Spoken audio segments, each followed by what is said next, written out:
Chapter 102. The next day, everyone rushed to the Gotham Meteorological Monitoring Center. This place controlled 3 nearby meteorological satellites and could monitor the changes in the nearby clouds at any time. Of course, as a big capitalist city, the monitoring center was no exception. Wayne Enterprises invested a lot of research funds into the center every year. Master Bruce still wanted to remain invisible, so the person who came forward to mediate was the old black man, Lucius. Ever since he defeated Talia at Wayne's board meeting, this black uncle, or rather, the old man, had been feeling refreshed. His waist no longer hurt, and his legs were no longer sore. Wayne Enterprises' 100-story building, in one breath. He still couldn't climb it. In addition, Batman had returned successfully, and the two had secretly met. Their spirits were completely different, and they even walked with the wind. When he heard that they needed to use the weather station to observe the clouds, even though he didn't know what Thea wanted to do, he personally came forward to mediate. In fact, there was nothing to talk about. Everyone in the meteorological center was given a day off, and they could use the equipment as they pleased. Thea and Master Bruce, who was disguised as a police officer, were still discussing the final plan. Ever since he heard Sia's theory about the high crime rate on cloudy days, he had to admit that Brosnan was a little touched. He was a self-taught psychologist who got a doctorate in psychology. The theory was a little shocking, but it was indeed very reasonable.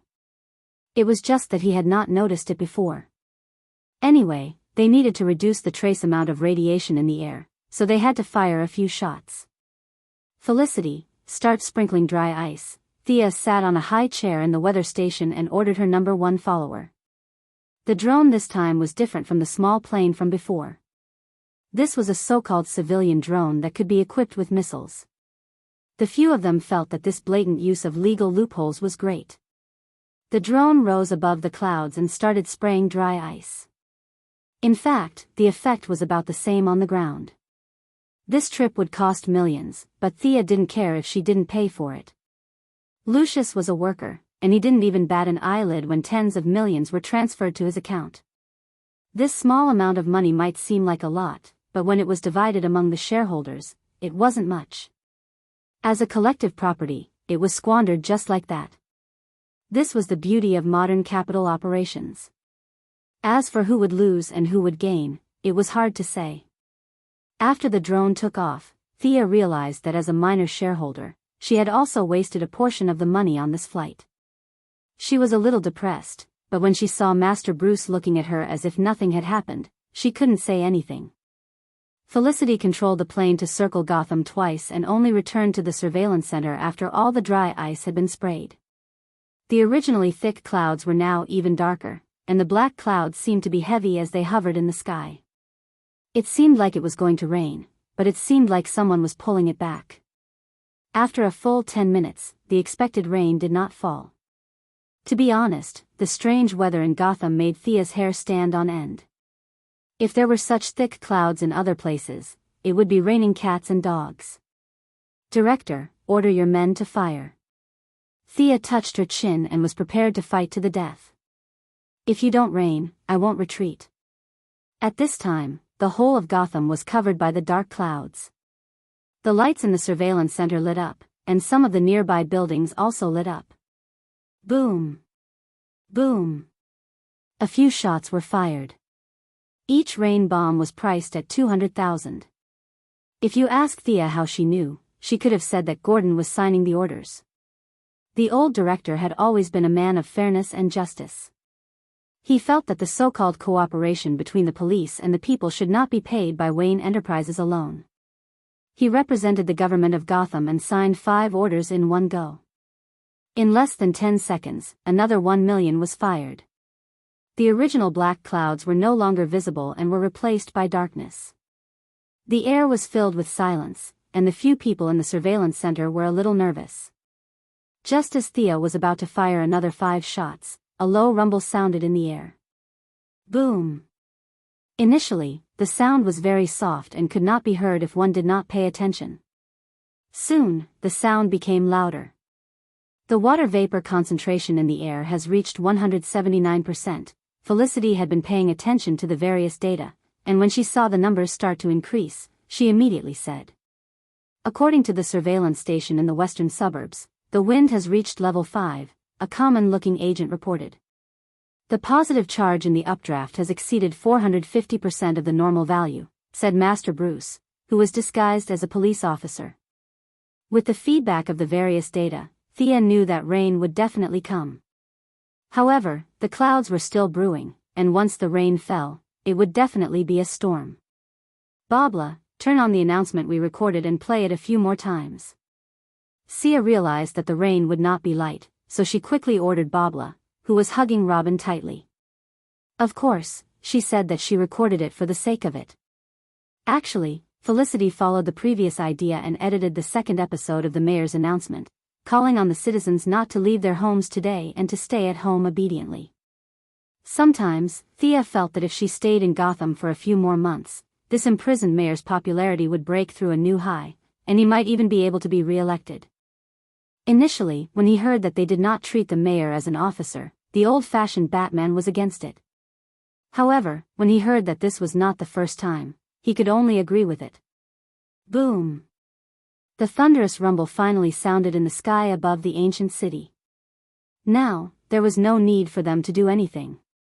They had already done what they needed to do, and it was believed that not many citizens would go out in this kind of weather. If there really was such a weirdo, being struck to death would only be a waste of their intelligence. The continuous rumble of thunder lasted for a full 10 minutes, and bean-sized raindrops started to fall densely on the sky above the city. The glass of the surveillance center was hit by the raindrops, and it made a loud noise. The hidden world boss that Thea was suspicious of did not jump out, proving that Gotham was not a place where the devil was sealed. It was just a cumulus cloud formed by a special terrain. She could loudly announce that this episode of Entering Gotham was a complete success, telling everyone not to be superstitious, and to believe in science. She stood in front of the window and watched the raindrops hit the tempered glass, leaving streaks of stains on the glass.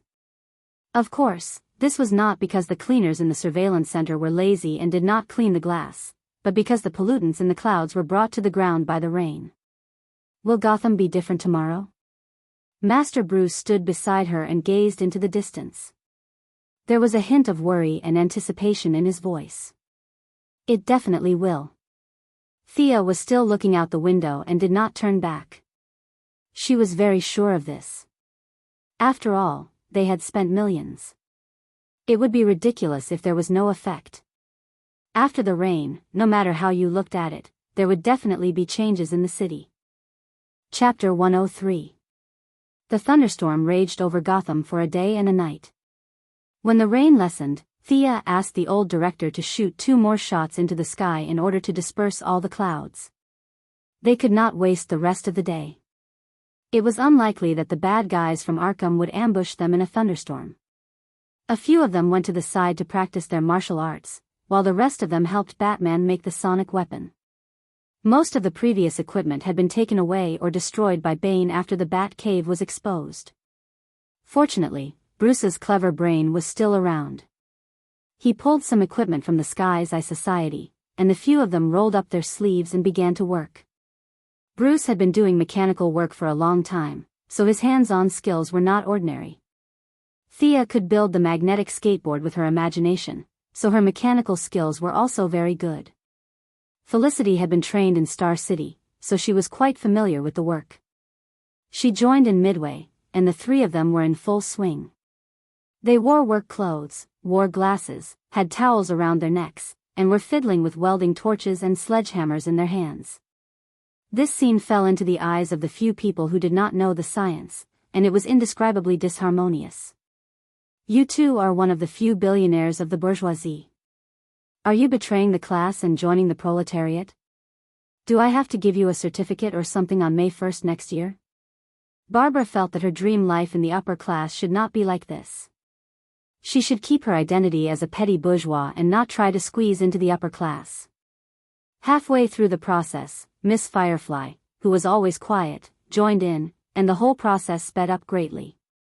It had to be said that it was a waste of her talent to be born in the United States. She was a natural-born welder, and she could control all kinds of temperature and fire to perfection. Most importantly, she was not afraid of fire. In order to maintain her beautiful face, Sia had put on 2 layers of protective gear. Master Bruce also wanted to maintain his handsome middle-aged appearance, so both of them covered themselves up tightly. However, Miss Firefly did not care about this at all.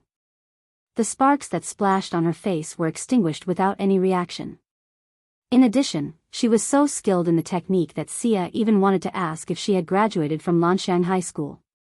Now that the equipment was equipped, the next step was the debugging phase. Just as Thea was wondering if she should go and catch an enhancer in the rain, Layla performed a meritorious service. For some reason, one of her agents picked up a broken arm from the ground when they were retreating. He wrapped it in a cloth and brought it back. When he heard that there was radiation, he was so scared that he peed his pants and quickly handed it over to Lara. Everyone gathered in the laboratory to observe the arm. In fact, when the enhancers appeared that day, the few of them did not fight with each other. Only Thea shot one down from afar. The others could only say that they saw it from afar. It was only when he saw the arm up close that he realized how dangerous it had been. "Did you fuse with an animal?" Felicity asked as she pointed at the sharp claws on her arm. "It looks like some kind of lizard," Batman, who could be used as an encyclopedia, concluded after observing for a while. The few of them were too lazy to think about what kind of animal it was. They began to measure the traces of radiation on the body and looked for special biological wavelengths. At this stage, Thea could not help much. She could barely be considered a bachelor's degree in mechanical engineering, but she did not have a master's degree. She only had a vague understanding of biological genes. It seemed that she still had to study. After the Gotham incident, she had to study hard for a period of time. The Princeton Library would be her permanent residence for a period of time. Since she could not help, she would just have to learn from Professor Bruce's calculations. Regardless of whether she understood it or not, Thea recorded the process of the calculations. From time to time, she would whisper a few words to Felicity. Although this girl was a computer science major, she had dabbled in a lot of miscellaneous subjects. She could barely keep up with Batman's thoughts. The couple, Barbara, felt that Batty had won glory for Gotham this time. The Star City duo was not omniscient. Although they did not understand anything, they still accompanied him in high spirits. Ever since Shiva took away half of her life savings, Catwoman had not been in a good state of mind for the past 2 days. She stopped looking after less than 2 minutes and hid in a corner, thinking about something. Now, her man was about to be taken away, and her money was already taken away. The bitterness in her heart was indescribable. The problem was that this was not over yet. She had used half of her savings and committed crimes recently to barely make the down payment. Faced with an astronomical amount of debt, how was she going to survive in the future? Looking at the thunderstorm outside the window, she wondered if she should take advantage of the dark and windy night to go out and commit a few more crimes. However, she remembered that Bruce was already back. He had always been against her actions. Previously, he was too far away to care about her, but now that he was back, it would be too easy for her to commit crimes to ruin their relationship. Originally, Talia had been singing "Give Me an Eagle, a Mighty Man" in Arkham. She had used all her strength to drag him to her side. If she had pushed him out, the two of them would have been done for. After thinking about it for a long time, she could not think of a solution. As for borrowing money from Thea to pay off her debt, she had no intention of doing so. Catwoman, who grew up in the slums, did not have the concept of spending money in advance. From this point of view, she was still a rather traditional person. The rain stopped at around midnight. The next morning, everyone went outside at the same time. Thea, who had recently returned to normal, came out early. She wanted to see if Gotham's feng shui could be changed. From time to time, dirty water could be seen flowing into the sewers from high to low. Thea could not figure out what the black rainwater that fell to the ground was made of. She made a mental note to ask Gordon to increase the salary of the municipal workers. The workload was huge. Fortunately, Killer Croc had been arrested. Otherwise, the dirty water would have increased his rotten aura by 2 levels. Looking at her watch, it was 5:15. All the heroes were outside. Master Bruce, who had been busy the whole night, was still in good spirits. His lips were pursed as he looked to the east. It was said that he only slept for an hour a day. Thea did not know if it was true. She would ask Catwoman about it later. "It's here."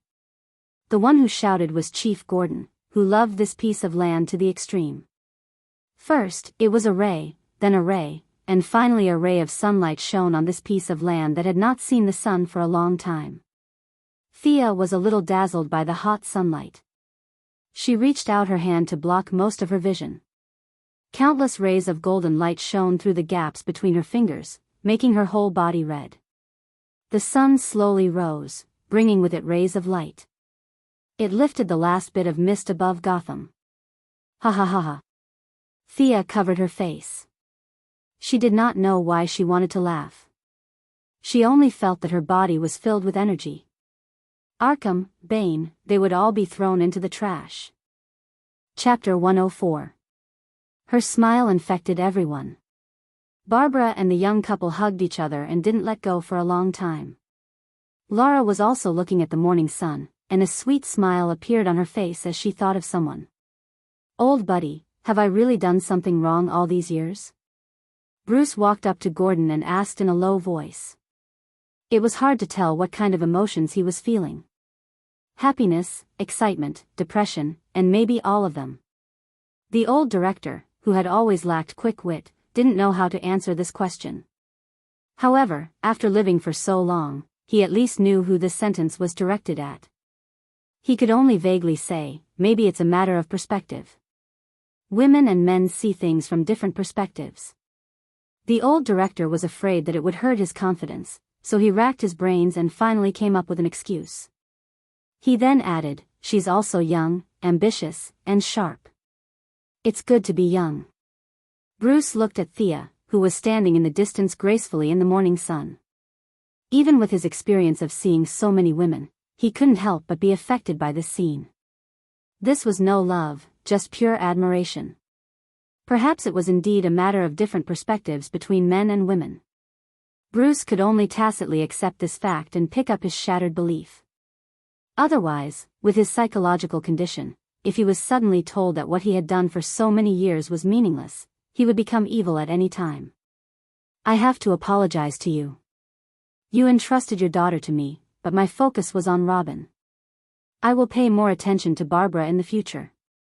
He also wanted to see if there was such a big difference in the way men and women handled problems.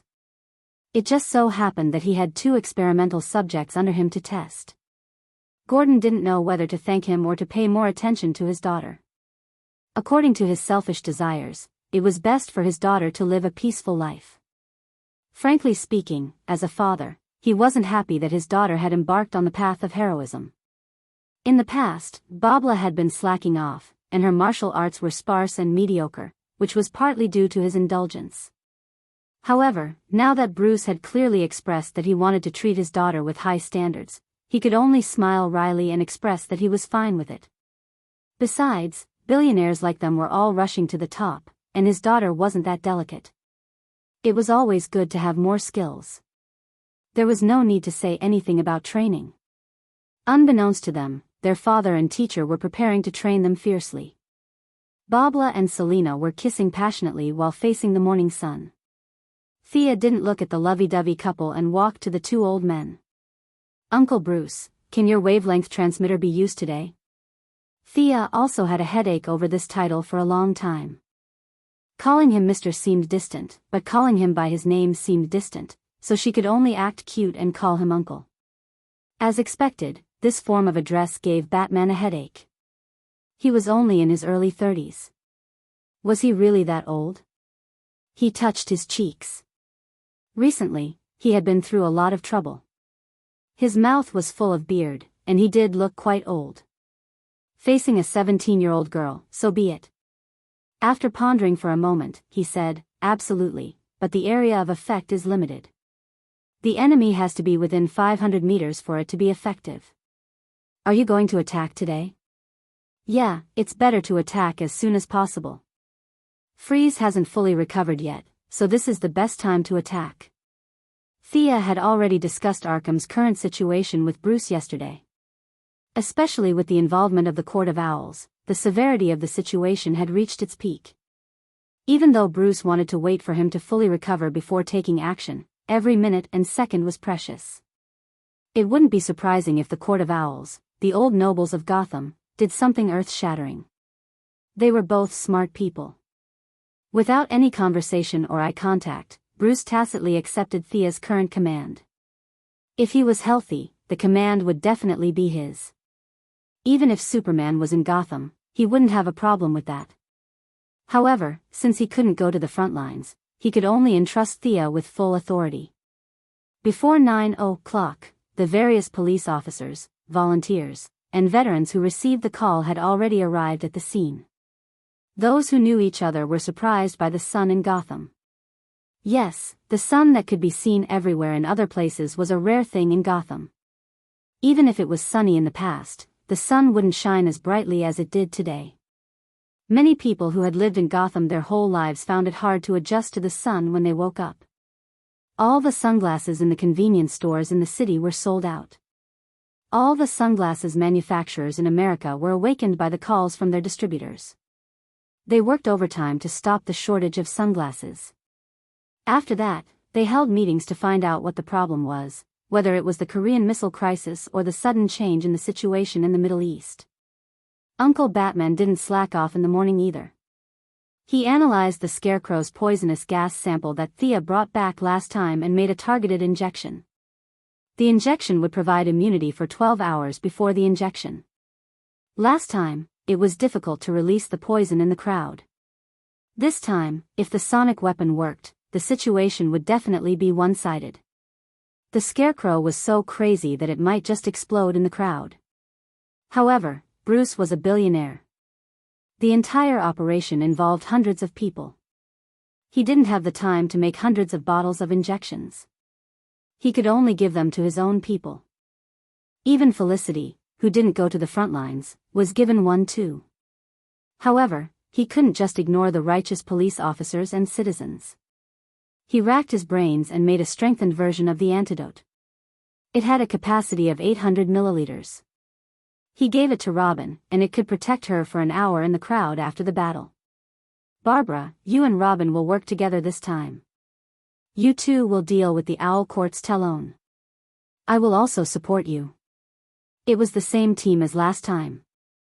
The enemy was missing Death Angel and Mr. Freeze. Logically speaking, they had the advantage. However, after Bruce's confirmation, Thea knew that the Talon wasn't a single person. It was a collective name for a group of people. God knows how many of them there were. If they were all as skilled as last time, it would be difficult for Thea to deal with 3 of them. Catwoman and Miss Bridget will be the mobile force to deal with any unexpected situations. Are there no problems? Let's go. Before they left, Bruce called Thea over and whispered in Chinese, "Help me keep an eye on Selena. I'm afraid that she and Talia." He didn't know what to say. He only felt that if either of the 2 women got hurt, he would feel terrible.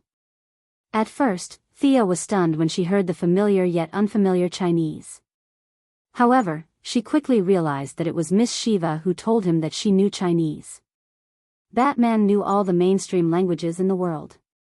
Not only could he speak Chinese, but he could also speak Cantonese. Thea could only admire him for that. Chinese was indeed safe. He was also afraid that the people in the room would have other thoughts if they heard it. In this world, Chinese was a foreign language among foreign languages. Even though he didn't elaborate, Thea understood that he wanted her to help Talia when she was in danger. However, he was also afraid that Catwoman would think too much. Chapter 105. It seemed like he still had some feelings for Talia. It was not easy to be a good man. Thea could only reply in Mandarin, "I understand, I will take care of her." Both of them did not go into detail about who she was referring to. This time, during the Arkham invasion, Sia had reduced the number of normal arrows she brought along and brought along a lot of high-tech arrows. Last time, whether it was against the Angel of Death or Talia, it was proven that her archery skills were only good against normal people. If she did not have enough strength, she would not be fast enough. No matter how accurate her aim was, it was useless. If she still wanted to rely on her archery skills, she would have to increase her strength. Thea felt that her archery skills were no different from the future Olivier. The key was the thickness of her arm. Strength was the foundation of all physical battles. Sigh, it was not easy being an archer. This time, she did not bring her skateboard. She did not wear the cumbersome antiviral suit. Instead, she wore a red overcoat like she was going on an outing, carried her sword, and put on her infrared glasses. However, she regretted it the moment she reached the entrance of Arkham. If she had known, she would have brought her skateboard. This was because the group noticed that the entrance to Arkham had been repaired. The entrance was filled with people. Everyone was quiet, and the ones leading the way were the few Gotham celebrities that they had met before. Talia was sitting on top of the 5-meter-tall entrance of the asylum. She was still wearing the same dark green overcoat with a hood. She had a weapon on her waist, a quiver of arrows on her back, and a longbow in her hand. Why did they come out today? Were they not afraid of being wiped out by the missiles? Oh. Thea immediately understood. Talia must have received news that Batman was back. She knew that her lover would not dare to use missiles, so she brought a large group of people to fight. Thea regretted it. If she had known, she would have brought her skateboard. However, it was too late now.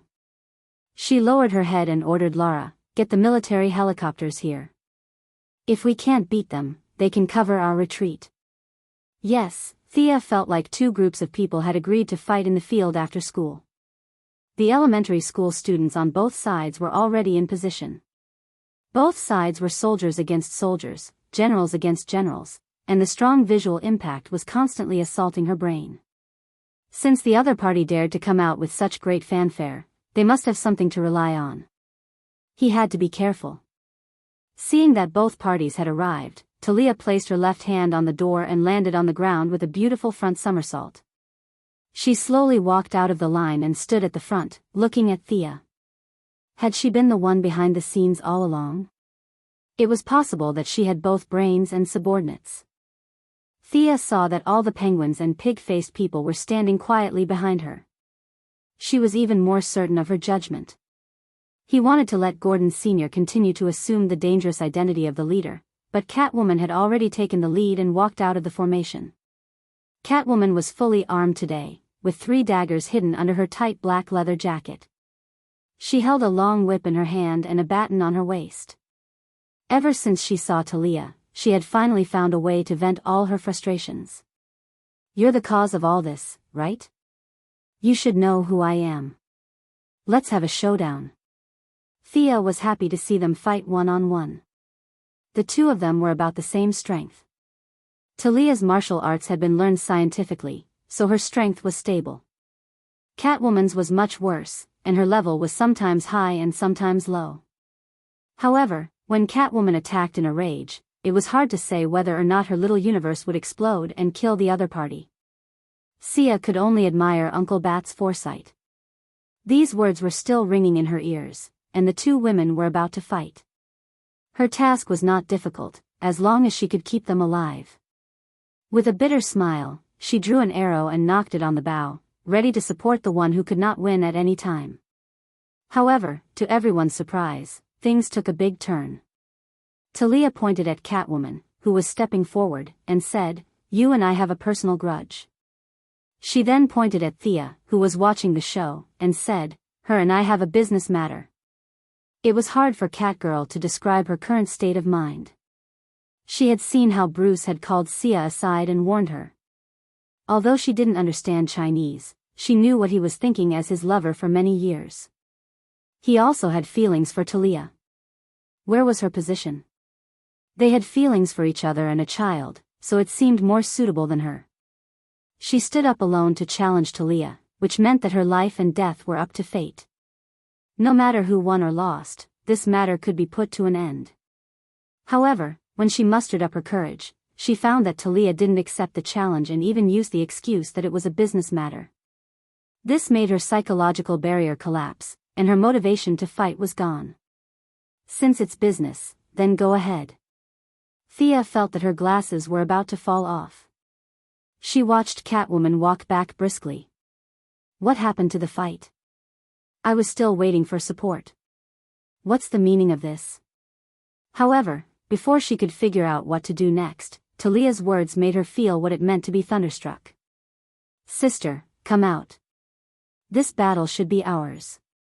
Talia stared at Thea and took off her hood, revealing her long brown hair. Who? Who was she talking to? Thea looked left and right. Was Nisha Al Ghul nearby? However, 2 seconds later, she found that everyone on the field was looking at her. Are you talking about me? I'm your sister. Your sister? How can I be your sister? Thea's imagination ran wild. Could it be that she was also the ninja master's daughter? Her mother couldn't have made friends in Nandarbart, right? Although according to the results of social network research, her mother didn't need 6 people to contact the ninja master, but they were too far away from each other. Thea knew that she had misunderstood. She looked at her appearance. She was about the same age as her sister, and her hair was also brown. Nisha liked to wear red and black clothes, and coincidentally, her battle suit was also red. More importantly, she knew the martial arts of the Assassin League. The ninja master and his good son-in-law Batman had a lot in common. They didn't care about women. The only woman in the league was probably his daughter. The future Sarah Lance also got in with Nisha's help. Thinking of Nisha, Thea said, I'm not Nisha. However, she regretted it immediately. How could an outsider know this name? As expected, Talia smiled faintly. Father didn't come out with you, right? Is this your trial? He sent you to catch a traitor like me. Father is still as heartless as ever. When Sia heard this, she broke down even more. Yes, you are really too smart. I am actually speechless. Nissa has indeed gone for a trial, and the timeline coincidentally matches up. But why did she come to Brother Tan? She went to Purgatory Island, Big Sister. Chapter 106. When the truth was revealed, not only did she feel devastated, even the hero faction was affected. Uncle Bruce, who was known as the man with the highest IQ, was monitoring the battle from afar. He was prepared to watch his 2 women fight, but he did not expect things to turn out this way. Thea, are you really? Although Bruce had stayed in Nandarbat for a long time, he had never seen Nissa in person. He only knew that she existed, but he was very clear about the rules of the Alliance, so he could also think of Talia's suspicions. At the same time, with his high IQ, he found clues from their names. Thea and Talia's names were very similar. In less than 5 seconds, he had already verified that the 2 of them were related by name, clan, and bloodline. There was a 90% chance that the 2 of them were related. That was why it was not good to read too many books. Thinking too much. Of course, Thea would not admit it. They were not related to each other in the first place. Ninja Master was also a famous bad boss. What did she have to do with him? We are not related, trust me. Her tone did not dispel Batman's suspicions. Old Master Bruce did not know how to react when his promising junior suddenly became his sister-in-law. He could only say that the world was so small. In fact, if Thea took off her hood and saw her face, Talia would know that she had guessed wrongly. Ninja Master had an Arabian face, but Thea's ancestors were all Caucasian. As long as one was not blind, they would be able to tell the difference. However, revealing her face was not in line with her principle of keeping a low profile. With her strength, she did not dare to be targeted by the perverts of Gotham. Since she misunderstood, then she would continue to misunderstand. Thea ignored the strange gazes around her and slowly walked out of the crowd. Talia thought that she was going to accept the challenge, so she also walked forward slowly. The 2 of them stopped when they were 10 steps away from each other. Let's fight using the Alliance's rules. If I lose, I'll take my men away. If you lose, the same goes for you, Talia suggested. She then waved her hand, and many men in black appeared around them. They were all wearing leather jackets and carrying bows. Thea didn't know if these were the elites she took with her when she betrayed the alliance, or if they were recently trained. She sized them up and estimated that there were about 100 of them. If all of them were as strong as Yao Fei, they would be able to affect the balance of the battlefield. That's a good idea. Thea, agree with her. Batman, who was watching the battle from afar, couldn't wait for his woman to leave as soon as possible. He didn't want her to cause any more trouble in this lifetime. All right. Thea had the same idea. The two of them took off their bows at the same time and gently placed them on the ground. They looked at each other and drew their weapons. They each held their weapons and made a mysterious gesture. According to the Alliance's rules, this was a greeting to the ancient gods. Therefore, even though the ninja master was now rotten to the core, he was still a very traditional person who abided by the rules. The disciples he taught all knew this set of etiquette. Malcolm, who had been his adjutant for a period of time, was naturally familiar with this set of movements. For some reason, Old Ma taught Thea everything without thinking. This caused a certain misunderstanding. The Assassin's Alliance had a strict hierarchy, and the movements of each level were actually slightly different. Coincidentally, Old Ma used to be an adjutant, and he taught the movements of an adjutant. Talia had been the master's adjutant for a long time, and before she betrayed the Alliance, she was also an adjutant. Old Ma could even be said to be her successor. This caused the movements of the two women to be exactly the same. The audience on the field could only see that the movements were elegant and simple. But looking at Thea's skillful movements, Batman, who was one of the 3 people on the field who knew this set of movements, couldn't help but ask through the headset, "Thea, are you a member of the Alliance?" She wanted to say that she wasn't from the Alliance, she was from the Horde. But at this time, Thea was fully focused on watching Talia's footsteps. She didn't have the time to explain. She said in a low voice, "No." But her words still caused a slight flaw. Talia waved the wolf fang in her hand and slashed at her neck. How could Thea be hit by such a simple slash? She held her sword with both hands and raised it up, blocking Talia's slash. Then, she kicked Talia's stomach.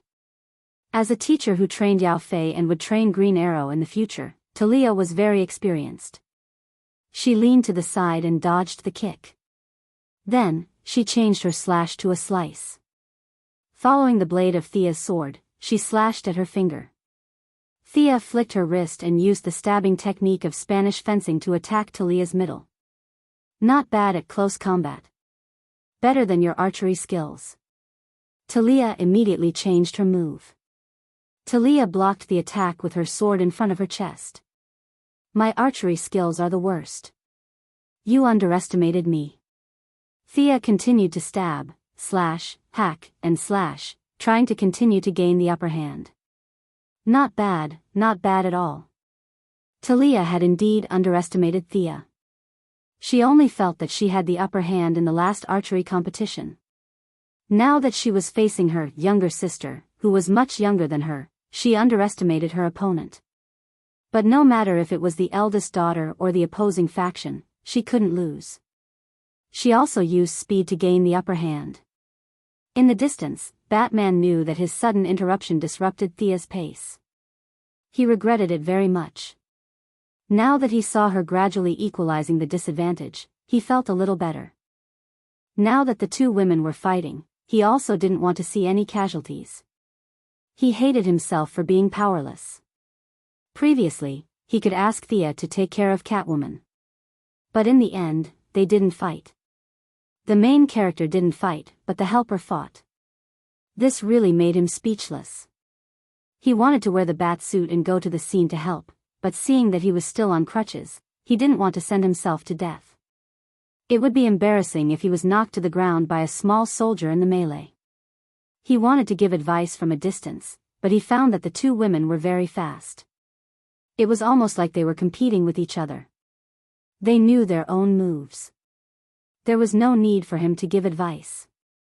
It was too late. He was very anxious. Who should he ask to be the insurance? His two apprentices were watching attentively. The two women were stronger than them. His apprentices were still a little behind. He couldn't count on them. Sigh. The only one in the field who was close to him in terms of strength was his old flame Catwoman. Selina, pay attention to their fight. If there's any danger, stop them. Bruce knew that Catwoman would understand his intentions as soon as he said this. He was helpless to let one lover protect another. Sure enough, Catwoman understood what he meant. She was jealous. She snorted heavily to show that she heard him. After that, she didn't say anything else. The fight between the two women in the field had reached a climax. Thea was slashed on her left shoulder by Talia, and Talia was punched in the face by her. Blood flowed down the corner of her mouth.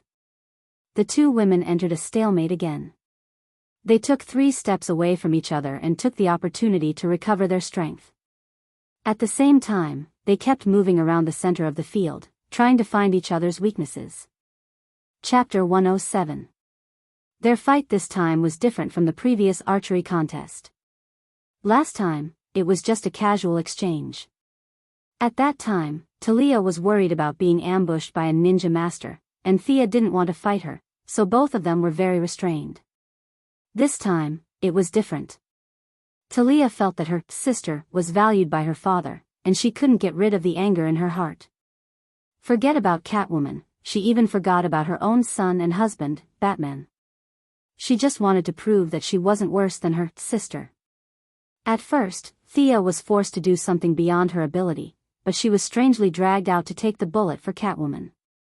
She felt that this was Gotham's first injustice. Plus, she was worried about Batman's woman and Green Arrow's future teacher. But after a few dangerous situations, she threw away her worries. Who's afraid of who? There was nothing wrong with Catwoman being paired with Batty, and she could teach Green Arrow herself. There was nothing to be proud of. There was only one word to describe it, and that was fighting head-on. The two of them rested for less than half a minute, and then they continued to fight. Both sides were confused. Didn't they agree that this was Gotham's internal conflict? What was the meaning of these two outsiders coming here to fight to the death? They didn't dare to say anything as they watched the fight in full swing, and could only watch silently. Talia had spread the news all over the world, and everyone knew that she came thousands of miles away to find her husband with her child. Now that they saw her and Thea fighting fiercely, they couldn't help but think of something. I heard that she's here to fight for her husband. One of the Penguin's subordinates said to the people around him. I heard that the one fighting her is her sister. One of the Court of Owls, who claimed to be well informed, pointed with his sharp claws. Why is this sister fighting so fiercely?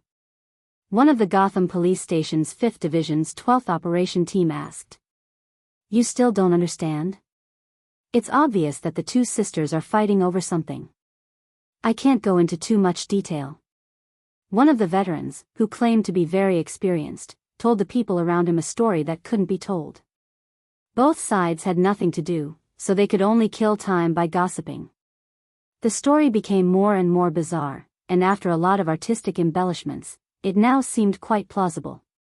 As for Catwoman, one of the protagonists of the original story, she had long been forgotten by the masses.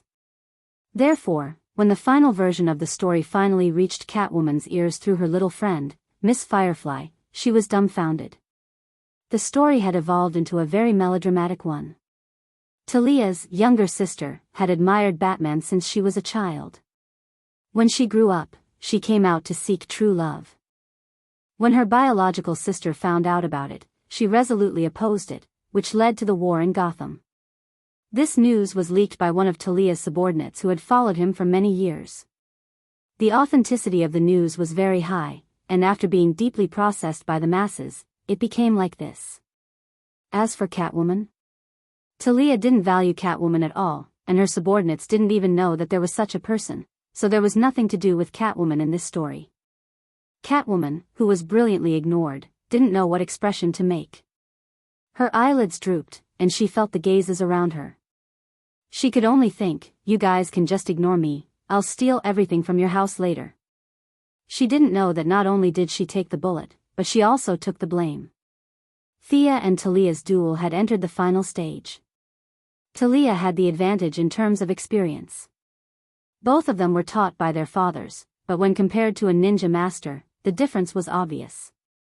Although Thea had been trained by Madame Shiva for a while in the later stages, her experience was still not as good as Talia's. Thea had the advantage in terms of physical strength. She was just 16 years old, while Talia was already in her 30s. She had also given birth, so her body had already passed its golden age. Don't believe what the experts said about not harming the body when they said that giving birth was not harmful. That was all nonsense. No heroine had ever become stronger the more she gave birth. Thea tilted her head to avoid the oncoming blade. She turned in the opposite direction with the force of turning her head, and swung her sword towards Talia's waist with her left hand. Talia was a little tired from her previous moves, so she couldn't stop in time. She could only bend her knees and fold her upper body in half to form an iron bridge to avoid the extremely fast sword. Thea didn't let her off. Before she could get up, her right hand caught up with her left hand. She exerted force with both hands, and the horizontal slash turned into a downward slash. Talia didn't have time to get up, so she could only roll half a circle and use her legs to clamp Thea's legs, trying to bring her down as well. Thea saw through her intentions and knew that she couldn't fall into her rhythm. She exerted force with both legs, and her left leg moved forward while her right leg moved horizontally, forming a T-step. This wasn't the technique of a ninja master. This was the Kalaripayat, an ancient Indian martial art taught by Ms. Shiva, who claimed to be Han Chinese but actually had some Indian ancestry. It was a type of ancient Indian martial art that incorporated many sacrificial and dance movements. This set of martial arts was just so for Sia. She always felt that punches to the flesh were the way to go. She had never been interested in this kind of fighting style that looked more like a dance than a martial art. But today, she suddenly used it and it really worked. A ninja master might know this martial art, but Talia really didn't. When she exerted force with both legs, she realized that her opponent wasn't moving at all. She knew that she was in trouble. Sure enough, Thea saw this heaven-sent opportunity. She swung her right hand in a half circle and slashed at Talia's neck. Talia was still on the ground, so there was no way for her to dodge. She was upset at the thought of being defeated by her sister, who was half her age. Was it really meaningless for her to train so hard? Was her talent really that bad? Unwilling to admit defeat, he also used the knife to stab Sia's heart from the bottom up. Selena, hurry. Uncle Bat was so anxious that he almost jumped out of the monitor. The two exchanged blows so quickly that it was too late for them to react. Catwoman took out a throwing knife that she had prepared beforehand to save the day. Of course, Thea wouldn't die together with her. She was already prepared for a counterattack. When she saw Catwoman's knife coming at her, she pulled out a dagger that she had never used in this battle. With a clang, she parried Catwoman's long knife. She placed the sword in her right hand on Talia's neck and said calmly, "You lost." "Thea, don't." Batman was the only one who could plead in her ear. Gordon wanted to say something, but he forced himself to hold it back. "Kill me for your trial." Talia threw the knife to the ground calmly. She didn't get up and sat on the ground, ready to die. Trial my *SS. Thea had already won. She wanted to complain again. "Will you drop equipment if I kill you? Will I get an achievement?" Besides, Batman wouldn't let her do it. However, it wasn't right for her to stop now. This was a sacred thing for the Assassin's League.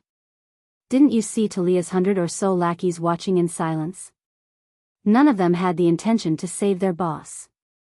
Batman, who knew the rules, was also in a dilemma. Hastily interrupting was equivalent to insulting both of them at the same time. So, he could only watch the results silently. Thea was stunned for 5 seconds. Damn it, why isn't anyone giving me a way out? Just as she was thinking about how to end the fight, someone who didn't know the rules and thought that he was the boss jumped out. 3 sharp blades that looked like grinding wheels spun and flew at her. Chapter 108. Thea couldn't help but want to give this ignorant and fearless guy a thumbs up. The ninja master was most particular about rules. Or rather, he had lived for more than 800 years and had lost most of his humanity, leaving only this little bit of spiritual sustenance. Facing the rapidly spinning blades, Thea wasn't afraid at all. She dodged one, slashed another with her long sword, and cut the last one in half by Talia, who got up from the ground. Looking at the angry Talia, Thea only felt that the Assassin League's rules were quite interesting. She didn't blame herself for wanting to kill her, but she hated someone for helping her. She was really strong. Since the duel was interrupted, naturally, it couldn't continue. Thea decided to put on a show. "Who interrupted us?" she shouted. Talia also looked at her own team with a sword in her hand, trying to find the guy who interrupted her sacred ceremony. The two of them didn't see who interfered, but there were more than 100 of Talia's followers who had good eyesight. They communicated with each other, and instantly, more than 100 arrows were pointed at the short, weird-looking penguin man. Speaking of which, the ninja master's syllabus was written in an unknown way. It was called the Assassin League, but other than Batman, who transferred early on, the rest of the students were all archers. Black arrow, green arrow, and red arrow. It was really speechless. At this time, the penguin man who was targeted by so many archers was a little dumbfounded. He had been thinking about how to stab his companions more efficiently all his life. Today, he finally did something good. Seeing that Talia was about to die, he shot 3 throwing knives with his umbrella. However, he guessed correctly at the beginning but not the ending. With more than 100 arrows pointing at him, it definitely didn't feel good. The pig-faced man beside him subconsciously moved a few steps to the side. "You interrupted the sacred duel of the Assassin League. According to the ancient law, I want to kill you. Come out and duel with me. If you win, you live. If you lose, you die." Thea said these words firmly. She repeated them twice in English and ancient Arabic. She raised the sword in her hand and pointed at the penguin man from afar. "If you win, you live. If you lose, you die." Talia's underlings around him were excited as if they were celebrating a festival. A few of them even pointed their swords at the sky to exert psychological pressure on the penguin. Talia was not at all displeased that her underling had gone to support the enemy from 1 minute ago. The belief of following the rules had long been ingrained in her bones. She did not feel like the one being saved at all. She also drew her sword and pointed at the penguin man. "Come out. You must die." The people on Gordon's side were a little confused by this matter. Looking at Thea's stance, she was trying to cause internal strife. What a genius. Batman understood these rules. Seeing that the people on his side had nothing to do, he told them about the life of the ninja master as if he was telling a story. He also talked about the various good and bad rules in the Alliance, which made the listeners a little dumbfounded.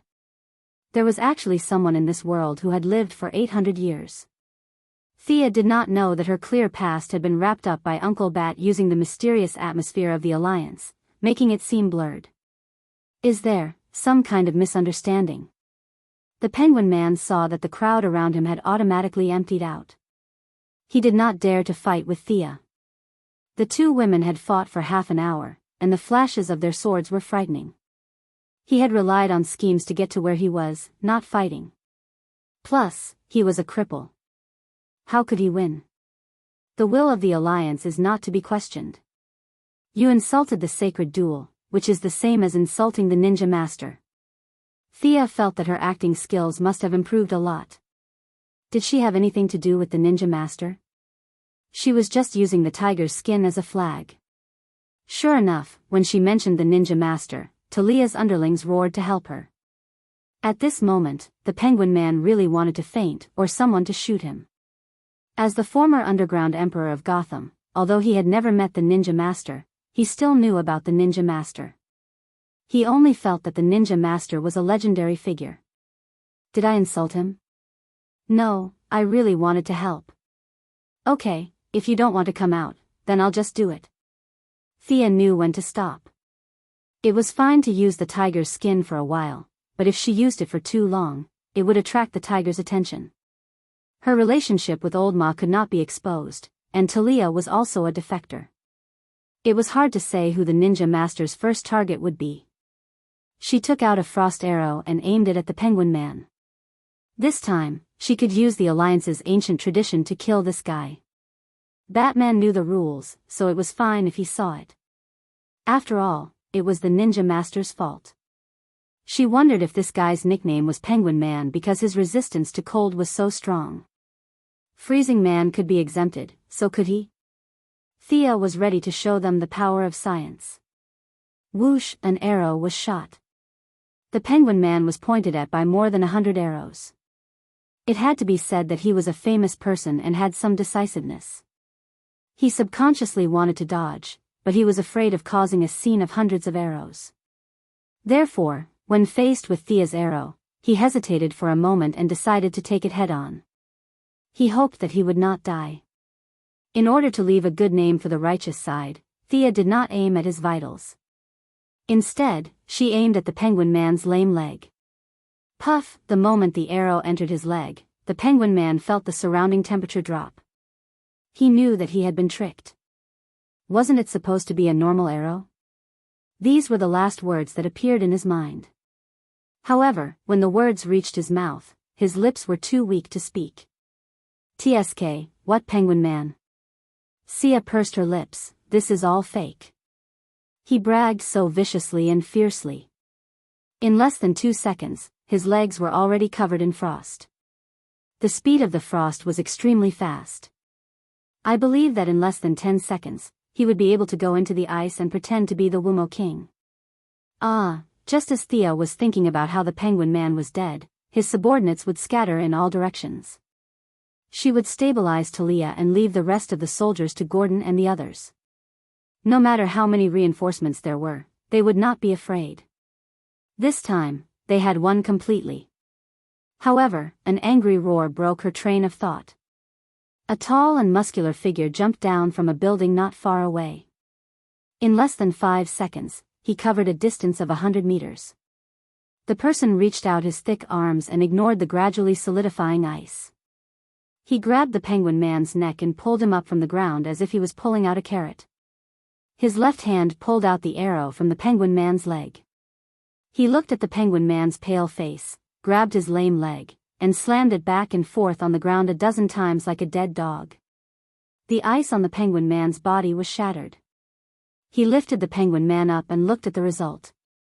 With a sinister smile, he handed the Penguin Man to the Penguin Man beside him. Bane. Batman looked at the familiar figure on the monitor and said hatefully. Sia also saw this guy who had suddenly appeared.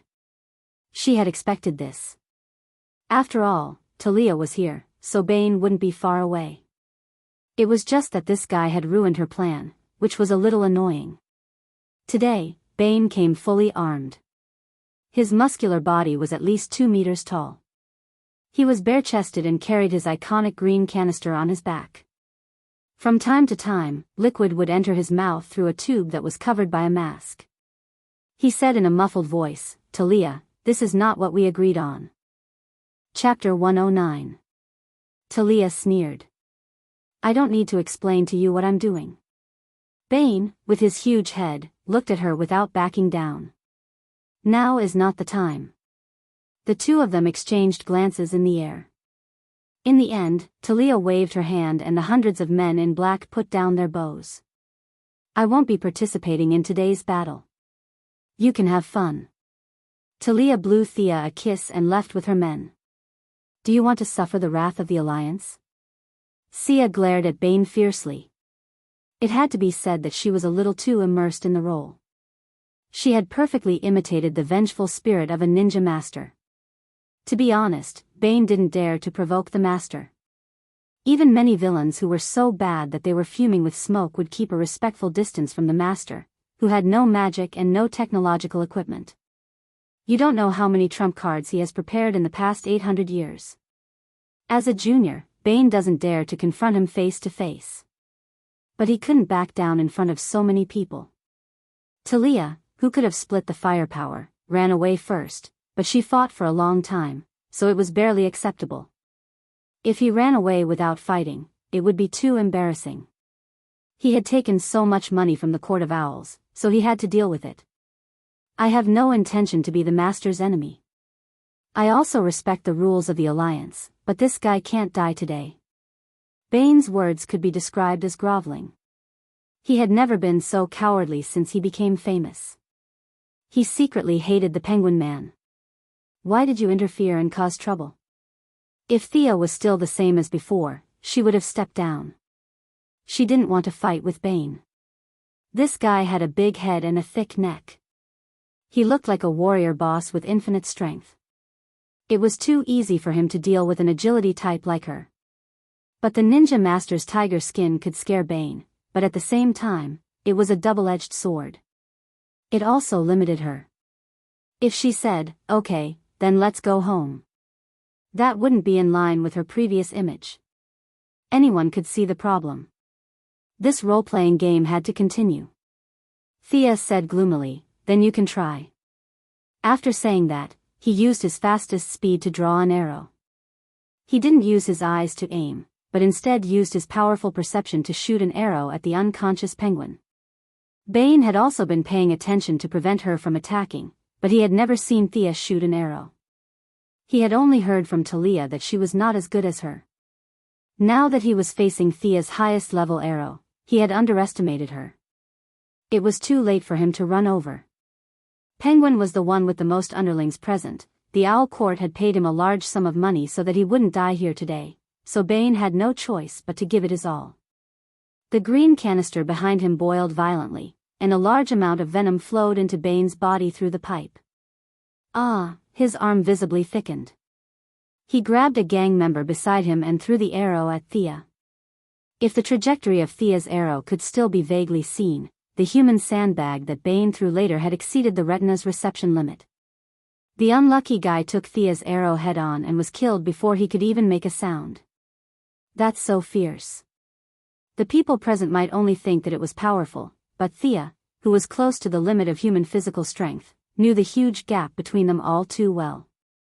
Her arrow's speed was about 300 feet per second, which was 90 meters. If the arrow kept moving at a constant speed, it would be 300 kilometers per hour. However, Bane's hasty throw was estimated to be more than 500 kilometers per hour. If the weight of the arrow and the air resistance were taken into account, the value would be even higher. It was true that strength created miracles. The ancients didn't lie.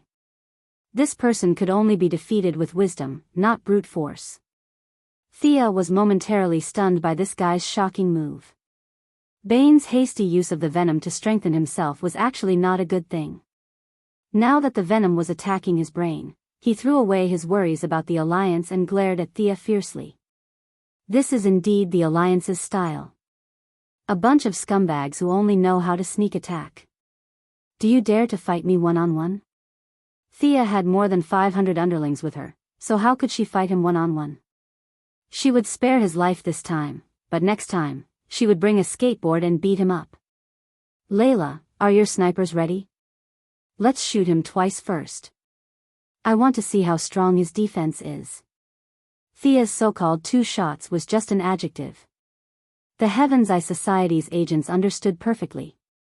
The snipers from 3 directions fired 5 shots without stopping. Bang! Bang! Bane was very experienced.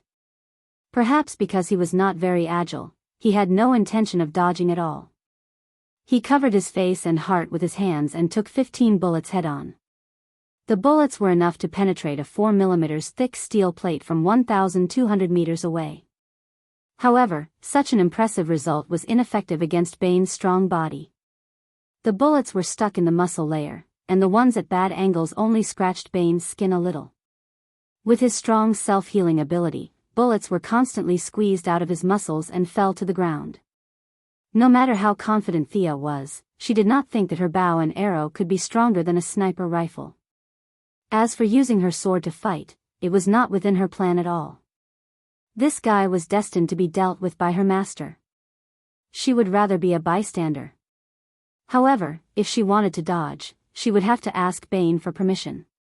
He wanted to scold Thea for not following the rules of the martial arts world. What happened to the cold weapons competition?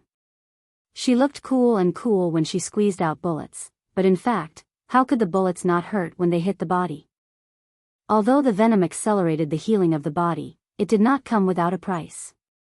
The venom would constantly corrode his brain. Every time he used it, he would need to recover for a long time to keep his mind clear. He did not want to waste time talking nonsense. With the intention to end the battle quickly, he ran towards Thea like a bull. "You've got your eyes set on me, haven't you?" Thea's temper rose. "I just don't want to hit you, not that I'm afraid of you. I'll let you see the advanced martial arts concepts of the East. I'll let you know what it means to use softness to conquer strength. I'll let you know what it means to use softness to conquer strength." With a whoosh, the two arrows flew out and hit the ground one step in front of Bane's feet. A white substance called spider silk, which was actually a chemical product, instantly filled Bane's vision. What the hell is this? He subconsciously wanted to push the thing in front of him away, but when his hand touched the spider silk, he found that it was stuck. 2 tons of strength erupted in an instant, wanting to tear the thing apart. But his move was already predicted by Thea. Because of his strong pull, the remaining spider silk was pulled away by him and stuck to his head and face. As he continued to struggle, his skin became more and more glued. One must know that he jumped out bare-chested. In less than 10 seconds, his original appearance could not be seen. From afar, he looked like a big white cocoon. "Don't be in a daze, quickly organize the attack." Thea felt that her companions might have been too busy watching the show and had already forgotten what they were here for, so she kindly reminded them. Chapter 110. Before they could react, Thea swung her sword with her right hand and pointed it at the sky. "For the glory of the Alliance," no, the words quickly changed to, "for the freedom of Gotham." When the first gunshot rang out on the battlefield, she had already found cover and rested in a corner. It couldn't be helped. After fighting for half an hour, Talia wasn't easy to deal with. Not only was she exhausted, but she was also injured. She looked at her wounds. They were all superficial wounds. Her clothes looked good, but they had almost zero defense. Next time, she would have to get a set of high-density Kevlar from Batman. She ignored the battle in front of her, jumped over the crowd, and went to the back to rehydrate and bandage her wounds. What? Sisters fighting over a husband? She had just taken 2 sips of water when she was shocked by the news that Felicity whispered to her. What kind of logic was this? What happened to not spreading rumors? There were more than 500 people here, and that was enough to sentence her. When she found out that the final version of the story had been spread among the people on the battlefield, she did not know what expression to make. You Gotham people have too much time on your hands. That's why your imagination is so wild. She squinted her eyes and looked at the battlefield. Her first thought was to silence them. Did she have any weapons that could kill all of them? That would be difficult. Half of her pride from trapping Bane disappeared. She had taken the bullet and taken the blame at the same time. Batman, Catwoman, why don't you guys explain yourselves? She was depressed and could not be bothered to fight. From afar, she watched Catwoman take on the pig-faced man, and Barbara and Robin take on the 2 Talons with their swords. Catwoman was not sure if she was depressed or relaxed. She was supposed to be the female lead, but now she had no scenes left. She was depressed. Her stick was aimed at the pig-faced man's head. The enemy's head was already larger than a normal person's, but now it looked even bigger. Was she planning to beat him until he became an idiot? Barbara and her husband worked well together. The 2 Talons were top killers trained by the Owl Court since they were young. They were not weak either. It was hard to tell who would win in a 2 versus 2 situation.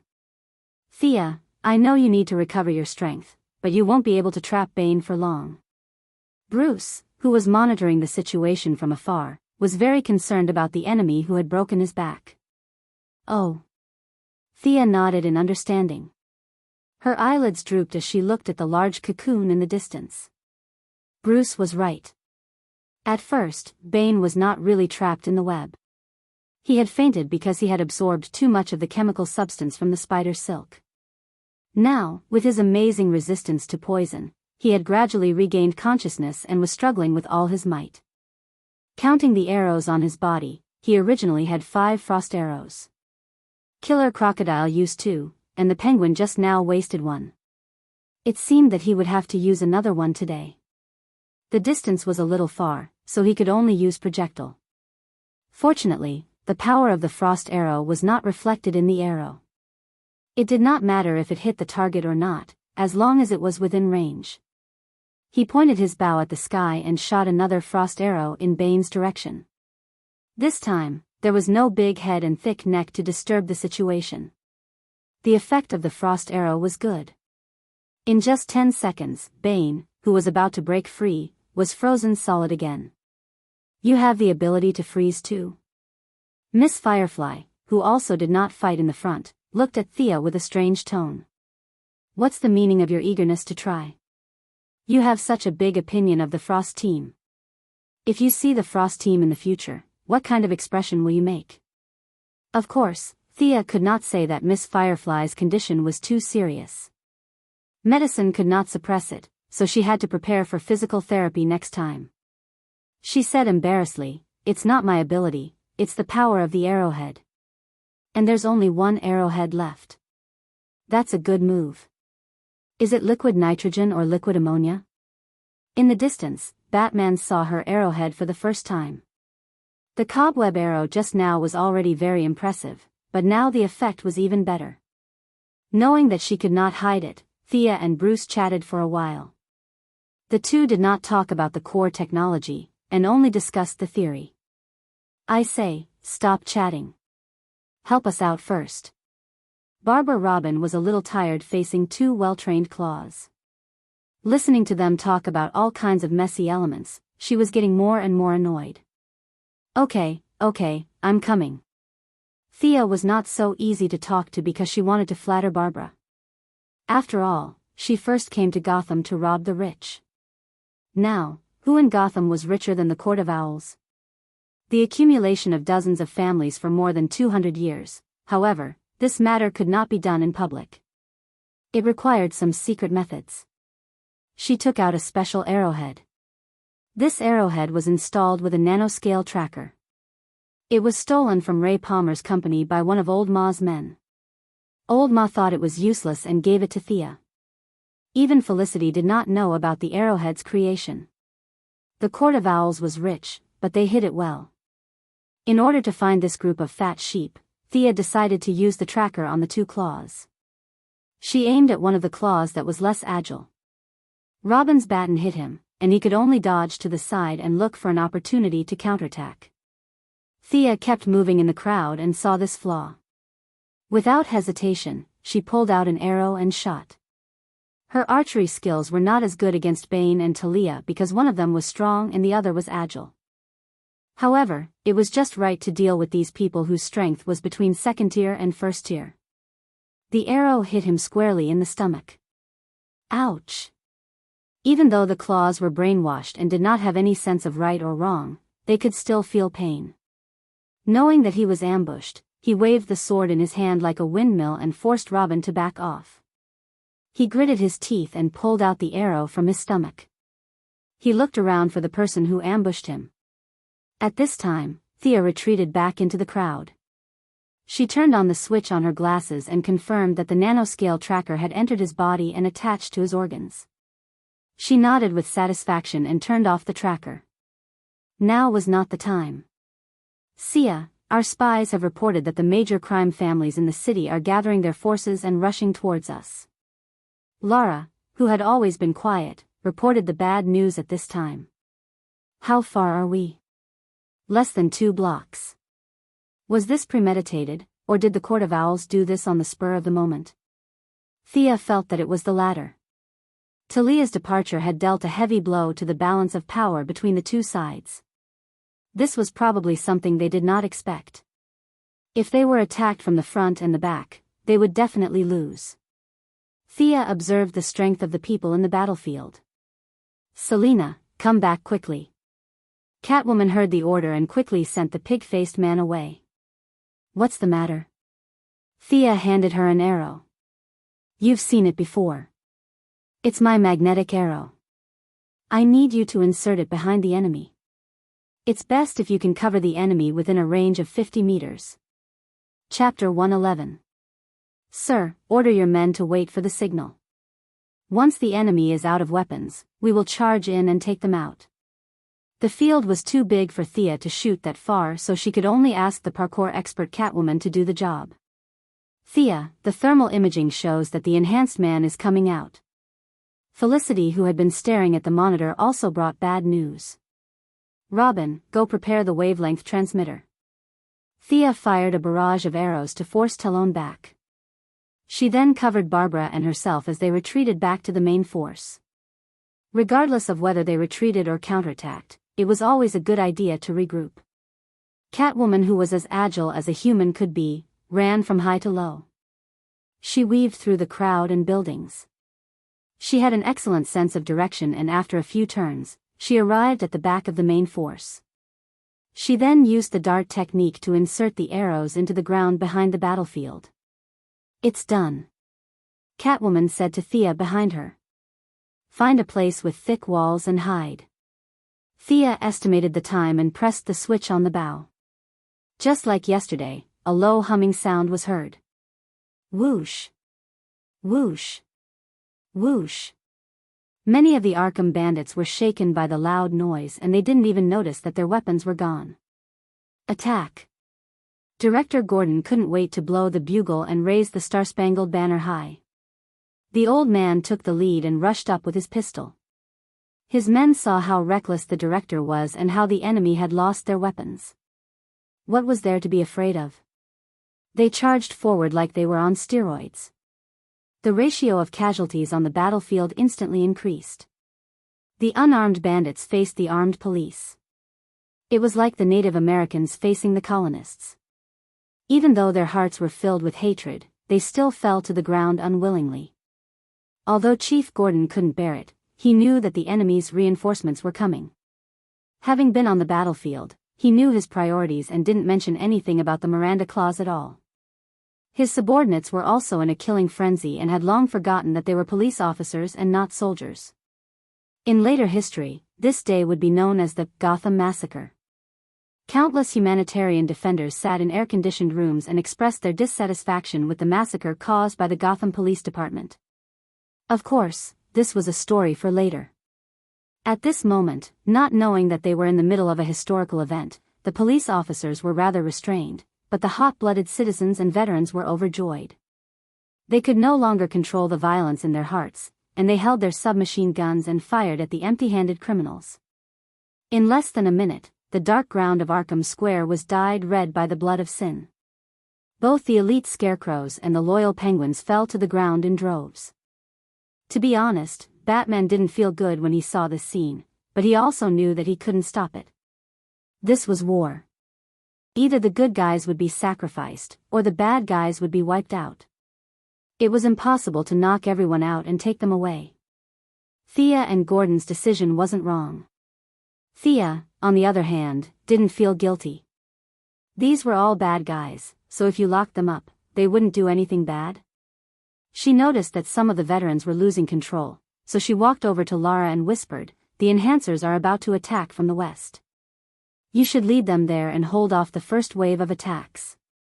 Both of them knew who she was referring to. The mastermind behind the scenes started to panic. Seeing that his men were being slaughtered like never before, the enhancers that he controlled did not leave through the door. Instead, he used explosives to open up a path, and over 200 enhancers charged out. The ones facing the strong enemy were the veterans. They were purposely led to the side by Lara's agents in disguise, and they were just in time to face the strongest wave of attack since the beginning of the war. Thea didn't immediately order for the sonic weapons to be used. Instead, she watched coldly. On one hand, she wanted to reduce the number of uncontrollable factors, and on the other hand, she wanted the enhancers to enter the attack range. As the veterans continued to die, until there were no more enhancers coming out of the asylum, she nodded to Robin. This time, the sound wave was different from Sia's magnetic arrow. Her magnetic arrow was purely collateral damage. Master Bat's infrasound was the real deal. Before anyone on the battlefield could notice anything, the 200-plus enhancers had already started to stagger. The effect is not bad. Thea gestured to Director Gordon. Let's continue. Can these people still be saved? The old director was still trying to salvage the situation, but Thea shook her head. The genetic transformation is irreversible. They are no longer the original citizens, Director. The old director, who was known as the Executioner Gordon, in the years to come, had nothing to lose. What difference did it make if they killed 300 or 500 people? With a wave of his hand, everyone started to focus fire on the new targets. It had to be said that the effects of the biochemical experiment were obvious. These people were much stronger than the dead bandits on the ground. Many of them could still run forward after being shot 4 or 5 times. But as more and more people fell to the ground, the remaining few with thick skin had to face the barrage of 5 or 6 guns at the same time. They were bleeding profusely, and the sonic weapons were still emitting infrasound waves, which increased the casualties of the enhancers. Bang! An earth-shattering sound pulled Thea's gaze to the east. Bane, who was frozen by her, had made countless cracks in the ice. Half of his strong arm was already stretched out. The loud sound was the result of his all-out attack. This was the first time Thea saw someone who could defrost himself. Although this method was a little violent, this guy's strength was indeed beyond scientific calculation. This was too exaggerated. Did she have any other way? Thea, get out of the way. He has lost his mind. Batman knew this enemy well and quickly reminded them. Yes, breaking the ice from the inside. How strong was that? At this time, Bane's eyes were bloodshot. He broke the ice on his body with a few punches and kicks. The muscles on his upper body were bulging like a small mountain. The venom on his back had decreased by 1/5, and there was still a lot of it being delivered to his lips from the can. This guy had gone berserk because of her. Thea thought this was the most reasonable explanation. Whoever went up now would die. The military helicopters that were originally prepared to deal with the crime families had no choice but to participate in the battle ahead of time. She turned to Lara and said, "Shoot him with your helicopter cannons and see if you can lure him away. If he leaves the crowd, use the missiles." She raised her hand and made a cutting motion. What about Batman's fated battle? She really didn't think that much. Besides, looking at this berserk guy, Master Bruce should just go to sleep. You can't beat him, so I'll help you take care of him first. The military helicopters were very fast. They quickly drove over from their previous hiding spot and rained bullets on the big fool on the ground who was emitting green gas. At this time, Bane could be considered as Super Bane. After the brain was stimulated by the venom, his body's potential was fully activated. He was immune to the bullets to a certain extent. He grabbed the things around him and threw them into the air. When the military helicopters saw that they had successfully lured Bane, they began to shoot a few times and flew a distance away, trying to lure Bane away. Chapter 112. Actually, it would be best to drag Bane along with the criminal families and let them fight each other. However, no one was stupid. These families with deep roots had ground-to-air missiles, and the pilots did not dare to get close. The American military was too lazy due to the liberal democratic ideology preached by their politicians. It was very ironic. They were willing to fight battles that were favorable to them. As long as there was a little danger, they would immediately revolt. It was not uncommon for soldiers to fight against generals. Thea could not guarantee that her orders across the 8 Paths Bay would be carried out without any reservations. Just as she was about to retreat, Barbara ran over with a red face. "Why are we retreating?" Yes, it was hard to say how many people they had today. A conservative estimate was that they had killed at least 1/3 of Gotham's criminals, and it was a permanent elimination. With so many people, it would take at least 2 years to capture them according to Batman's habits. At this time, Barbara was holding a person in her hand. "Look who I caught." Scarecrow. Ha. At this time, the former Gotham professor had already fainted. There was a bloody hole in his left shoulder that was bleeding. Seeing that he was not missing an arm or a leg, Thea was a little disappointed. It was not appropriate to kill him after catching him. As for Barbara's question, seeing how happy she was, Thea did not want to dampen her enthusiasm. She could only say softly, "We don't have much ammo left." Barbara's face instantly turned pale. Without ammo, wouldn't they be the same as those people who were slaughtered just now? She turned to look at her father. After receiving confirmation, she quickly asked Thea, who had leveled up into a resourceful star. "What should we do? Don't worry, this place is so big. I've already asked Catwoman to scout ahead. She knows the place well. We'll be back after taking a big detour." Thea knew that the attack on Arkham under her command had come to an end. The next time they came, it would be Batman leading the team. She could not help but sigh. Looking at the Scarecrow being carried away, she asked them about the results of the battle. She found out that the Talon duo had already escaped, the Penguin Man was missing, and the pig-faced man was killed on the spot because he was too big. Talon's escape was good news for him. Even if Penguin Man was still alive, Talia would come after him. Although he didn't manage to destroy Arkham in the end, the enemy's strength was basically wiped out. At least his efforts were not in vain. He ordered the troops to follow the Catwoman, who had returned from exploring, and went around 7th Avenue and Poplar Street to return to the camp. Before she left, Thea ordered Miss Firefly, who had maxed out her fire talent, to set up a fire. On one hand, she wanted to stop the enemy from chasing after her, and on the other hand, she wanted to burn down this evil asylum. The retreat was quite successful. The major crime families were only motivated by the interests of the Owl Court and didn't want to fight them head-on. Both sides tacitly returned to their homes. Once they returned to the camp, everything was fine. At least Thea had nothing to do. She was not in a hurry to activate the tracking device. The Court of Owls was not at the end of their rope yet. She needed to wait a little longer. During dinner, the few of them gathered together to discuss the next step of the plan. This time, Thea had gradually reduced her speech and left all the work to Batman. The two of them were well aware of this exchange of roles. At this time, a police officer walked up to Gordon and whispered a few words in his ear. "I'll take care of it. I'll be back in a bit." The old director walked out after hearing the words. But before he could walk out the door, a sharp voice shouted from outside the door, "Jim, old friend, you must help me. Arrest me. Hurry up and arrest me." The person seemed to be held back by a few people, but he was still shouting at the top of his lungs. Was he in a hurry to surrender? This was a rare occurrence, but it was obvious that the only person who could be considered an old friend of Gordon's was the unlucky Penguin Man. He didn't expect this guy to be so tenacious and strong-willed. After all, even a strong man like Bane, who was almost driven crazy by Thea's frost arrow, this guy was still alive and kicking as he chased after them. It was amazing. "Take him to the surveillance room for questioning." Bruce, who had already taken over as the leader, said to the old director. He couldn't let him barge in.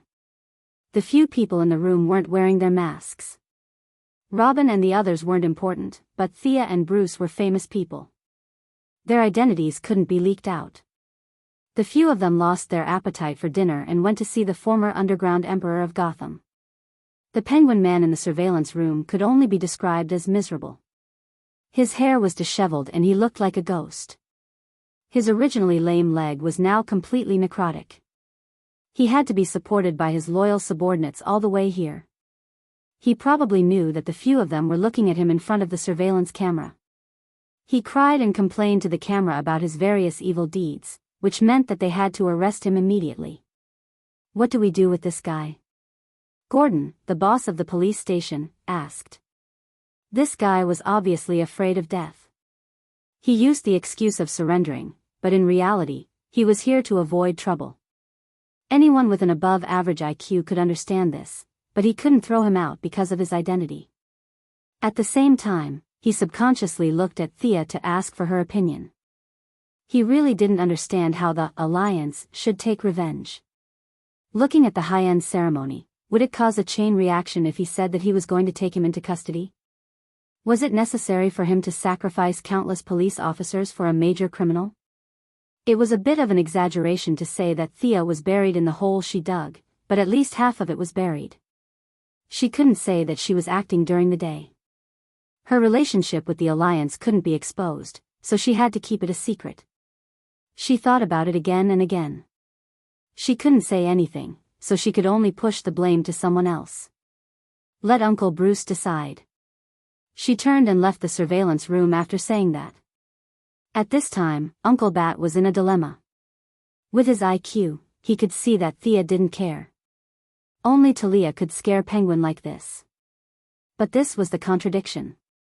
He didn't want to see Talia at all, but he also didn't want to let the criminal go. He wanted to go back to bed and pretend to be sick for a few more days, so that he could push the blame to Thea, but Thea had already run away. After weighing the pros and cons, he finally won out. Lock him up. Humph. Catwoman knew a little about his psychological activities. She thought that he still wanted to see his old lover. She was jealous, slammed the door, and walked out. Batman felt that he wasn't understood, so he went outside to get some fresh air. Unexpectedly, he saw Thea, who he suspected to be his sister-in-law, sitting on a tree and looking into the distance. It was a rare opportunity, and he also wanted to talk to this smart and witty girl to confirm her true thoughts. But he couldn't climb trees now. His waist hadn't fully recovered. He walked to the tree and asked softly, "What are you thinking about?" Thea jumped down the tree. "I'm thinking about my father and brother." She wasn't lying. She didn't know if she had ruined Oliver's opportunity, but she really didn't care. She just wanted to take him back to Star City and reunite with her family. As for Green Arrow and Talia, they could go to hell. Chapter 113. Batman, who was well versed in psychology and had done a lot of research on microexpressions, immediately knew that she was telling the truth. He felt a little sad as they were in the same boat. His parents had both died, and she had lost her father and brother. Their fates were really similar. But he still wanted to ask himself a question. So many people died during the day, do you feel guilty? They were all bad guys, and they were killed by the police. We are a country with a legal system, and these people deserve to die for resisting. Thea sometimes could not understand the logic of these heroes, but she could not refute them. She changed her perspective and pushed all the blame to the police. "Anyway, I didn't do it, I'm very calm." Batman was also stunned by her sophistry. What she said was completely correct, and no one could find fault with it. But he still did not want to give up. "But we just killed all the criminals, isn't that inappropriate?" Thea knew that he would not give up until he got an answer. She could only use the enthusiasm she had when she debated with Old Ma last year and come up with another theory. "You are enforcing the law by arresting the criminals and sending them to the police station, and they are also enforcing the law by resisting until they are killed. This is not contradictory. Today's action is not a small-scale arrest, we are fighting a war between good and evil. There can only be one winner, and this war is not over yet. There are still thousands of citizens waiting to be rescued." Thea did not give him a chance to reply. She continued, "I admire your actions, but from what I have seen in Gotham recently, Gotham not only lacks a Batman, it also lacks a Bruce." "What do you mean?" Batman was confused by her words. "It means what it means. You are Batman at night and a playboy during the day. I think it is a bit of a waste of Bruce's illustrious identity. You should know that Chief Gordon is about to retire, so who will be in charge of Gotham during the day? Have you thought about it?" "You mean?" Bruce's IQ was off the charts. He instantly understood what she meant, but he was still not sure. "Strive to take over the position of police chief after Chief Gordon retires. With your connections and wealth, you can do better than the old chief." Thea didn't have a deep relationship with him. She was just trying to divert his attention to the politicians and financial groups. It would be much easier for her to deal with the Owl Court. But Batman really listened to her nonsense, and he even carefully considered the deeper meaning of her words. Gordon had been a police officer when he was young, and the two had worked together for many years. Today, Thea's words made him realize that his old buddy was really old. "It's not wrong to say that it's dark under the light. I really haven't thought about the future of the police station. The old chief should really take a break. After so many years of life and death, he was kidnapped by bad people countless times. If it were me, there wouldn't be such a problem. Would I be afraid of being kidnapped? He nodded at Thea, indicating that he would think about it, and left with a lot on his mind. After he left, Thea found a clean patch of grass and sat down. She said softly as if to herself, "He's gone far. Big sister, come out." Talia's figure appeared from behind a tree trunk not far away. She didn't have a bow, only a long sword at her waist. "You're not my sister." Wasn't that obvious? Thea wasn't wearing a hood or glasses. Anyone could see that she wasn't related to Talia by blood. It's obvious. Thea picked up a pebble on the ground and threw it into the distance. Talia didn't have the intention to fight. She found an empty spot and sat down. The two were about 3 meters apart. She looked at her with bright eyes. "Where did you learn your martial arts?" Thea smiled but didn't say anything. How could she expose herself so easily? "Are you trying to bully me because I'm young?" Talia was mentally prepared for her silence. She started to analyze. "You're definitely not trained in Nandarbart. You're the descendant of a certain adjutant, right?"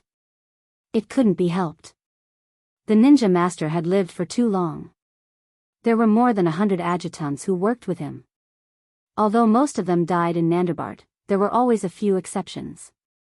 Talia couldn't be sure if these people's descendants passed it down.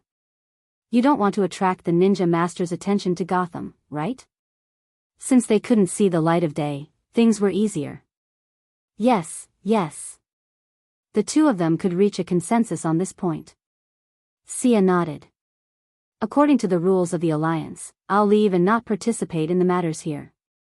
Since you're not too bad, I'll remind you that the Owl Court has found a secret weapon and is currently activating it." This news surprised Thea.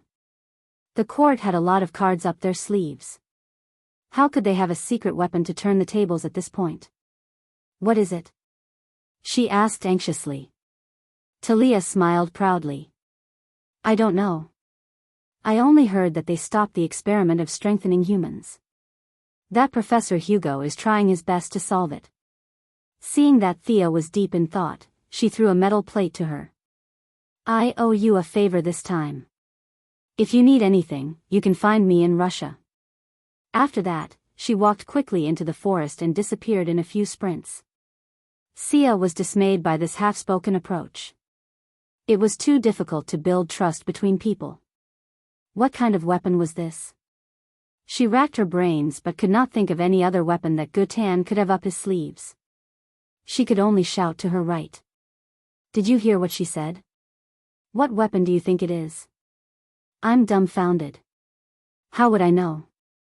Catwoman walked to Thea's side and lay on the ground. She was still chewing on a piece of grass as she stared blankly at the fading sunset. "Your family of 3 only wanted me, an outsider, to be your counselor, right? Come on, let's continue chatting." "She's gone anyway. Isn't that good? You can have some alone time with Bruce again. Don't go to Star City for this date. Go to the metropolis." Thea remembered their unique way of traveling clearly.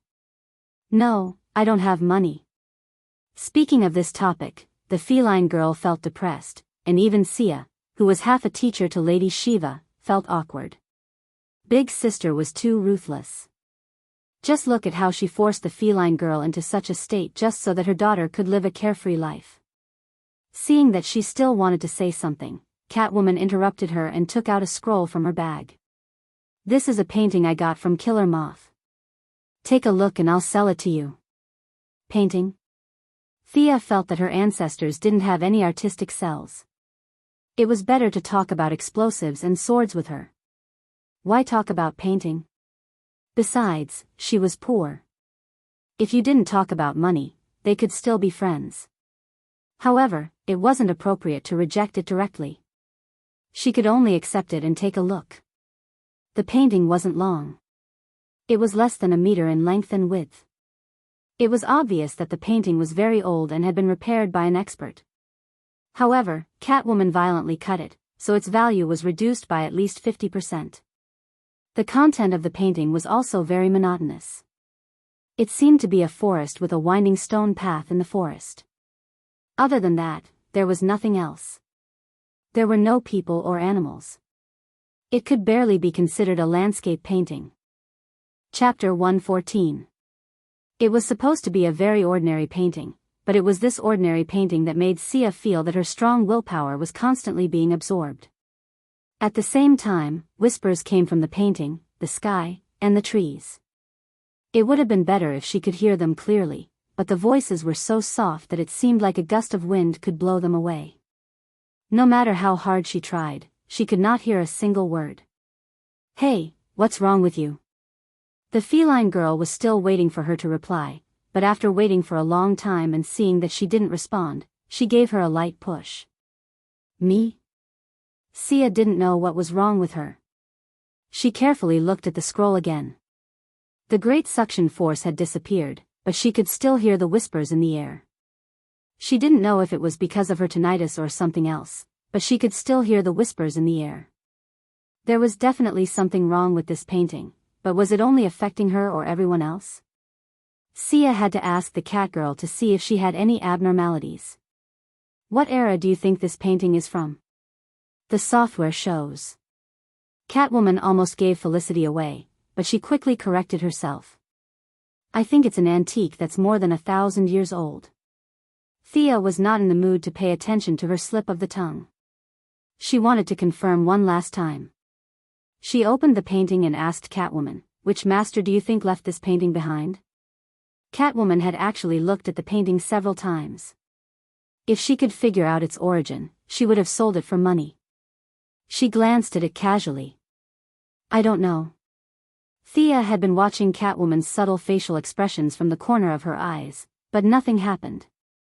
Catwoman was still lying there lazily, in stark contrast to her previous absent-mindedness. "This painting is destined to be with me?" That thought popped up in her mind. "Then there's nothing to say.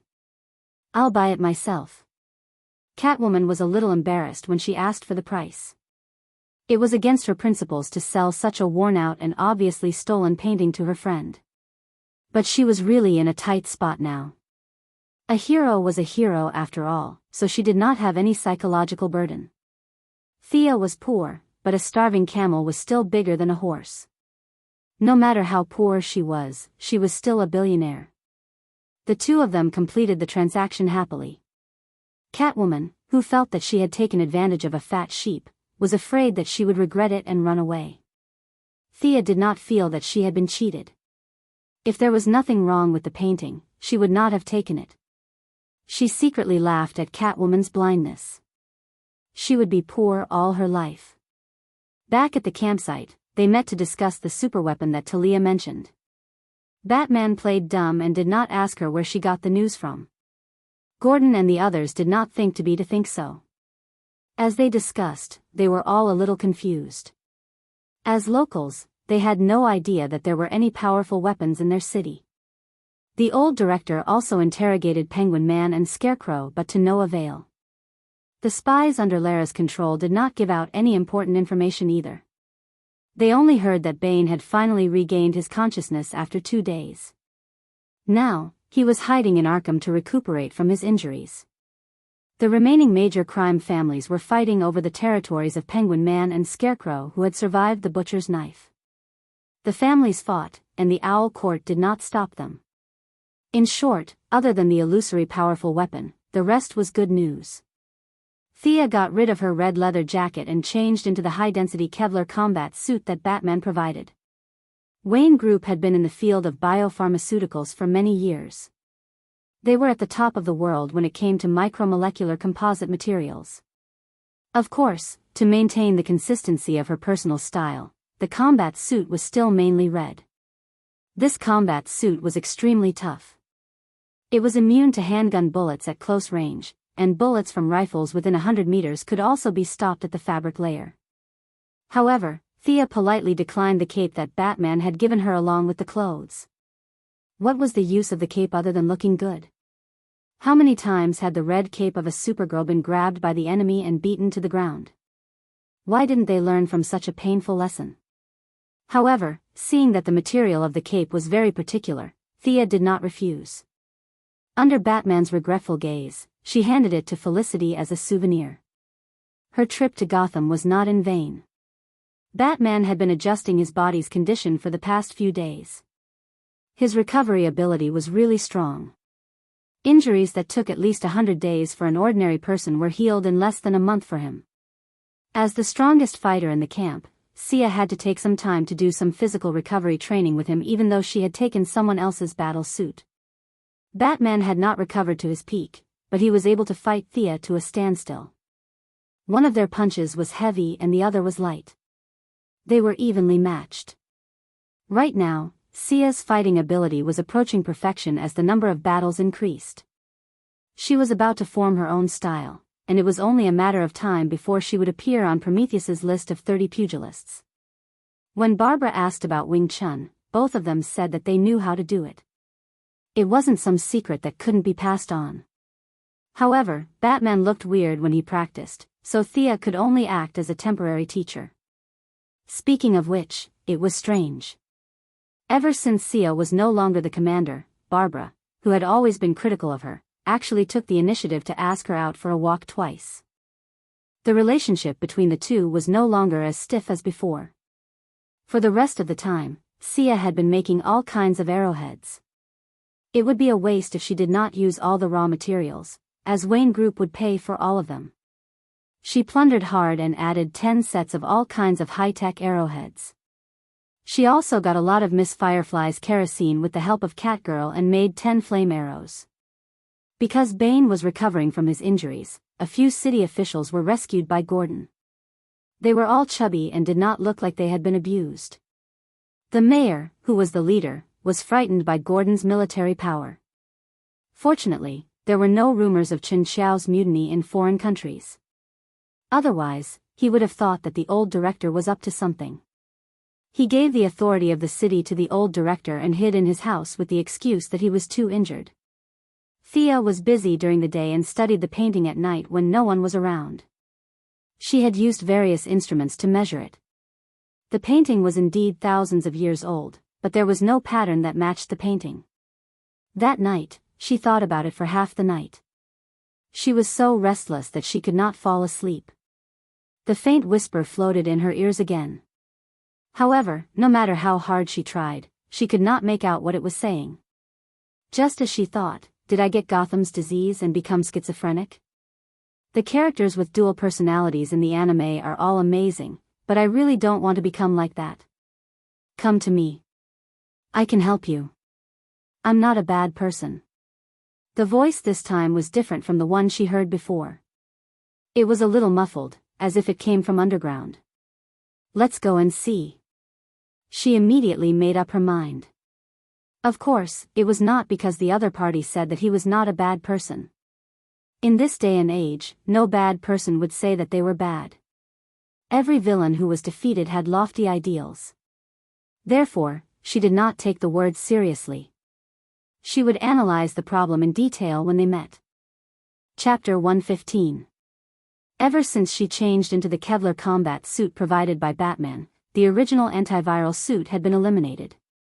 The new suit was able to withstand pressure, bulletproof, and sharp objects. It also had good breathability and moisturizing properties. Although it was not as fast as Superman or Supergirl, who could tear off her shirt and fly out, it was much more efficient than before. After changing, Thea did not inform anyone. She slung her weapon over her shoulder, jumped on the skateboard, and flew towards the direction of the sound. Although she was no longer in command, she did not stop paying attention to Gotham's weather. Every now and then, she would instruct the old director to shoot up into the sky. Out of respect for her, the higher-ups followed her orders without hesitation. That little bit of money was just fuel for Batman. Of course, this was referring to the fuel for the Batfighter. The speed at which the cumulus clouds accumulated could not withstand her daily destruction.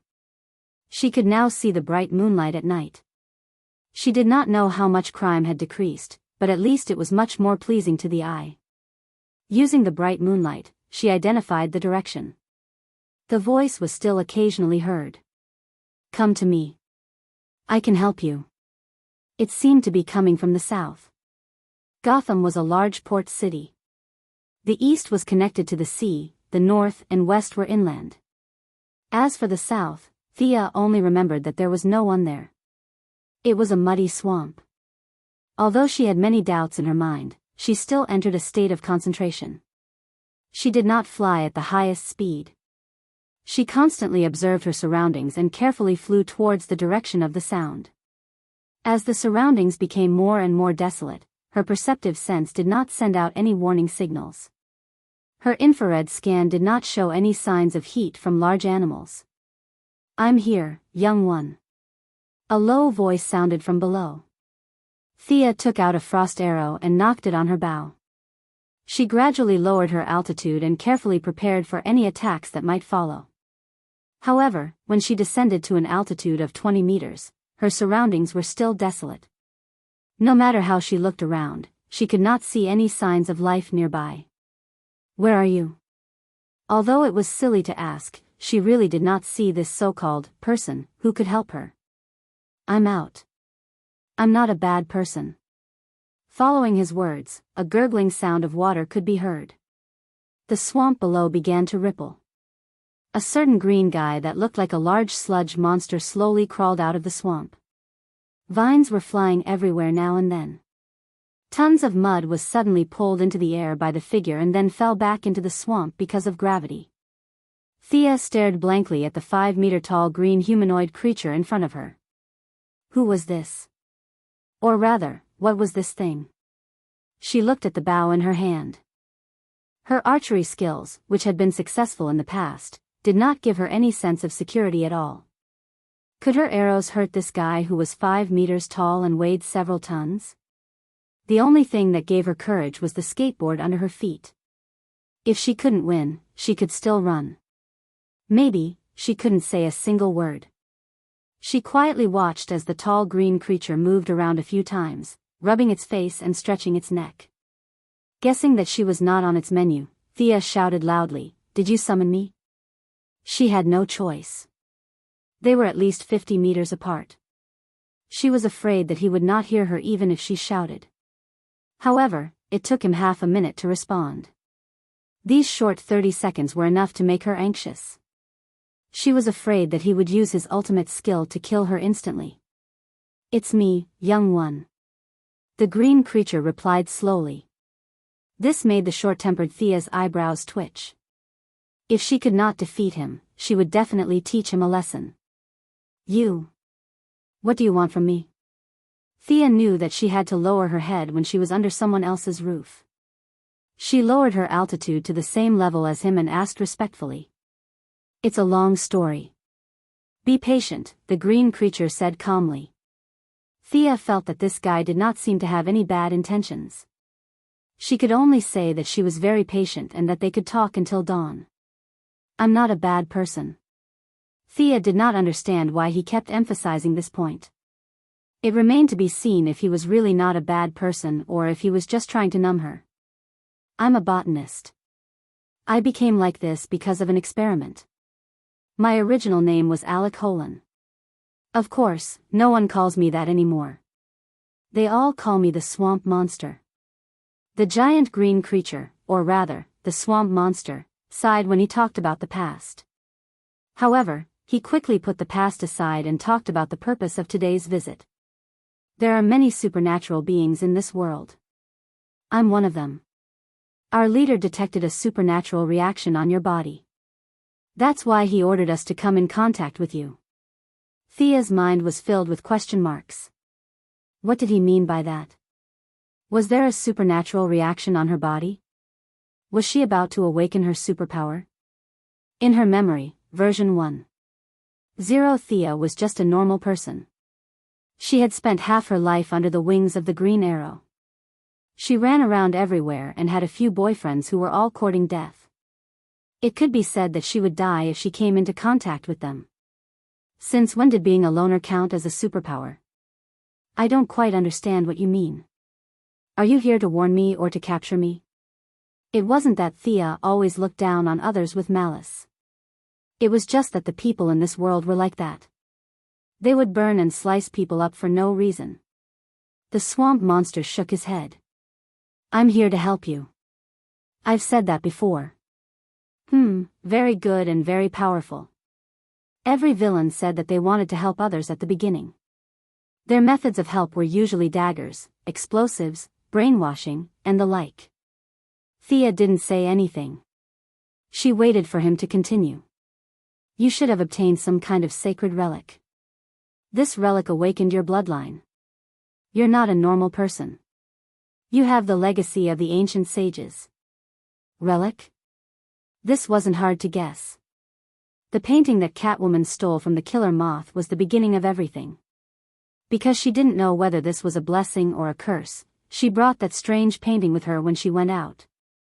As for the bloodline, it was a little confusing. Was it brought about by the fusion, or did she have it in the first place? This was a bloodline. It sounded so high and mighty. What bloodline limit, D-clan, weren't they all cheats brought about by the bloodline? But did she really have such a thing? Although she was a little afraid that this big green guy would snatch her painting, she still took it out. The relic you're talking about is this, right? As for the bloodline, can you explain it? The swamp monster revealed a smile that he thought was kind, but Thea thought was terrifying. Only you know your bloodline. I used to be a botanist, but now I'm not even a human. I can't determine the source of your bloodline. Only I know. What do I know? Thea's brain was about to become mush. Just when she was about to say that she couldn't remember, the scenery in the painting flashed in her mind, and her family name that she had never shown before. Merlin. Chapter 116. The great wizard Merlin was a legendary figure that everyone in Europe and the United States knew about. The meeting between the great wizard and King Arthur, and the legend of the 12 Knights, had reached the point where almost everyone knew about it. But was this Merlin, who was so famous, the same person as Malcolm Merlin? She had been painstakingly searching for 8 generations of the Quinn family's ancestors. It turned out that the truth was so close to her. But was this really the truth? She looked at her own hands. Her 5 slender fingers were white and full of strength. Whether it was a bow or a sword or a dagger, she could use them all skillfully. But no matter how she looked at it, it did not look like she could shoot fireballs or icicles. Moreover, in terms of bloodline, old Ma's bloodline should be purer than hers. The old man had been scheming all his life, but in the end, it could be said that he became more and more miserable. She did not see him awaken any great ability in adversity. The so-called bloodline also did not help him kill the Green Arrow and the Ninja Master. Could he become a wizard? Thea imagined the scene of Malcolm wearing a robe and shooting fireballs. That scene was too beautiful. You must be kidding me. However, the swamp creature in front of him seemed to be telling the truth, and it didn't seem to be a lie. Thea pointed at herself. Do you have my bloodline now? But I don't feel any difference. The swamp creature did not speak. Countless vines of plants rose from the mud below him. Wrapped in a variety of dazzling plants, the vines lifted up a dark red vessel. Looking at the clean, cup-like vessel that was taken out of the mud in front of her, Thea now truly understood what it meant to be untainted by mud. Needless to say, this was definitely a treasure, but it was definitely not meant to be with her. Sure enough, the swamp creature spoke. This is the soul awakening cup of the leader's wife. It can successfully awaken your bloodline. As for whether it succeeds or not, it depends on you. Although Thea had never heard of this so-called wife, she knew that she was a big boss in a certain industry. At this point, there was nothing to worry about. How do I use it? Drip your blood into the cup. It will search for the holy relic on your body and successfully open the land of heritage. The swamp creature probably knew that he looked a little scary, and he didn't know how brave Thea was. Using his past experience as a human, he only felt that if he was a little girl, he would have fainted for 10 minutes. He controlled the vines to put the cup on the ground and slowly took 2 steps back. Thea descends from the air to the ground. She doesn't dare to leave the skateboard. She walks around the inconspicuous cup twice. She doesn't see anything wrong with it. Thea rolled up her sleeves and made a cut on her arm. Fresh blood quickly covered the bottom of the cup. Just as Thea was wondering how much blood was needed to activate this thing, she felt a hook hooked onto her belly button and pulled upwards. She wanted to shout, but the rapid wind had already made her unable to speak. She only felt that she had been stuffed into a narrow tunnel. Her entire body was enveloped by a huge wave of air, and she was flying at high speed in this extremely long tunnel. After an unknown amount of time, when she regained consciousness, there was only one thought in her mind. This user experience sucks. He patted his butt and wanted to stand up. Only then did he realize that the combat uniform he was wearing was gone. Instead, he was wearing a beggar's outfit. Alright, calling it a beggar's outfit was a bit of an exaggeration.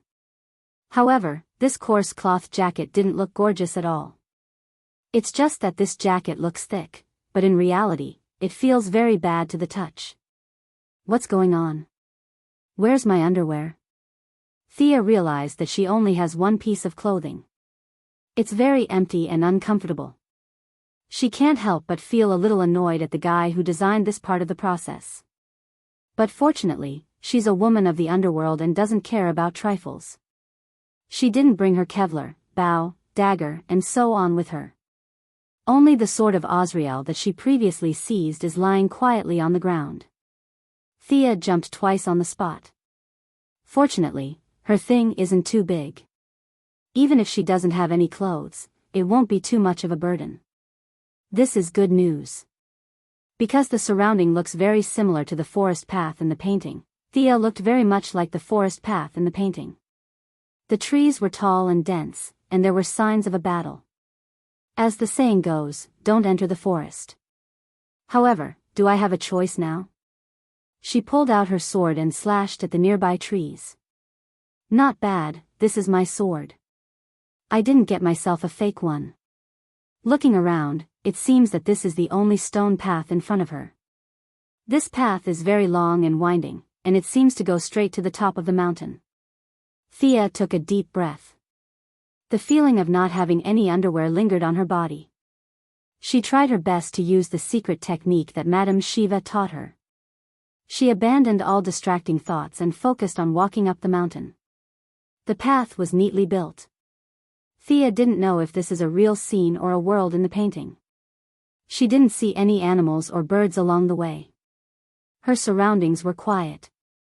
Occasionally, there would be wind blowing, but it didn't cause any disturbances to her sharp senses.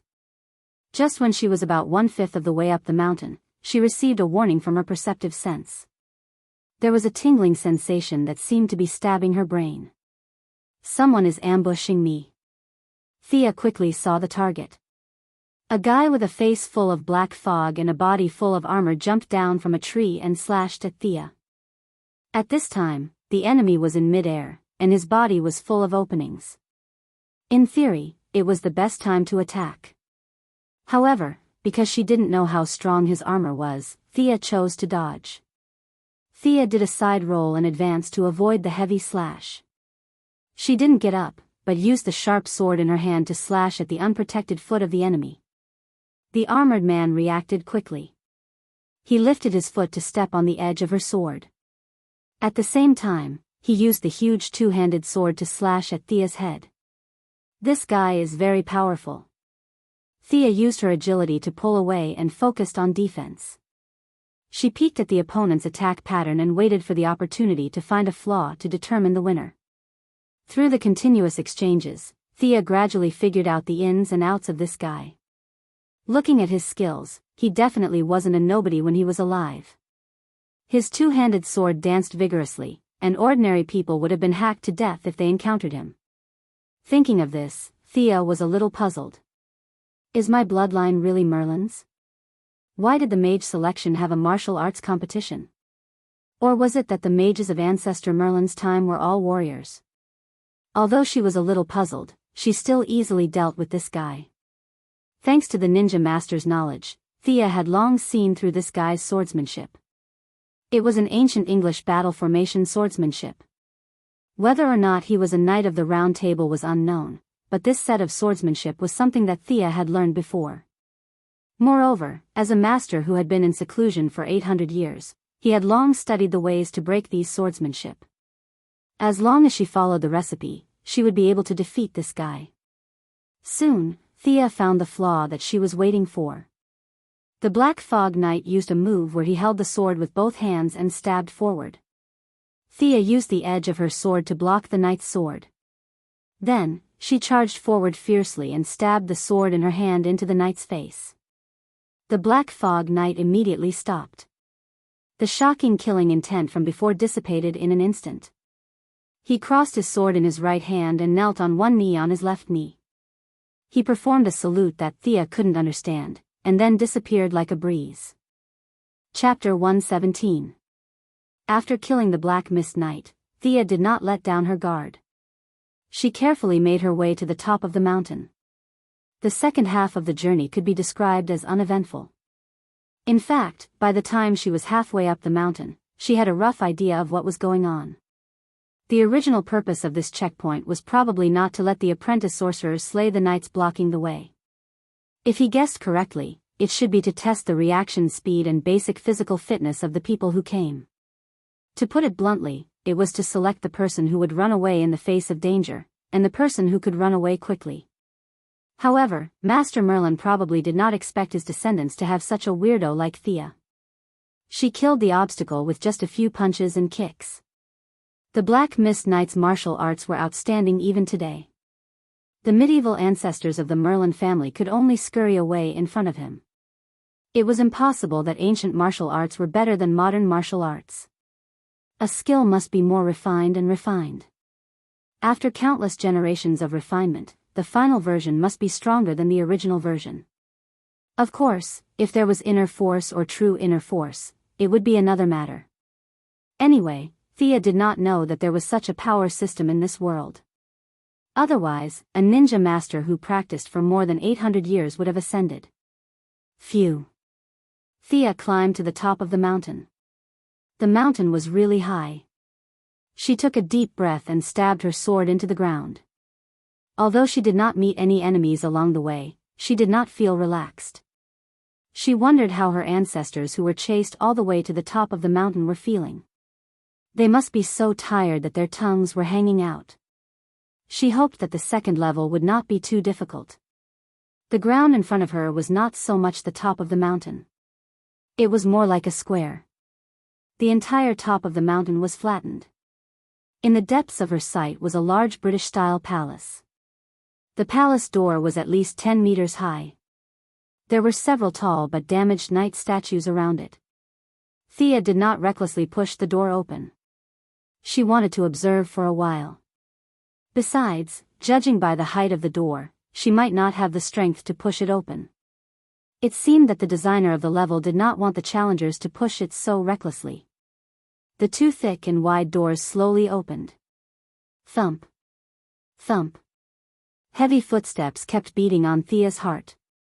Under her shocked gaze, a huge figure slowly walked out from behind the door.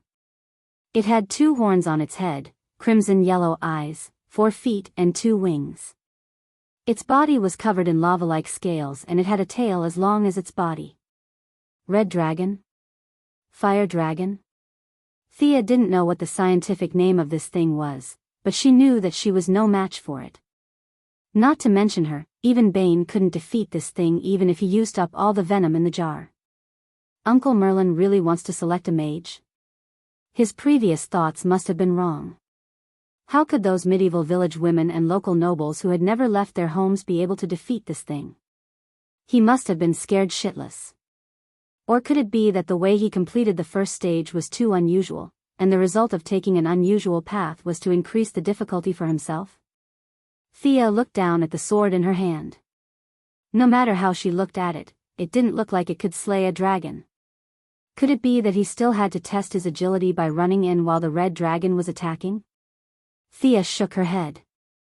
The dragon came out and squatted at the gate. It had no intention of getting up. In an instant, she thought of 7 or 8 possibilities. There were game guides from her previous life and various fairy tales here, but she found that none of them corresponded to her current situation. Her current situation was described with a big headache. Just as she was thinking hard about the purpose of the stage design, the red dragon in the distance seemed to be very dissatisfied with her motionless. It didn't do anything and spat out a fireball. Thea cursed. Did the prerequisite of a mage apprentice have to be a dragon slayer?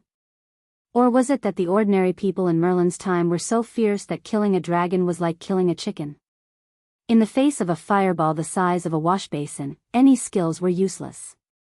Looking at the color of the flames, she knew that the temperature was definitely not low. Even Miss Firefly's fire-immune constitution might not be able to withstand it. Bang! Boom! While constantly dodging the fireballs, Thea was also looking for a way to break out of the situation. But this guy just stayed at the gate and didn't move. She didn't have a bow and arrows, and even if she did, it would be useless. Close combat? You must be kidding. She didn't have 39 friends to help her now. What magic? Thea was here to learn magic. She didn't know how to do it at all. Huh?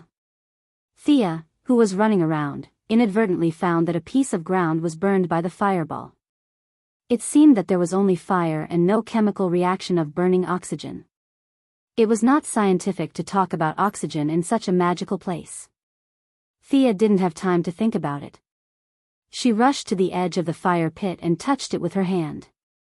Indeed, there was no sign of high temperature. She put her sword into the bottom of the pit and waited for a few seconds. She pulled out her sword and found that there was no sign of burning or high temperature on the sword.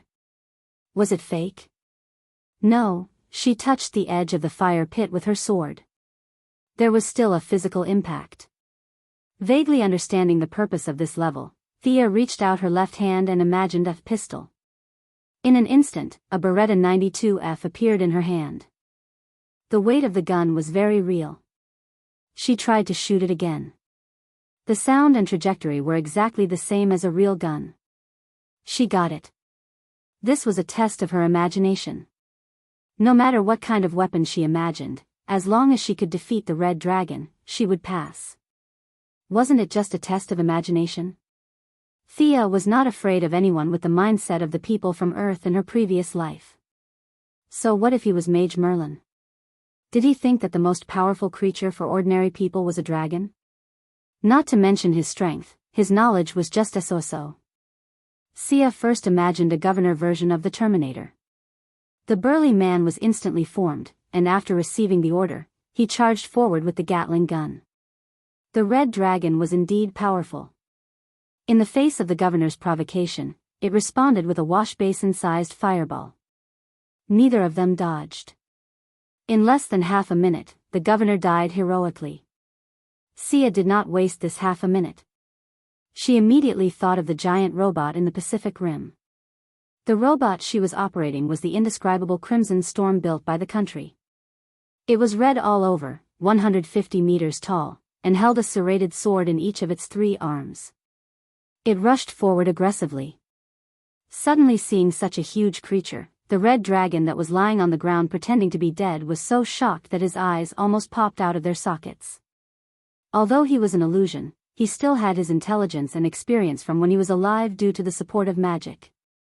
He swore with his 1,000-year-old dragon age that he had never seen such a huge humanoid creature before. Was this the legendary Titan? A 150 meters tall and weighing over 1,000 tons of metal against a red dragon that was 20 meters tall and less than 100 meters long. The whole process could only be described as dog torture. Thea felt that she had never felt so good in her life. One of her hands held the dragon's neck to prevent him from moving. The other 2 hands held the sword and slashed fiercely. At first, she used a few sword moves, but later, she stopped. Slashing and slashing was enough to deal with this guy. Chapter 118. The aggrieved red dragon didn't even have the chance to use its dragon wings or shadow flame before it was pressed to the ground by Thea and cut into pieces. In theory, the dragon would die if its head was cut off, but this was obviously an illusion version of the dragon, so it was hard to say whether the fatal wound was in its head. Thea didn't think that her time was precious. Like mincing meat, she cut the majestic red dragon into pieces of meat that were less than half a meter long and wide. She searched around but didn't find any forging materials like dragon crystals or dragon cores. She sighed. Just now, she found that there was a trick to pass this level. There were 4 broken knight statues at the door. The designer's goal was to use these statues as reference objects to simulate the classic scene of a knight and a mage working together to kill a dragon. But she didn't know which generation of ancestors had misunderstood or deliberately caused trouble for their descendants, but he or she directly brought the statues to life and fought a great battle with the red dragon. The 4 statues were now piled up on the side like garbage, and if one didn't look carefully, one wouldn't know the specific meaning behind it. Anyway, she passed. Thea controlled the robot to put her on the ground. She was 150 meters away, so she didn't dare to cancel it suddenly. She would fall to her death. Carrying her sword, she walked around the pile of meat and walked into the hall. Not long after she entered the hall, the 2 doors closed in a very old-fashioned way. She pouted. How uncreative. From the outside, it looked spacious and tall, but the space inside was actually not that big. Thea walked a few steps and came to the side of a desk. There were a lot of parchment papers on the table, 3 quill pens were placed diagonally on the table, and a small bottle with very little ink was thrown carelessly on the ground. Thea was more and more sure that there was something wrong with this scene. It was so messy and disorderly that it didn't seem like an examination at all. There wasn't even someone to clean up the table. Moreover, there wasn't even a prompt along the way. She didn't ask for the system to make it like a system fairy, but even if it put up a notice board, it should at least let the candidates know what to prepare. No matter what the examination was, she should clean up the table first. But when Thea touched the parchment paper, a huge hourglass suddenly appeared in the originally empty place. She roughly estimated that the sand wasn't moving too fast, so it should take about an hour. But what was he going to do in the next hour? Thea looked around again. The decorations were quite luxurious. There were carpets, murals, lamps, and a bunch of decorations. Thea scratched her head. After all, when Merlin was active, Sherlock Holmes' great-grandfather hadn't been reincarnated yet. But just in case, she still looked around. Many of the items were just decorations and could not be removed. Thea wasted 10 minutes and finally confirmed the target. It was the thing on the desk. He picked up a piece of paper and read it carefully. What a mess. Thea put aside the so-called practical application of mana and the secondary connection between the earth and water. If he couldn't understand this piece of paper, his ancestors wouldn't be able to either. He could only spend another 5 minutes sifting through all the parchments and find a few that he could understand. It was really simple. The paper was filled with basic knowledge, such as the composition of the universe, the basic framework of the world, and so on. For Thea, whose learning ability had been enhanced to 2.0, it was a piece of cake. She used her extraordinary intelligence to forcibly record down the information that conflicted with her original worldview. Then, she began to read the scrolls that she couldn't understand. She realized that the next examination was probably a written one. The quill and ink didn't look like a souvenir for her. Thea used the skills she learned from her previous life to deal with exam-oriented education. Some of them had some similarities with modern physics, while others were nonsense. She didn't care if she understood them or not and just memorized them all. The learning methods from her previous life were a great help. Combined with her powerful memory, she could say that no matter if it was the Ninja Master or Batman, she wouldn't lose to them in terms of learning speed. There were more than 10 parchments with tens of thousands of words that went against common sense. In less than half an hour, she had memorized all of them. She also used the last 10 minutes to comb through her entire memory. The knowledge was very heterogeneous. Although it was the result of a large system, Thea felt that it was too scattered. It felt like someone had put it all together as a prank. As for the truth, she did not care at this time. The whole assessment site seemed to have been used many times, and the paintings she got had probably passed through many generations. With the erosion of time and man-made destruction, Thea felt that it should not have been so difficult in the beginning. Perhaps there were some instructions left with the painting for future generations? But at this point, no matter what happened here, as long as she passed this level, she should be able to pass. She could still vaguely feel this. She calmed her breathing and kept herself in the best condition. She slowly adjusted her state of mind. When the sand in the hourglass completely fell, a new piece of parchment appeared on the table. The original ones had all disappeared, leaving only the quill and ink bottle. Thea immediately took the parchment and looked at it carefully. There were less than 20 questions on the whole paper. They were all questions about how the world was composed of several major elements, the colors of flames when burning, the refraction of light, and so on. She knew that she had been tricked by this messy environment. What she saw later wasn't the content of the examination at all. Just looking at the first few papers was enough to deal with it. Thea gave the unknown guy a middle finger. "Don't let me see you in person, or I'll beat the shit out of you." Although the questions were very simple, she still answered them seriously. In less than 5 minutes, she finished all the questions. After checking several times and confirming that they were all correct, Thea was a little dumbfounded. "Who should I give this paper to?" "Hey, I'm done. Is anyone here?" She stupidly shouted at the empty room for a long time, but no one came out. She fainted. "Ancestor Merlin, don't tell me that in order to take care of the descendants who just learned how to read, the examination time was set especially long?" Thinking about it, it was possible. In the Middle Ages, not to mention the common people, even the king who could write his own name was considered a high-quality person. At that time, the king was more like the leader of a society than the leader of a country. Many nobles didn't know how to write their own names, so they could only wear a seal on their hands and press it when it was their turn to sign. She waited patiently for a while and found that still no one paid attention to her. "Okay. Since you are so assured, I won't be polite." Thea left her seat and looked around again.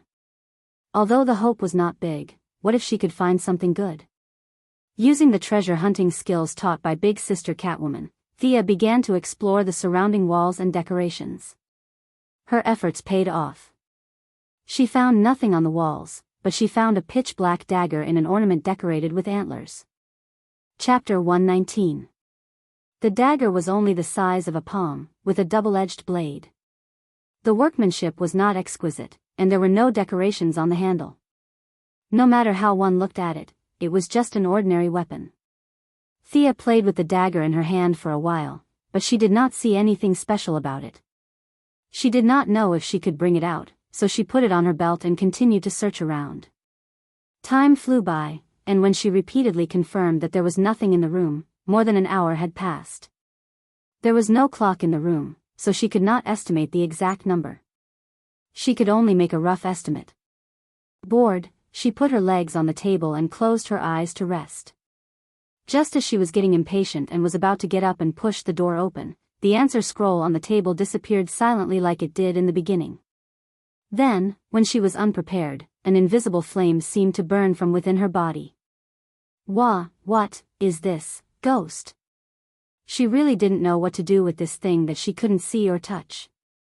She only felt that all the blood in her body was desperately rushing towards that ball of flame, and a large amount of blood was being converted into an unknown substance. Every second felt extremely long. With the inexplicable loss of blood, she felt that her ability to think was getting weaker and weaker. Her mind was blank. Who am I? Where am I now? Her body was gradually taken over by instinct, and her consciousness was slowly swallowed by the endless nothingness. When she regained her sense of existence, Thea found that she had already left the scroll and returned to the starting point. The swamp monster was still staring at her with its blood-red eyes from afar.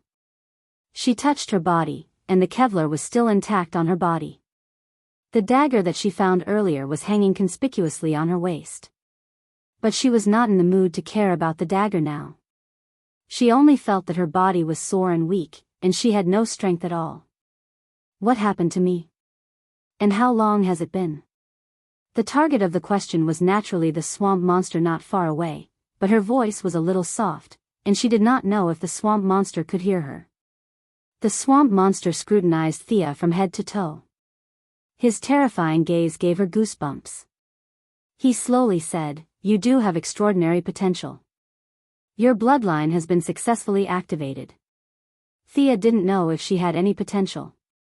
She only felt that she was about to die. Her body's strength was less than 30% of its usual strength. Her breath was unstable and her steps were weak. She sweated after taking 2 steps. She checked her pulse and found that her heart rate was much slower than usual. She touched the skin on her face and found that it was no longer as elastic as before. What kind of injuries did I sustain? He wanted to use his heart to feel the so-called bloodline of the swamp monster, but he felt dizzy and his vision blurred. He could only see double. This was probably a symptom of lack of blood. The swamp monster seemed to have noticed that she was so weak that a gust of wind could blow her away, so it slowly explained. Don't worry, this is a good thing. When you first awaken, there will be a process of purifying your blood. As for why you're so weak, I don't know either. After all, I'm not a magician. The swamp monster even made a gesture of spreading its hands after it finished speaking. However, its 5-meter-tall body did not look cute at all. Thea didn't have the energy to complain. What it said was as good as not saying anything. What a jerk. Even though she was so weak that she couldn't even defeat Director Gordon, achoo. Who's scolding me? Fortunately, she rode out on a skateboard, so she could still fly back to the camp slowly. She waved at the swamp monster and was about to say goodbye. He was quite friendly to her. Judging from the size of this guy, it was obvious that he wasn't a magician. It was useless to ask. She should go back and rest early. This is for you. The swamp monster put away the cup and took out a green fruit from the ground and handed it to Thea. What's this? Thea looked at the fruit. It was the size of a coconut and had an oily body. Its emerald green color reminded her of cyanide. Its surface was also covered with strange patterns. Was this edible? It wasn't a devil's fruit, was it? Was it a logia fruit? But Thea knew that it was impossible even if she used her toes to think. I don't know which ancestor's bloodline you awakened, but the earth can bear everything. This fruit can further awaken your bloodline. This is a gift from me. I can see every corner of the city. You've brought light to Gotham. You're a good child, justice needs your strength. Even though she was praised by a 5-meter-tall green creature, Thea was still quite happy. It seemed that there were some benefits to her urging the rain every day. She smiled as she took the fruit. This thing could awaken her bloodline again? It didn't seem too bad. Thea was a little scared after her previous experience. Plus, she was extremely weak. She should keep the fruit for now. Looking at the swamp monster slowly sinking into the ground, Thea didn't have time to count her gains. She found the direction of the camp and flew back. Fortunately, after the 2 recent attacks on Arkham and the fight between the major crime families in the city, the villains in the city had all been summoned away. The spectacular scene of being greeted by rocket launchers when she first arrived in Gotham did not happen again. Thus, she was able to safely fly back to the base. She wanted to sneak back to her room, but she still startled Felicity, who lived next door. This girl had been getting closer and closer to Catwoman recently. The 2 of them were playing games in the room. When they heard her movement, they both came out to ask. Thea, what's wrong? Catwoman had been avoiding her for the past few days because she thought of her as a big boss. But now that they met face to face, she couldn't pretend not to know her. She quickly asked when she saw that something was wrong with her pale face and unsteady steps. How should she explain? If she said that she had obtained a bloodline or something, it wouldn't be a problem if these people knew, but she had to consider Batman's unnatural attitude of hatred. She couldn't afford to lose the reputation she had gained. Just as she was thinking hard about how to come up with a good lie, Felicity, who always had a big imagination, looked at her for a while before she said in a tone of realization, "You're having your period? You're using so much this time." In a daze, Thea took a while to understand what she was referring to. F***ck, you're bleeding so much in one go. She had lost almost a third of her blood, but Thea thought about it and realized that she had indeed lost a lot of blood in the past few days. Although the quantity of blood she had sold at one time was a bit higher than the standard, at least it was an explanation. Although it was a bit awkward, she tacitly accepted this fact. Catwoman immediately understood what she meant. She was very enthusiastic and helped her back to her room like an old lady. Then, she volunteered to boil some brown sugar water for her. Barbara, who lived nearby, heard the news and jumped out of Robin's room to help. She didn't know if she was in the mood to watch a good show or if she was really concerned about her comrade. Batman was doing recovery training. When he heard that she was injured, he hurried over. But when he saw that she was surrounded by women, he used his rich knowledge to surpass Lex Luthor's IQ to determine the specific situation and ran away. Chapter 120. For the next few days, Thea used the excuse of being attacked by her aunt to deal with everything. Needless to say, this reason was really very good and very strong. Everyone who saw her showed a bright smile, and all of them were concerned about her well-being, afraid that she would suddenly die. With her body's hematopoietic function activated, Catwoman Barbara would send her some black chicken with brown sugar from time to nourish her body. She had recovered most of her combat power and could properly sort out her gains this time. In fact, she had already received a message the night before. This message was very mysterious, as if it had suddenly emerged from her soul. There was no need to read or understand it, it was completely an instinctive skill that she had mastered. From the message, she realized that every descendant of the Merlin family would master an instinctive skill, or a spell-like ability, when they successfully awakened. This skill did not require magic, gestures, or any other external conditions. As long as one had enough physical strength, they could activate this ability.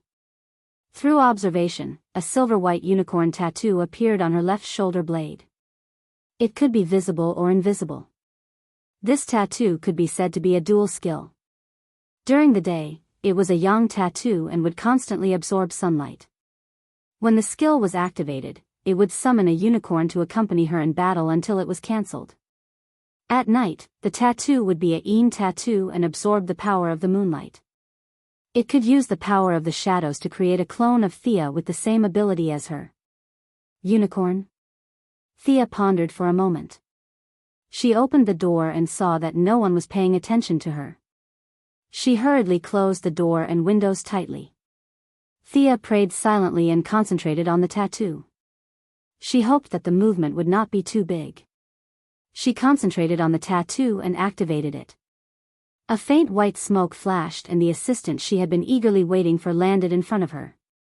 Thea's face was filled with black lines as she looked at this guy who was slightly bigger than her palm. If she took a closer look, there was indeed a horn on his forehead. He didn't randomly find a horse or donkey for her to deal with. The little unicorn did not even know where it was. It stood up in a daze on Thea's bed and looked around. It was a little confused when it realized that it was not familiar with the environment. It retracted its 4 hooves and looked around nervously. When it raised its head and saw Thea, it immediately relaxed and looked at her with its big eyes. Seeing that she didn't respond, it licked her hand with its tongue. It was quite cute. Thea unconsciously stroked its mane with her hand. It was so soft, and it felt so good to the touch. Looks like this guy won't be able to become a fighting force in a short period of time. Don't tell me I have to rely on it to kill the enemy. That night, she tried the doppelganger technique again, and the results made her feel gratified. This was different from a certain Japanese manga's cloning technique. This clone was also a physical entity that could attack and speak. Even if it was hit, it wouldn't turn into smoke and disappear. However, it would still deal fatal damage. Thea's fighting abilities could also be completely controlled by the physical entity. However, the equipment on her body could not be replicated. If the enemy knew the inside story and attacked the original body, she would be dumbfounded. However, the flaws did not obscure the beauty of the jade. They could be flexible. For example, one of them held a saber while the other held a dagger. They could circle left and right a few times and the enemy would be stunned. Thea once hid in the house and tested it. After the skill was activated, the stamina consumption would double. If the consumption per unit of time was 1, now it was 2. The damage received by the clone would not affect the original body. In theory, Thea would be fine even if the clone died 100 times. But at the same time, she wouldn't be able to learn anything the clone read. The two of them could only share some simple information. This could be considered as having its advantages and disadvantages. It was also very simple to increase the power of the Yang rune and Yin rune. The Yang rune could be exposed to the sun, and the Yin rune could be exposed to the moon. The unicorn would grow from a juvenile to an adult with the accumulation of sunlight. In the end, it would even grow a pair of wings and become the royal unicorn family. As long as it evolved to an adult, the two of them could merge. Thea would automatically have most of the unicorn's abilities and characteristics. The clones at night could also become more agile and intelligent with the accumulation of moonlight. It was even possible for 2 or 3 clones to be created at once. In order for the unicorn to grow up as soon as possible, Thea could proudly claim that she was also the kind of person who could strengthen herself by basking in the sun. In the future, she could add a deck chair next to Superman and Supergirl. Let's bask in the sun together. She didn't know what kind of talent the predecessors had. Yes, to save herself the trouble, she now called it a talent. She felt that this clone talent was still very suitable for her. After all, her mind was filled with fighting and killing. This skill had unknowingly doubled her combat power. If she wasn't afraid of exposing herself, without the technological equipment, Batman would no longer be her opponent in a one-on-one fight. Speaking of the concentration of the bloodline, it was necessary to talk about the process of blood loss at the end. Although there wasn't much information at this time, Thea could still analyze that it was a process of burning blood and returning to one's ancestral roots. She could now feel that there were 2 drops of golden blood in her heart. She didn't know if it was because she had completed the trial too well, but the purification process was completely at full power. Theoretically, the energy that could only be converted into 1 drop of blood was excessively stimulated, and 2 drops of blood were purified. This was also one of the reasons why she was so weak. A normal person would be finished after losing 15% of their blood, but she lost 30%. Looking at the suspected devil fruit that the swamp monster gave her, she didn't dare to try it lightly. At least, she had to be completely healed first. The scroll that had caused all of this had been completely destroyed. Before it was completely destroyed, it also transmitted a stream of information to her, but this information wasn't as clear as the information about her talent. The whole message was intermittent. Thea could only guess that one of her ancestors was forced to enter the secret realm because of his lover. After that, there was a lot of unknown information. In the end, he destroyed the key inheritance guide. She speculated that it might be a piece of parchment and left the world alone. It was really a sad story. Thea didn't have a trace of sympathy for this ancestor. He was the one who destroyed the assessment guide along the way, causing her to be in such a sorry state. She had to rely on guessing along the way. Other people's trials might be of normal difficulty, but hers was definitely of hell difficulty. At the same time, this ancestor who had caused so much trouble for her also sounded the alarm bell for Thea. She should still keep some cards up her sleeve. This guy was probably too arrogant, so he was targeted by someone with no bloodline, no luck, and no inheritance. If others don't have it, then why don't you keep a low profile? In the end, he was killed before he could cultivate the divine ability. If she put herself in his shoes and thought about it, if someone else had an ability and she didn't, how would she feel? She would definitely be jealous, and would definitely do everything possible to get the ability into her hands. There had been many people like this since ancient times. If this guy happened to be patient and scheming, then she could only pray that he would be able to kill her at the crucial moment. Thea instantly thought of someone who had these conditions, and she had a relationship with him after so many twists and turns. Batman, Green Arrow's good father-in-law, ninja master. This old guy didn't have any abilities, and had lived for 800 years by relying on the immortal pool. He must have seen aliens with abilities. If someone said that he wasn't jealous of all kinds of supernatural powers, Thea would be the first to believe it. Moreover, the more Thea thought about it, the more she felt that Thea was ambushed by Ninja Master in version 1.0 of the show, causing her to suffer irrecoverable injuries. After that, Thea's overall quality began to greatly decline, and she even withdrew from Green Arrow's team.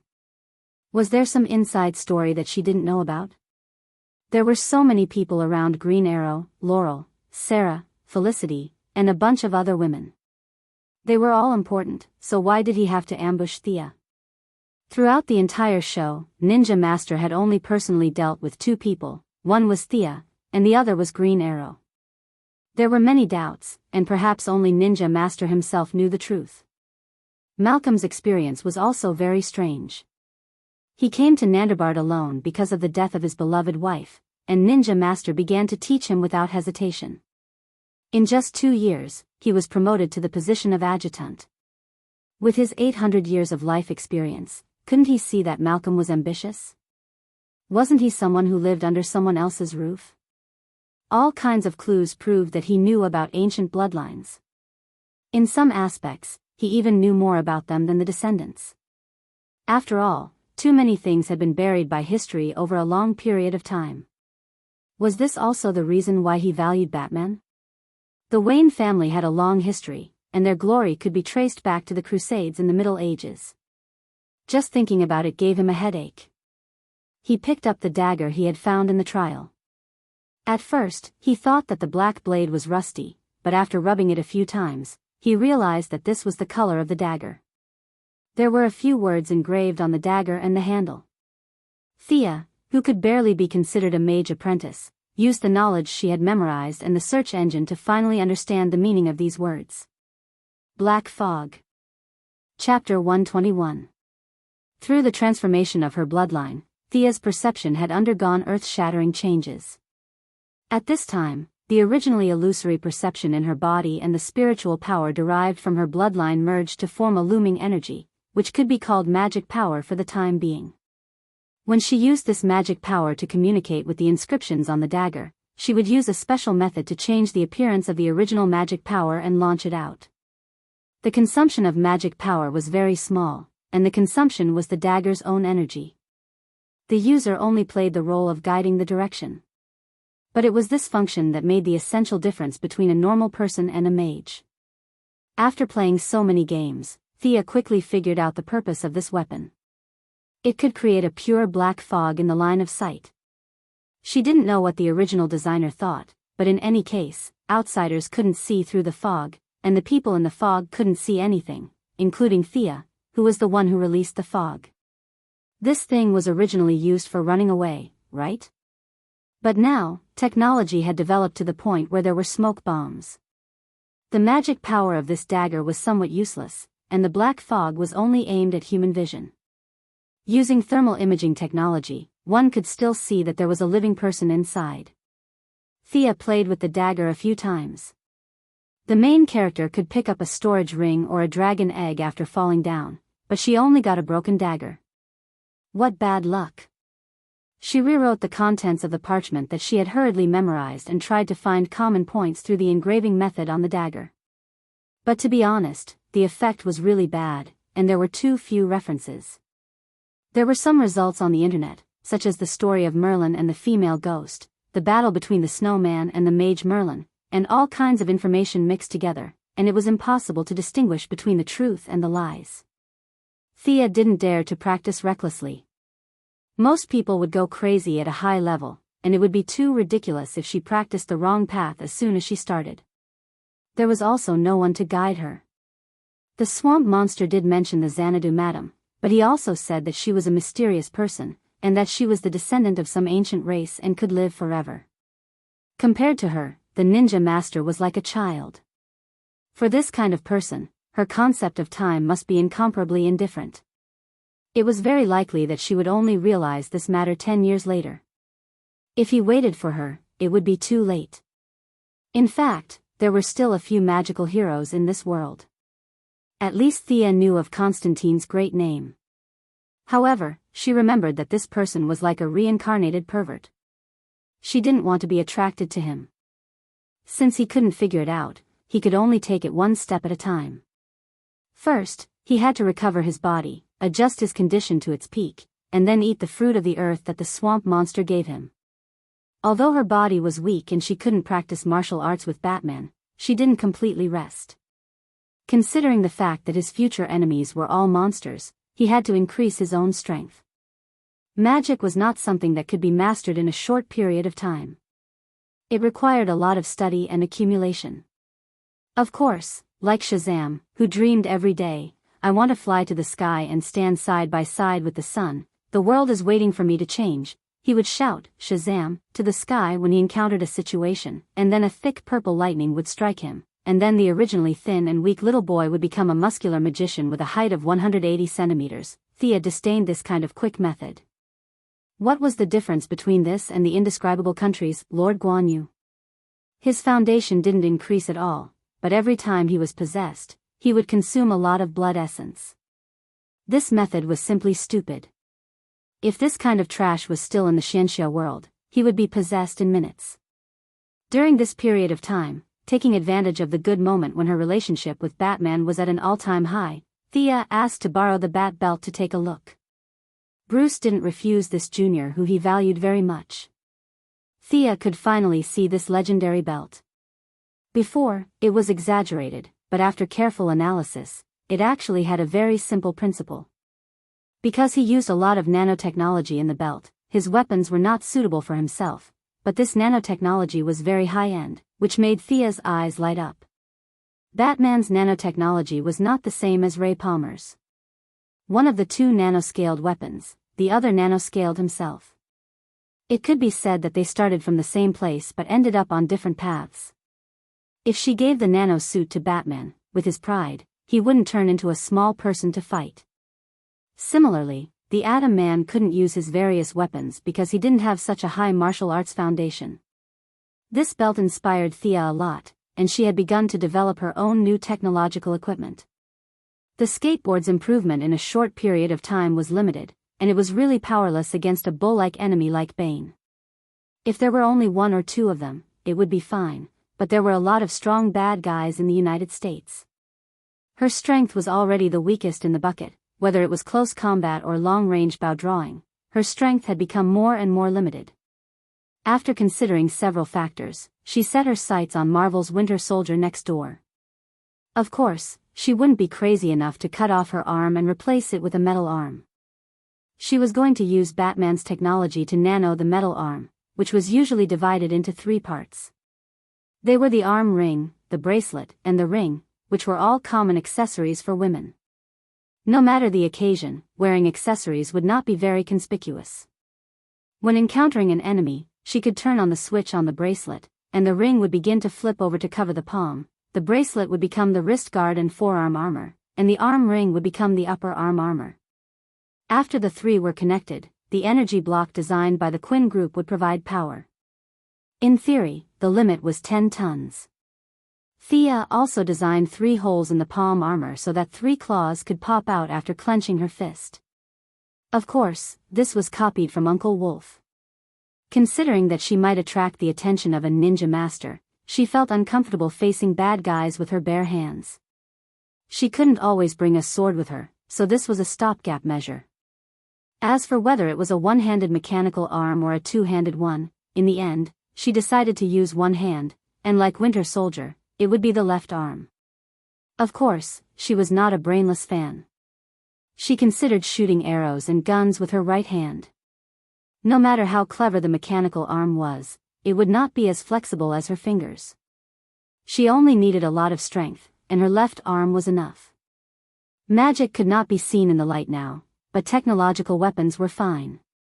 She did not want to waste Batman, a great master of mechanical manufacturing. She took the design and asked him for advice. Master Bruce could only express his admiration for her wonderful ideas. This mechanical arm had a lot of conflicts with his existing equipment. He would not use it, but he could still give some advice. The two worked together to improve the overall design, combining several technological achievements of the two companies. The new design made the metal arm lighter and the output power per unit of time higher. Batman had some complaints about her design of hiding claws in the equipment and secretly attacking the enemy at the critical moment. Thea could only express her concerns, such as women wearing too little clothes in public and having no place to put their weapons. Master Bruce could not comment on her mentality of touching bad guys every day, so he could only agree with this design. Chapter 122. The group rested for 7 days. Considering the secret weapon that Talia mentioned, they had long wanted to charge in. However, they were worried that Thea, who was an important combat force, would need to recuperate, so they waited for a full week. As for whether they could go without her, they felt that it would be safer to bring her along. A few days wouldn't make a difference, so it was better to wait. During the journey, Thea even dragged them to the Wayne family's private beach to take pictures. She had no choice. She told Moira that they were going to Malibu Beach, so she had to at least take a few pictures to fool her. When she put on her swimsuit, Thea realized that she had grown a little taller. Originally, she had some scars on her body from training, but after the blood baptism, the old scars and bruises were all gone. Her skin was tighter and smoother than before. Westerners, especially women, had relatively large pores. From afar, they looked fine, but up close, their skin was not as smooth as Eastern women's. Sia's skin was now very smooth, and it was very soft to the touch, which made the other women exclaim in amazement. Previously, her appearance could be rated 90 points, but now it could barely be rated 95 points. She had also vaguely talked to Batman about it. Regardless of whether this attack went smoothly or not, she should return to Star City. Whether it was acting as Moira's mascot or her own college matters, they had all been put on the agenda. Batman obviously wouldn't say anything. It was a voluntary help. He was already grateful to be able to fight in Gotham for 2 months. Moreover, Thea had helped him a lot by getting rid of Talia, who he couldn't do anything about. 7 days later, the group charged into Arkham in the evening. Thea was initially surprised when she heard that they were going to attack at night. Batman still didn't dare to appear under the sun, but she had no reason to refuse. If he liked to go at night, then so be it. Batman and Thea had similar commanding methods. It wasn't convenient for him to show his face, so both of them controlled Director Gordon, who wasn't afraid of death. Since he didn't know what the enemy's secret weapon was, Batman brought all the equipment he could find. The police officers were also elites. Felicity had previously investigated and found that the original Arkham bandits had all died in the previous massacre. Despite the court's efforts to deal with them, the major underworld families did not give them any face. Ambushes and fights occurred from time to time. Considering that there were too many combat personnel in the room, the few of them discussed and only brought 50 veterans and 200 police officers to participate in the battle. Thea resisted the urge to complain about the number of participants. After all, she wasn't the one leading them. Although Master Bruce was proficient in Chinese and Cantonese, it was obvious that his folklore knowledge had not reached such a profound level. This time, Thea didn't dare to be careless. She didn't care whether it was an indoor battle or not. She went out fully armed. The entry into Arkham was unusually smooth. The fire that Miss Firefly had set before they retreated was still there. A third of the asylum was burnt down, and with the recent gang fights, the exterior was not taken care of properly. However, no one was careless. Batman did not enter with the main group. No one knew where he was hiding, pretending to be mysterious. Thea and her old partner, Miss Firefly, acted as long-range attackers. Although the two had a cold reputation, they had worked together many times and had some chemistry. But the tacit understanding soon disappeared. Batman used some kind of device to detect Mr. Freeze's existence, and commanded Firefly to fight him in his earpiece. Not long after, the two Talon members also jumped out to cause trouble. Batman then sent Barbara and Robin to deal with their old rivals. From time to time, groups of 2 or 3 gangsters would shoot at them. The whole team could only leave a few people to deal with them. As they went deeper into Arkham, the number of people by Gordon's side decreased. There were gunshots and explosions all around them. Was this a war of attrition? Thea also felt that this tactic was shameless. Even if they won, they would suffer heavy casualties. However, under such circumstances, they could only grit their teeth and fight their way in. Ah! With an angry roar, a guy with a large can on his back charged out. He aimed a punch at Gordon's head. However, he did not manage to land the punch. A bat dart pierced his arm from the side. The dart had a barbed design similar to Thea's. Once it was pierced, it would not loosen. The end of the dart was connected to a thin string. The other side of the string was tied to a pillar not far away. If he continued to charge forward, whether he could hit the old director or not, his arm would be broken. Bane. Batman stood on top. His deep voice was transmitted into their ears through a voice changer. Thea pouted when she saw this. You were at the back of the team, right? Don't think I didn't sense your presence. If you saw the enemy, you would have jumped onto the platform. Can't you guys fight properly? Isn't it tiring for you to run so high? Why did you have to act so mysterious? You must have used a Talon gun to get up there, right? Why did you jump down after receiving everyone's admiring gazes? Actually, Green Arrow also had this bad habit. Why couldn't she speak properly? Why did she have to go to the window frames, the roof, and other places that normal people would not go to? Why did she have to act like a master? As expected of the ninja master's son-in-law. Even though their appearances were different, they were still very similar when it came to acting. Leave him to me. You guys continue. There's still space under Arkham. Batman ordered through the headset and began to fight with Bane. Bane could tell that Batman did not use venom to stimulate his potential.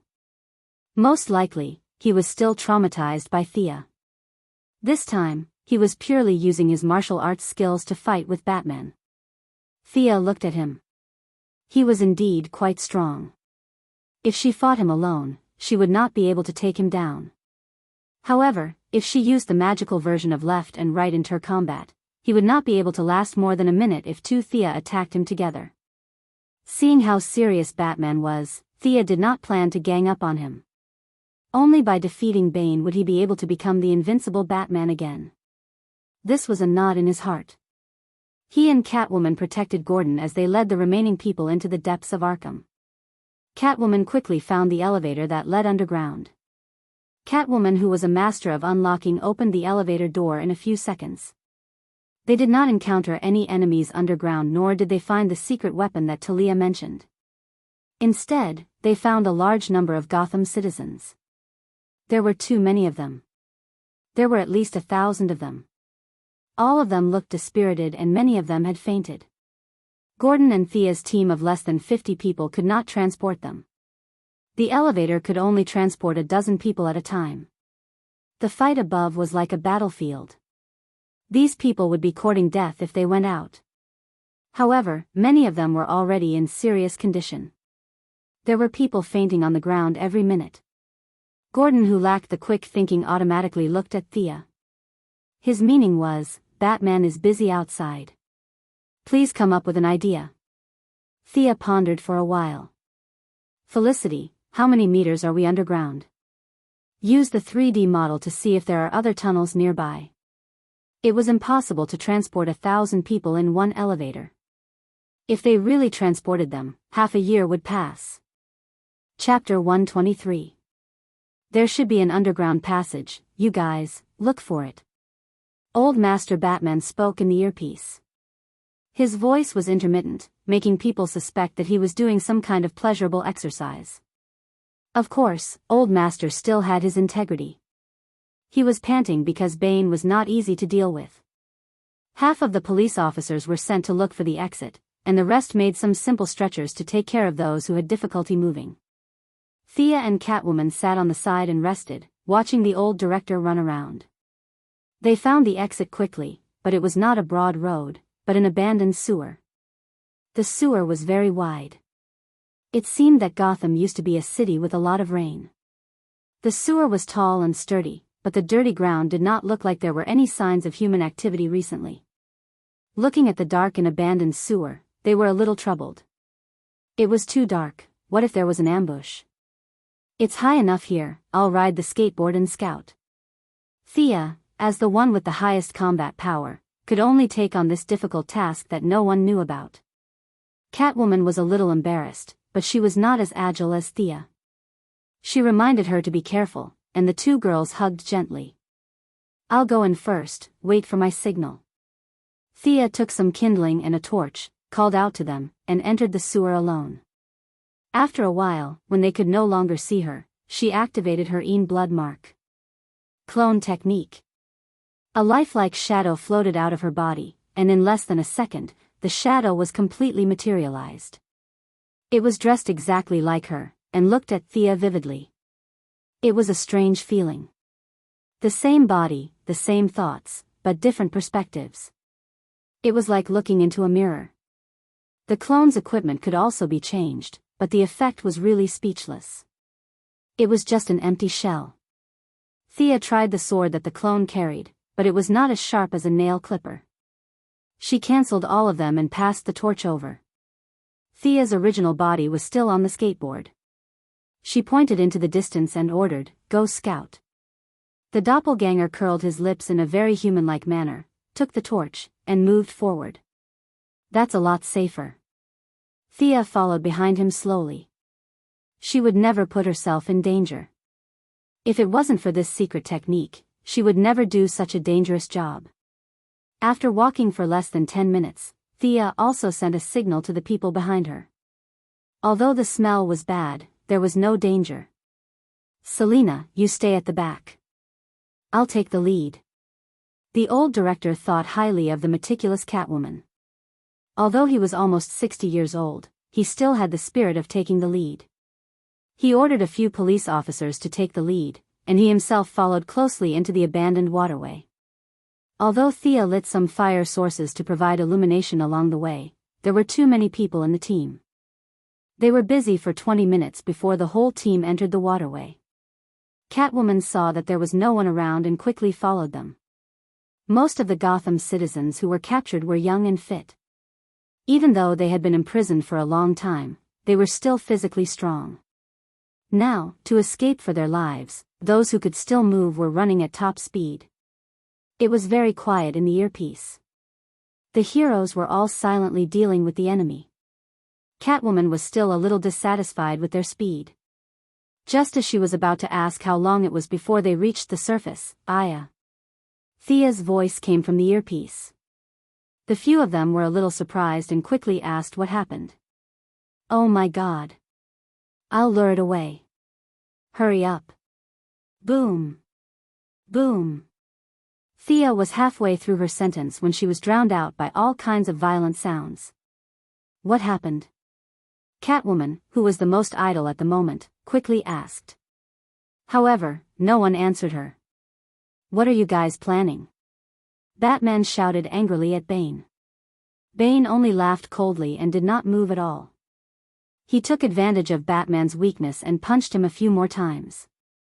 Batman had no choice but to focus on the enemy in front of him.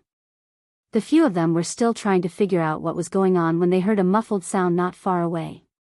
Both the surface and underground were greatly shaken. Hiss. This time, it was Felicity's voice that came from the remote monitoring. Thea blew up the surface. It seems like she blew up the city's gas pipeline. Something is chasing after her. What could be chasing after her? This thought appeared in the minds of the few of them. It was no wonder that they were surprised. There were not many enemies in Gotham that could beat up the fully armed Thea. "Oh my God!" Felicity exclaimed. "A 3-meter-tall humanoid monster is chasing after her." Even though she explained, it was no different from not explaining at all. The few of them still could not figure out what was going on. Phew. Phew. This guy is too strong. I'll lure it out of the city. You guys hurry up and come out. Thea finally caught her breath and briefly introduced the situation to the few of them. She was really caught off guard just now. She was in a daze 10 meters behind her doppelganger. Suddenly, she felt her doppelganger disappear. Then, she saw a 3-meter-tall humanoid monster with a green body appear in her line of sight. European and American sewers were generally built very high. Therefore, whether it was the 3-meter-tall enemy or the floating Thea, it was not too difficult. However, Thea wished that the sewers were built shorter and narrower. The enemy's muscles were as hard as iron. Its skin was gray, and its white hair was draped over its shoulders. Its scarlet eyes were staring at Thea. Solomon Grundy? Are you kidding me? Facing this giant zombie that had been dead for more than 100 years, Thea was completely dumbfounded. This guy shouldn't have come out now, right? It was said that it was as strong as Superman. Would he be able to defeat him? Of course not. Thea understood. This should be the secret weapon that Talia mentioned. The Court of Owls must have used some method to activate the giant zombie in advance and ambush them in the sewers. Are they trying to catch all of us in one fell swoop? Fortunately, she sent her doppelganger to scout ahead. Looking at its big fists, even if she was protected by a Kevlar combat suit, she would be done for. Thea did not want to fight this guy underground. She communicated with the magic of the black mist dagger. A black mist that could even absorb light enveloped the giant zombie. Since she did not know the effect of the black mist, Thea created another doppelganger and passed by it. The result was satisfactory. The giant zombie kept smashing around in the black mist and did not notice the doppelganger that slipped past it. Thea did not say anything and flew over the giant zombie's head. When she flew 30 meters away, she was also afraid that this guy would cause trouble for the large group behind her. Although she knew that it was invulnerable, she still wanted to use her speed advantage to pull it away so that the citizens would not be scared and pee their pants. Thea drew her bow and nocked an arrow. The target was too big. There was no need to aim. Thea shot at the center of the black mist. Chapter 124. The zombie seemed to have sensed the attack and rushed out of the black fog according to the direction of the arrow.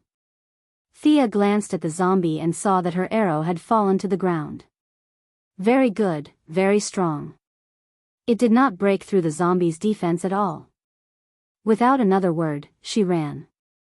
However, she had underestimated the zombie's super strength.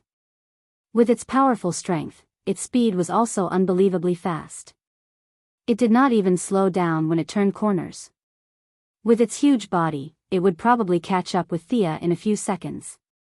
Knowing that the environment here was limiting her ability, Thea controlled her doppelganger to run in the opposite direction to buy herself some time. As expected, the zombie was confused by this action.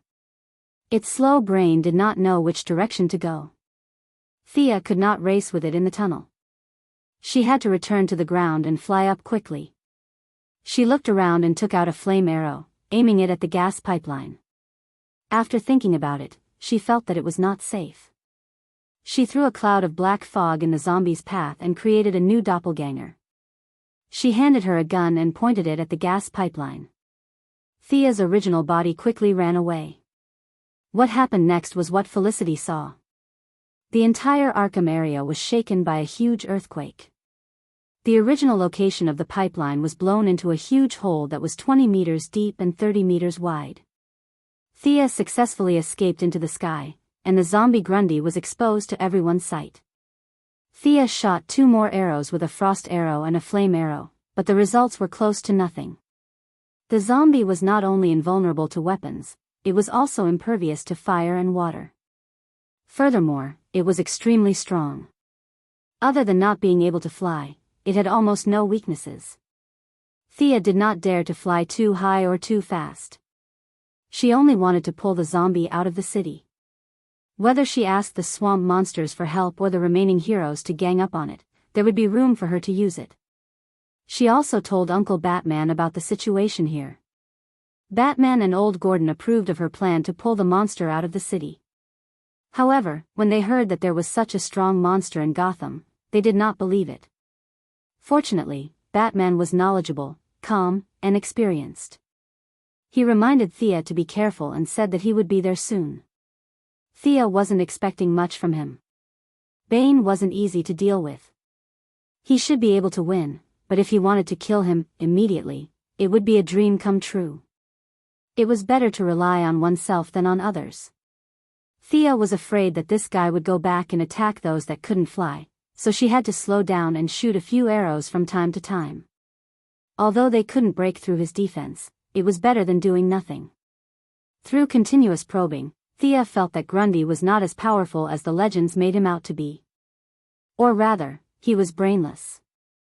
Although Grundy was a zombie, he was intelligent. However, the guy in front of her did not seem to be intelligent at all. He was dragged around the city by her clumsy provocations. One flew in the sky while the other ran on the ground. Soon, they were out of the city and arrived at the southern swamp that changed Thea's fate a few days ago. After circling the swamp twice, Thea didn't know if the swamp monster had left or if it felt that it couldn't defeat them and didn't dare to come out. It was as quiet as a wasteland. She had no choice but to continue circling Gotham. To the east was the sea. Thea tried to pull Grundy for another 10 minutes. This guy wasn't that stupid. After entering the sea, it ran back when it realized that it was seawater. She had no choice but to pull it to the west while calling for help from her friends. The first to arrive was the military helicopter from Heaven's Eye Society. They couldn't make a move in the city, but now that they were in the suburbs, they had nothing to worry about. 8 anti-tank missiles hit Grundy accurately. The smoke dispersed, and the zombie roared at the helicopter as if nothing had happened. The pilot of Heaven's Eye Society almost fainted. Now you know fear? I dragged this guy for a marathon. Do you think it was easy? Of course, Thea couldn't sit back and watch her allies die. She shot a few more ice arrows to attract the zombies' attention. At this time, Batman was burning with anxiety as he listened to the battle in the distance. However, Bane had learned his lesson this time. He didn't use venom to strengthen himself. Instead, he relied on his extraordinary skills to entangle Batman and try to keep him in place. There was a difference in skills between the two, but it wasn't big. Last time, Bane's sudden burst of strength had tricked Batman and led to the backbreaker incident. Therefore, this time, Bruce was very conservative. 40% attack and 60% defense. Bane was also a little scared by the venom attack last time. He didn't dare to use his full strength. Anyway, the mission of the Owl Court was to hold Batman back. He didn't have to risk his life. Batman could guess what he was thinking. Thinking to himself, he raised his hand and threw out a smoke grenade. Bane reacted quickly. His first reaction was that his opponent was going to run away. How could he let that happen? He used the throwing technique that he used to fight in underground boxing and pounced on his opponent's waist. You were fooled. Batman's smoke bombs were all feints. He had already expected Bane's pounce. His left hand slammed forward, grabbed the breathing mask on Bane's face, and tore off the mask with force from his wrist. The severe pain made Bane run out of the smoke range in a few steps. His mask wasn't put on. It was surgically connected to the facial nerves. Now that it was violently removed, the nerves were seriously damaged and affected the operation of the brain. For a moment, he was muddle-headed. Batman saw that his face was covered in blood, his eyes were cloudy, and most of the skin around his mouth was torn. He knew that he had won. He pounced on him and gave him a good beating. He tied up his old enemy with his own special rope and hurriedly called Thea to ask her about the situation. Thea's situation was definitely not good at this time, but it wasn't that bad either. After all, the big zombie couldn't fly, and the power of the skateboard was almost endless. In response to Uncle Bat's question, she also said that they should think carefully before they come. This guy was invulnerable. If they wanted to take pictures as a souvenir, they should wait. At this time, her cooperation with the Heaven's Eye Society's military helicopter was not bad. Like a relay, they pulled the big zombie from the south to the west. Now, they were moving towards the north. In the communication channel, she could only say that they could still hold on. They should think of something quickly. After asking for her location, Batman didn't look at his comrades. He quickly got on his Batfighter. His equipment had a GPS. He had already found it a few days ago when Bane was in seclusion. The supersonic Batfighter quickly rushed to the battlefield. He was shocked when he saw Solomon Grundy for the first time. This thing didn't look like a laboratory product. It looked more like a natural product. How could there be such a thing near his own Gotham? He believed what Thea and the others said about it being invulnerable. However, in order to test it himself and obtain more data, he still fired a dense rain of bullets with the autocannon. Chapter 125. The Bat Fighter could be considered as the most advanced aircraft on Earth. It was fast, powerful, and easy to operate. In the future Battle of Dawn Justice, even Doomsday would not be able to catch up with it at full speed. Now, facing Grundy, the Bat Fighter could completely crush it in terms of speed. Even with Thea's extraordinary dynamic vision, she could only see a series of shadows flashing past. After that, the Bat Fighter opened fire rapidly, and a large number of bullets rained down on the zombie's head, eyes, heart, and other vital points. Solomon Grundy was completely defenseless against the Bat Fighter that appeared out of nowhere, and was howling in pain. The intense fire lasted for half a minute, and bullet shells fell to the ground like raindrops. Metal bullets, fire bullets, armor-piercing bullets, and all kinds of bullets rained down on the zombie. From time to time, there were some explosions and Grundy's screams that reached Thea's ears. She was indeed poor. Uncle Bruce had spent at least a few $1 million in 30 seconds. He was really a man. The scene was filled with smoke and flames. The few of them flew further away and carefully observed the Bat Fighter. Roar, the zombie staggered out of the smoke. It could be seen that the various bullets had caused some damage to it. Its right eye was blinded, and its arms and shoulders were damaged to varying degrees. There were many bullet holes on its pale skin, but there were no penetrating wounds. This meant that the bullets had been blocked by the layer of muscle.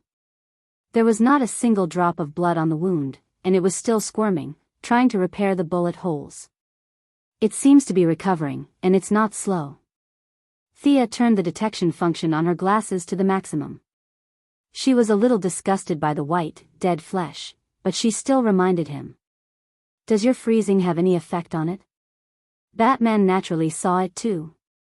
He was also helpless. The recovery speed was too fast. In just a few seconds, the blinded eye had already grown back. His Bat Fighter was mostly used for traveling. It was not a fighter, so it did not have that many bullets. Part of it, but this guy is too strong. It can break free on its own. In order to let him see clearly, Sia quickly rushed up. When she was 200 meters away, she shot an arrow. The arrow pierced into the shoulder of the big zombie. The freezing effect was not bad, but it was quickly shaken off by the zombie. Batman studied it for a while. It seems to be able to suppress its recovery speed. What he said was pure nonsense. Any atomic structure could be frozen, and if it was frozen, there was no way to recover. Thea cursed silently but did not reply. Do you have any good ideas? Batman didn't say what he thought. Instead, he asked her from the perspective of a senior looking at a junior. The best way was to call a few especially fierce ones to fight it, but Master would definitely not do that.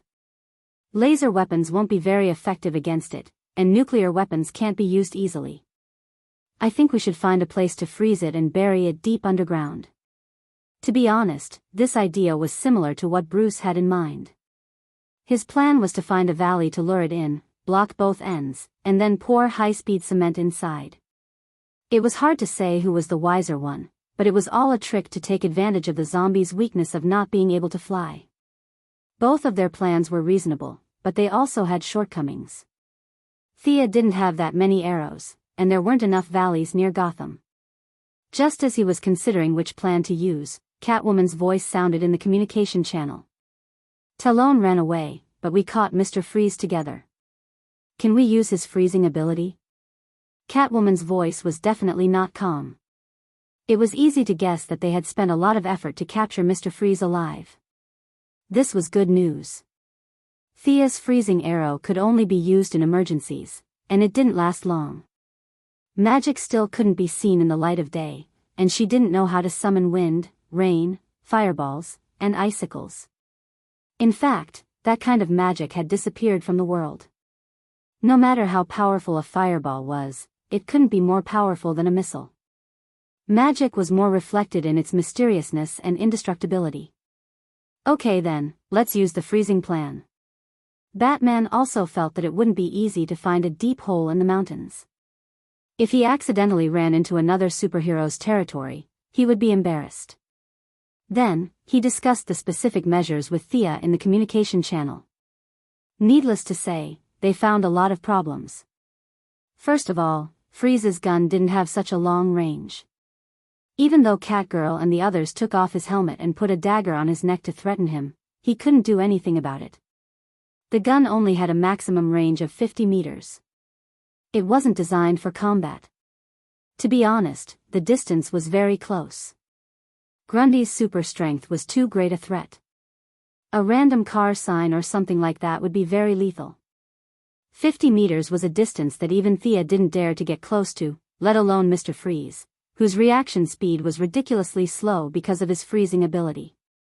This was just asking him to die. Batman definitely wouldn't be so inhumane. Mr. Freeze wouldn't be stupid enough to rush up and kill himself. How do we limit its ability to move? This question was in the minds of the two. In theory, using the principle of heat expansion and cold contraction, Thea's frost arrows, flame arrows, and occasionally high-strength armor-piercing arrows could cause considerable damage to the big zombie. The atomic structure of the fluctuating temperature was very fragile. No matter how strong the big zombie was, it was still a carbon-based creature. It hadn't become some kind of conceptual existence. By the same logic, Batman could also cause damage to the big zombie if he didn't care about the cost, but the two billionaires both chose to think of another way, because this was a move to throw money into the water, and they wouldn't consider it until the last moment. I've caught Dr. Hugo from the mental hospital. He said that this zombie was fished out of the river because of the rising river. Its consciousness hasn't awakened. It's just a virtual personality that they forcibly instilled in it to control the body. Director Gordon timely shared the information he had collected. However, this information wasn't of much help to the current situation. Thea had long felt that Grundy wasn't as strong as the legend said. It looked silly. When she heard that the river was rising, she couldn't help but feel a chill run down her spine. Is this the hidden boss that I summoned by the rain? Thea listened to Director Gordon with an indifferent attitude. She had to admit that the Court of Owls had some tricks up their sleeves. They were also afraid that they couldn't control the big zombie. They combined the strengthening radiation technology with brainwashing to create a virtual personality to control the big zombie's body. However, this virtual personality was too weak. Or rather, Grundy's body was too strong. After controlling it for a short period of time, it caused a serious loss of control. They had no choice but to leave Arkham in a hurry, leaving the big pot to the heroes who followed closely behind to deal with it. This was a classic case of kill without Barry. Chapter 126. In the end, they decided that the two of them who could fight in the air would cripple the zombie, and Mr. Freeze would go up and spray it. Uncle, what if we don't succeed? Do you have a backup plan? Thea still felt that the idea was not solid enough. After all, the more detailed the plan, the lower the chance of success. Even the slightest mistake could cause the entire plan to collapse. Many villains had grand plans, but it was easy to destroy them. Batman was silent for a moment. I've called for backup. Don't worry. Oh. You're so arrogant and you're calling for backup? I'll believe you for now. Seeing that Thea was silent, Batman went through the entire plan in his mind. When he felt that there was no problem, he calmly gave the order. Selina, bring Mr. Freeze and come here as soon as possible. Thea, delay it for a few more minutes. I'll go find a suitable place. As he spoke, he started to check the information on the Bat Fighter, but he soon found that his password could not be used to access the satellite. Oh, I've checked it for you. There's a natural cliff in the northwest corner. If you lure it to the bottom and blow it up, it should be able to trap it for a while. Only Miss Felicity Smoky could find the information so quickly. Batman could only maintain his principle towards women, which was to pretend that he didn't know that she had hacked his satellites so blatantly. Thea had the urge to cover her face. Wasn't it a little too much to hack the satellite in front of the victim? She did not know that Felicity had kicked Bruce's access out without even looking at the name. Otherwise, it would be even more embarrassing. Batman did not have much to complain about this energetic girl, but with a strict attitude, he still told Thea not to let the zombie escape. He quickly went to the site to investigate. When he arrived, he found that the terrain was quite suitable. The cliff was about 10 meters high, and the joints were not very thick. He could easily break it with his autocannon. As long as he lured the zombie to the bottom of the cliff, he could make the whole mountain collapse. The falling rocks should be able to trap it. He operated the bat fighter and circled around the area, confirming that there were no signs of living creatures nearby. "Bruce, we have a situation here." Catwoman's voice was full of resentment, as if she was not doing her job well. Batman listened quietly and said to Thea, "Pull her over to me. I'll go get Selina." After he finished speaking, he left Thea a set of coordinates and rushed towards Gotham City. When he saw Mr. Freeze, he almost couldn't recognize him. Not only was he unkempt, there were also many slapping marks on his face. They were especially obvious on his pale face. A group of people stayed in the cold room. Only Catwoman was wearing a coat and holding a dagger to his neck. The rest of the people were also freezing. People who were frozen couldn't leave the cold environment. If he went out without a helmet, he would die. Catwoman didn't dare to let him wear a helmet. Both sides were troubled by the reality. However, this problem was too simple for Batman. He took out an unknown object from his belt and threw it into Mr. Freeze's mouth. "Plastic bomb. Put on your helmet and follow me." At the same time, he handed a remote control to Catwoman. "Keep an eye on him." Mr. Freeze touched his neck. He didn't dare to bet his life on the bomb. He reluctantly put on his helmet and boarded the Batfighter with the sci-fi-looking freeze gun. When Catwoman boarded the plane, Barbara and Robin realized that there was no space on the plane. Batman also didn't want his apprentice to fight such a fierce zombie. Felicity was controlling the satellite anyway. He just needed to tell them to watch the live broadcast. They quickly rushed to the preparation site. Thea was still on the way. She had no choice. The zombie's speed was her weakness. She had to dodge the cars and trees it threw at her from time to time. Thea couldn't speed up at all. She could only fly slowly. Batman stopped the plane and went to the side of the cliff with the grappling gun. He set up a large circle of bombs and threw a remote control to Catwoman. He made eye contact and left the two at the scene. He flew to Thea alone.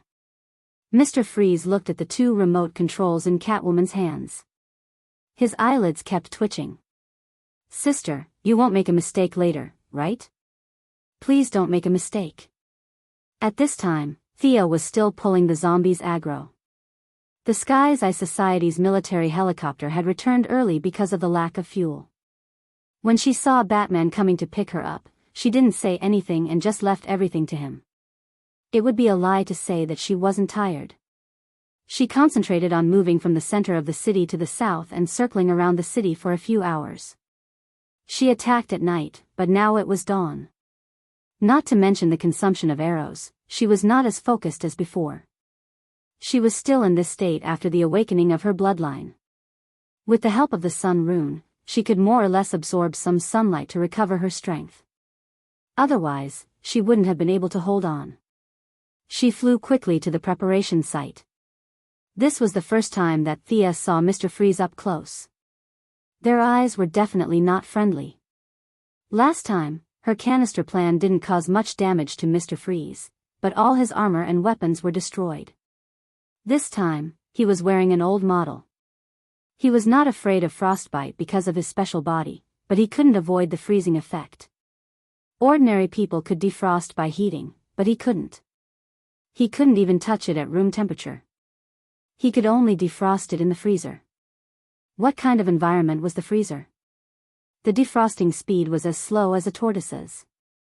Luckily, he had a special body, so it took him 10 days to get out of the ice. His chest was stuck to his back, and he almost starved to death. Thea didn't know about his painful experience. She was just curious about his armor and freezing spear.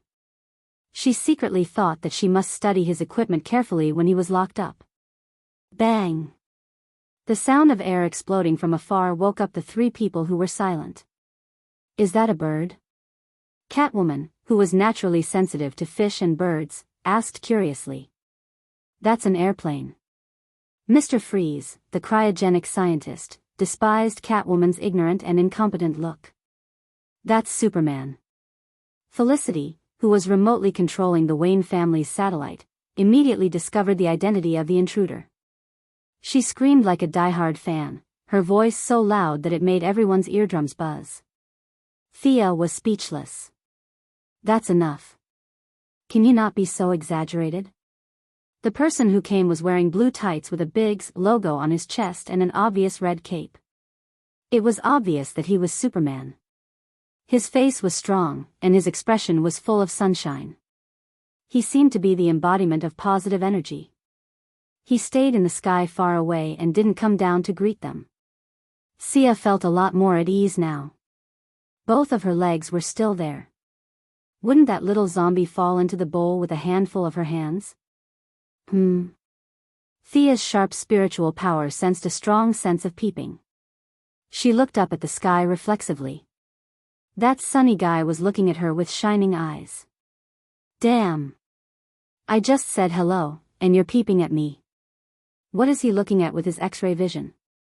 This guy doesn't have any weird fetishes, right? Thea subconsciously hugged her shoulders.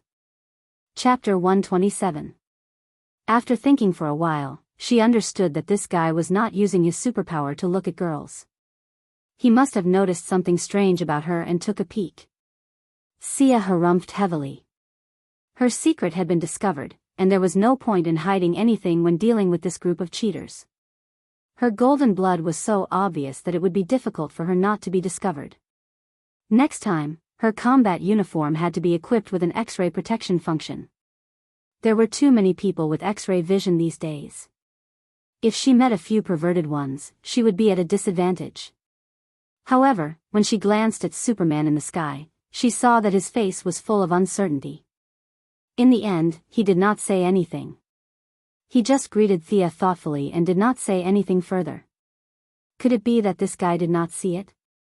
Ancestor Merlin's bloodline was very powerful. It came with a shielding function. Thea did not know if her guess was right. She thought to herself that she should try to get some information out of Big Chow later. Thea's thoughts aside, in less than 5 minutes, the few of them saw a small black dot on the horizon gradually approaching.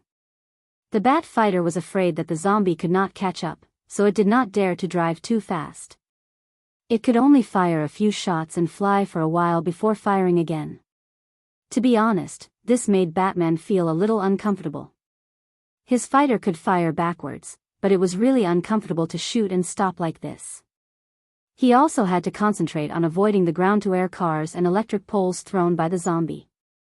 He could only admire Thea for being able to pull him along for a few hours. You guys hide here well. I'll go take a look. No matter how agile the bat fighter was, it was not as agile as a skateboard. It was true that a small boat was easier to turn around. Thea could see Batman's dilemma. Seeing that Superman had no intention of going up, she could only go and help.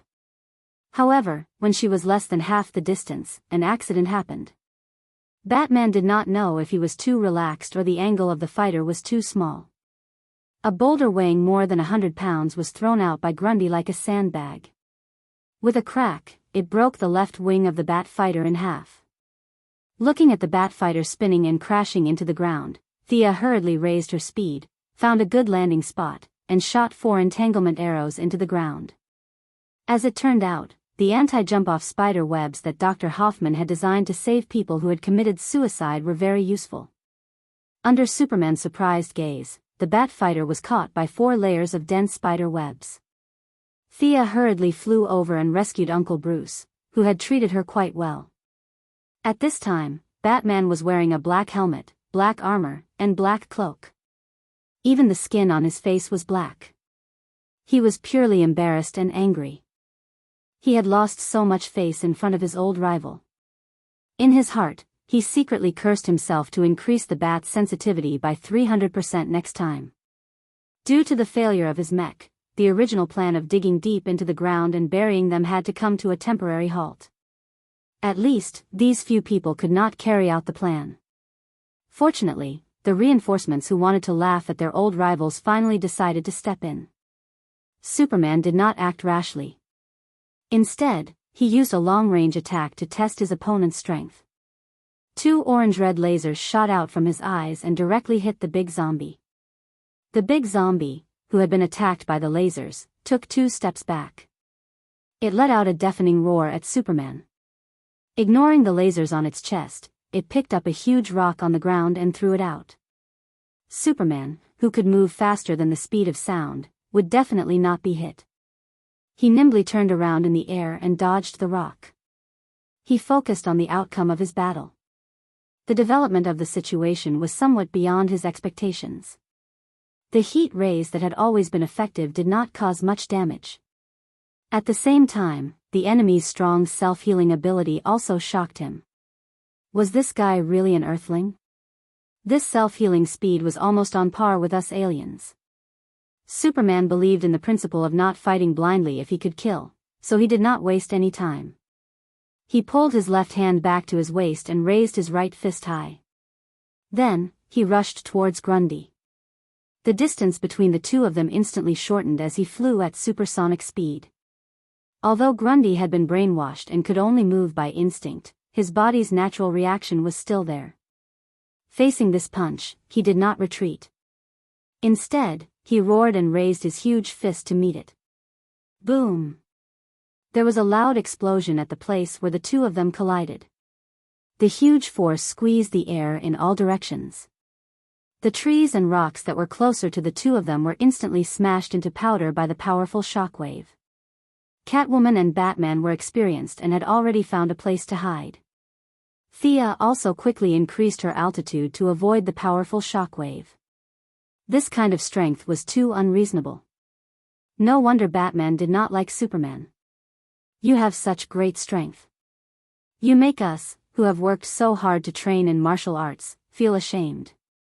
No matter how good we train, it's useless. Thea thought that she was broad-minded, but this was the first time she had seen such an inhumane battle. She was so King jealous. This showed the importance of reincarnation.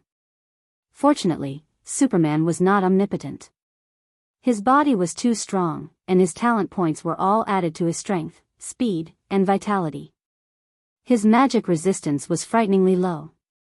As long as he had a little bit of success in his magic, he could use mind control to make this guy in the red cloak kneel down and surrender. With that in mind, she felt much better. In terms of life form, at least she was much stronger than her master, who was still racking his brains. Sia also relaxed and focused on this rare battle that Gotham would witness once in 100 years. Superman had already determined that the enemy's strength was about the same as his through his continuous probing. However, his opponent did not have the ability to fly. This seemed to be something he could make use of. He started to use his mobility to fly around Grundy. Although the big zombie tried his best to fight back, the effect was minimal. Superman's fists still landed on his head like raindrops. The battlefield of the two became bigger and bigger. Trees and mountains were destroyed by the aftermath of their attacks. The originally flat ground was also trampled by the angry Grundy. Thea flew high and focused on the battle. It could not be helped. She did not know which idiot taught Superman how to fight. He especially liked to grab the enemy and throw them out like bowling pins. After that, he would poke at the side and pose with a cold face. As one of the grandmasters of combat, Thea did not understand. Was there a need to do this? The damage from the fall was not as good as a punch. Throwing the enemy out was just giving up the early advantage. Grundy might have thought that it was fun after being thrown around a few times, so he started to play the throwing game with Superman. Superman would grab Grundy's neck and throw him out, and Grundy would grab Superman's cape and send him flying. The battlefield was getting bigger and bigger. Thea had already descended from the sky. It was more dangerous in the sky than on the ground. She hid beside Batman. Uncle was very experienced. He had already hidden in a shallow pit and watched the scene of the battle. This was probably the reason why so many people hated Superman. He did not pay attention to the environment. The originally beautiful place was now like a wasteland after a nuclear war. The next apocalyptic movie could be filmed here. Thea only had one word left for Dachau: brainless. The battle lasted for 10 minutes. Although the big zombie was at an absolute disadvantage, Superman was still unable to take it down. This made him a little anxious. He saw an opening and went to the side of the zombie. He punched the back of its head. Chapter 128. The zombie had completely entered its instinctive combat mode. When it heard the gust of wind coming from the side, it reached out its pale hand and grabbed Superman's fist without hesitation. The corner of its mouth curled into a sinister smile. Superman struggled a few times, but he could not break free. What was going on? Their strength had always been about the same. This guy's strength has suddenly increased. He shouted at the few of them. In his impression, this big guy must have been created by some ambitious human scientist. Gotham and the rest should know something about it. However, Batman and the rest had always been running around. They had never fought so openly before. How would they know why? Fortunately, Thea vaguely remembered that the zombie had something that looked like withered ash. She carefully observed Grundy's surroundings. There was indeed a faint gray fog surrounding him. Ask Superman to stop hitting the enemy's head. Didn't Director Gordon say that the court created a new personality for it to control it? Look at the fog surrounding its body. I suspect that its strength has increased. This means that the old personality is about to awaken. Thea summarized her analysis to Batman. Fog? Why don't I see it? Old Master looked around for a long time but did not see any fog. This is bad. Am I the only one who can see it? At that moment, two little people appeared in her mind. The black Thea grabbed the white Thea and slapped her. Slap, slap, slap. Who told you to talk too much? Who told you to talk too much? Thea wiped the non-existent sweat from her forehead and did not say anything. Batman looked at her with confusion. Then let's use our method to imprison it. After that, he picked up a device and whispered a few words. Superman was stunned for a moment. He then changed the angle of his attack and started hitting Grundy's legs. Oh, you two even have a special communication channel. Thea thought to herself. Their friendship was really strange. They were fighting against each other and cooperating at the same time. Batman whispered a few more words. Then, he turned to Thea and said, "Bring Selina and the rest up there and freeze it." Okay. Thea did not say anything else. She pulled Catwoman and Mr. Freeze and flew towards the demolition site. Superman had given up on the zombie's head after receiving their instructions. Instead, he attacked the zombie's legs and arms. The gray fog that was about to take shape seemed to be restrained by something. It retracted back into the body intermittently. In terms of strength, Superman had the upper hand again. Superman at full power was not just for show. With punches, kicks, and heat rays, Grundy's limbs were broken like a sandbag. No matter how strong his recovery was, after such a long battle, the speed of his cell repair inevitably slowed down. Come over here. Dachau, who was radiating sunshine, waved at the people on the skateboard. Hurry up and get down. Catwoman ordered Mr. Freeze as she gestured with the remote control. Although he was very unwilling, Mr. Freeze had no choice but to jog and jump off the skateboard. Catwoman was not satisfied with his dragging speed. She even kicked him hard. When he got close to Grundy, he did not care about its roaring mouth. He aimed at the zombie's head and pulled the trigger. Visible frost quickly covered the zombie's skin. Mr. Freeze also knew that if the zombie escaped, the two flying in the sky would not be afraid. He would be the first unlucky one since he was the closest and the slowest. Superman also had frost breath. Perhaps in consideration of the overall situation of the cooperation between the two sides, he breathed out frost breath after Mr. Freeze. Seeing that they were so lively, Sia also shot a frost arrow in the spirit of killing people. Mr. Freeze was very motivated. Without Catwoman's urging, he spat out the frost gas. Occasionally, he could hear the zombies' muffled roars. He was so scared that he did not dare to relax. He kept changing his angle and froze the entire ground.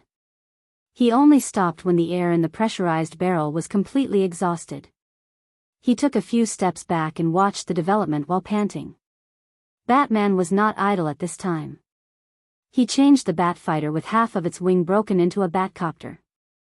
He pulled a square metal box from Wayne Enterprises that was 10 cubic meters in size. It was made of solid tungsten and could withstand a temperature of 3,000 degrees. He covered the frozen zombie with the box. After that, he poured a stream of high-speed cement into the gap in the box. Looking at Solomon Grundy gradually being buried and disappearing, Thea felt a little pity. As a beginner sorcerer, she felt a very strong power from the zombie.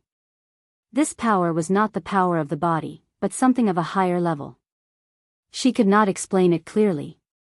If she could study it, she believed that it would improve her ability. Unfortunately, now was not the right time.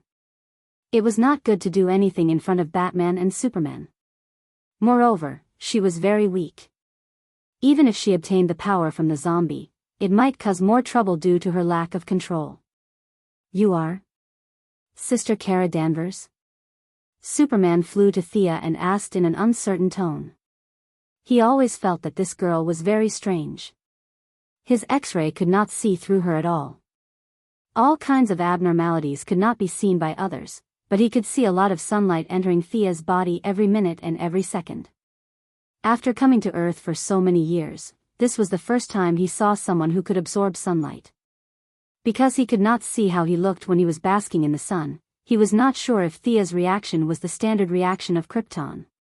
From the sunlight, he naturally associated it with his cousin Kara Danvers, whom he had not seen for many years. Batman, who was originally in a daze on the side, suddenly pricked up his ears. "What do you mean? You and Superman are also relatives? Also, you are Talia's sister. Does this mean that Talia is also an alien?" Just as Batman was thinking about whether to strangle his son when he went back, Thea's face turned green. "No, absolutely not. Hero, you have the wrong person. How can you people randomly recognize relatives?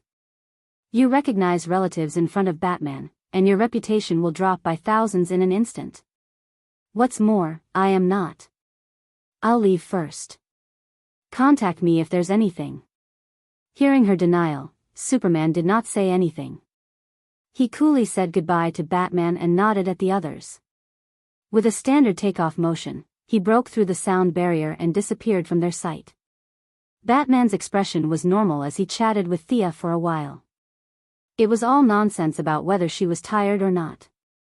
Damn it, Thea was a little depressed. Her reputation must have dropped, but fortunately, it was not by much. She could only ask Catwoman to talk to him. If she could not do it alone, she could ask Talia to help. No matter what, she had to get her reputation back. What do we do next? Looking at the big zombie sealed in a 10 cubic meter box, everyone, including Mr. Freeze, heaved a sigh of relief. This unkillable and extremely strong guy was not easy to deal with. At least for Gotham, where victory was decided by intelligence, this big guy was too reckless. It could easily flip the table, regardless of whether it was a hero or a villain. They could not accept it. Bury it on the spot. The old master's deep voice was transmitted to their ears through a voice changer. This kind of digging and burying had nothing to do with the heroes. Gordon, who was known as the #1 bug in Gotham and could not be killed, quickly appeared in their field of vision. He brought a lot of workers and digging equipment with him. After a brief introduction, he started digging on the spot. Batman meant that the deeper, the better. Of course, Sia didn't want it to be so troublesome, but she had no reason to object. In the end, the person in charge of the construction said that since they didn't lack money, they could only dig 10,000 meters at most. They wouldn't be able to go any further with the drill. Originally, Thea wanted to take a look at the situation, but when she heard that they had to dig 10,000 meters deep, she immediately fled. Could there even be oil? How long would it take? She used the excuse of going back to rest and flew back after saying goodbye to the others. Chapter 129. Catherine, come down and play with us, Mom, it's so dark here. Come play with me. *TCH, I won't let you go even if I become a ghost. In a gorgeous bedroom, a middle-aged woman with a face full of fear suddenly woke up from her sleep. No. Don't come here. As the ticking sound of the clock echoed in the quiet room, she finally realized where she was. She looked at herself in the mirror, her face was ashen, and a trace of fear appeared between her brows from time to time. She rubbed her forehead. It's the third day and I've had nightmares. I can't live in this *TTY place anymore. She angrily pressed the call button on the bedside table. Her loyal subordinates would escort her to another safe place. However, after waiting for a full 3 minutes, it was still quiet outside the door. She could only hear her own heavy breathing. She knew she was in trouble. She took out a pistol from the bedside table and looked around vigilantly. Hi, Ma'am, good evening. She suddenly heard a greeting. Without thinking, she shot at the window where the voice came from. The person was shot and fell to the ground, which made her sigh in relief. However, before she could calm down and think, she saw the same person appear at the window and greet her with the same tone. Hi, Ma'am, good evening. When she took down the third monster, her nerves were stretched to the limit. Although she was not a killer, she was trained in marksmanship. Her shots must have hit the other party, but it seemed that the other party was not hurt. Who was this person? Or was it something else? She tried to calm herself down and held the gun tightly, trying to comfort herself. When the monster appeared at the window for the fourth time, she did not shoot rashly. She wanted to know why the monster was looking for her. The monster covered in black fog came to the window and saw that she did not attack. Instead, she looked at him vigilantly. He knew he was one step closer to success. He jumped into the bedroom. Don't come here. The middle-aged woman named Catherine pointed her gun at the black mist figure with trembling hands. No matter how hard she tried to cheer herself up, she was still scared out of her wits when she saw such an abnormal phenomenon. How could a normal person be shrouded in black mist? It was hard to say if this guy was even human. However, she was soon surrounded by an even greater fear. She did not have the heart to think about the black fog. The man in the black fog stretched out his smoky arm and snapped his fingers. Give me the gun. Catherine felt that there was something wrong with the other party's IQ. Why would I give you the gun for no reason? However, even though his consciousness was very clear, his body couldn't help but walk to the black mist figure's side. His limbs were stiff as he handed the gun over. This abnormal scene almost scared her heart out of her chest. She felt as if a taut string in her head had snapped in an instant. Her rationality and logical thinking had all disappeared. She was finished. She had done too much evil, and it was finally the day when she could be free. 30% fear, 30% unwillingness, and a little disbelief. He trembled as he stood in front of the strange man in the black fog. The black fog monster that appeared here was naturally Gotham's good friend, Thea. After solving the Grundy incident, she also knew that her trip to Gotham had come to an end. Whether it was to help Moira in the election or to learn more knowledge, she needed to return to Star City. She spent the remaining few days thinking about how to deal with the Court of Owls. Rather than an organization, this organization was more like a loose club. The members were not fixed, but they had to be Gotham locals with sufficient social standing. The court had controlled Gotham City from afar for 200 years. Batman had destroyed some of their strongholds when he was young, but they miraculously avoided the disaster. This time, taking advantage of the chaos in Gotham, they started to return to the forefront. Their hiding methods were not very good. They were just hiding among the people. As Batman had many connections with the locals, he naturally could not find these enemies hiding in the upper echelons of society. Thea did not have this problem. She only needed a breakthrough. She did not need to find everyone. 3 days ago, she activated the nano-tracker in Talon's body. The woman she tracked was the court's liaison officer. For the next 3 days, Thea continuously used magic to invade the dreams of this middle-aged woman named Catherine. She used a large number of scary scenes to gradually break down her psychological defenses. Finally, she completed the preliminary control today. Of course, she would not say that she was thinking about the mind control spell to deal with a certain muscular man in a red cape. There must be a misunderstanding. Thea sighed. Although the casting process was bumpy, it was finally completed. If Merlin knew that his descendant took 3 nights to cast such a simple dream entry spell, he would definitely come out from the depths of the multiverse and throw a fireball at her face. This was the trouble of not having anyone to teach her. Thea knew that she was terrible, but this was her limit. She had to memorize the contents of the hidden map, the engraving method on the dagger, and various unreliable theories on the internet. She finally managed to cast the spell. In order to make the spell more effective, she even created 3 clones to send her to her death. When she thought that she could escape, she would kick her down, causing her to completely lose her mind. Of course, this was not a spell. It was the domain of modern psychology. In order to deal with this woman, Thea used all the means at her disposal. The clones only consumed her physical strength, but the dark mist consumed her meager magical power. In order to deepen the impression, she used it 4 times. She was almost at her limit. Thea reached out a hand and placed it on Catherine's forehead. She began to read the woman's memory under the woman's blank gaze. Actually, it was not appropriate to use the word reading to describe a person's memory. Memory was not a piece of paper, but a highly layered book. Although Thea had prepared herself mentally, she had to stop after reading the 3 layers of memory on the surface.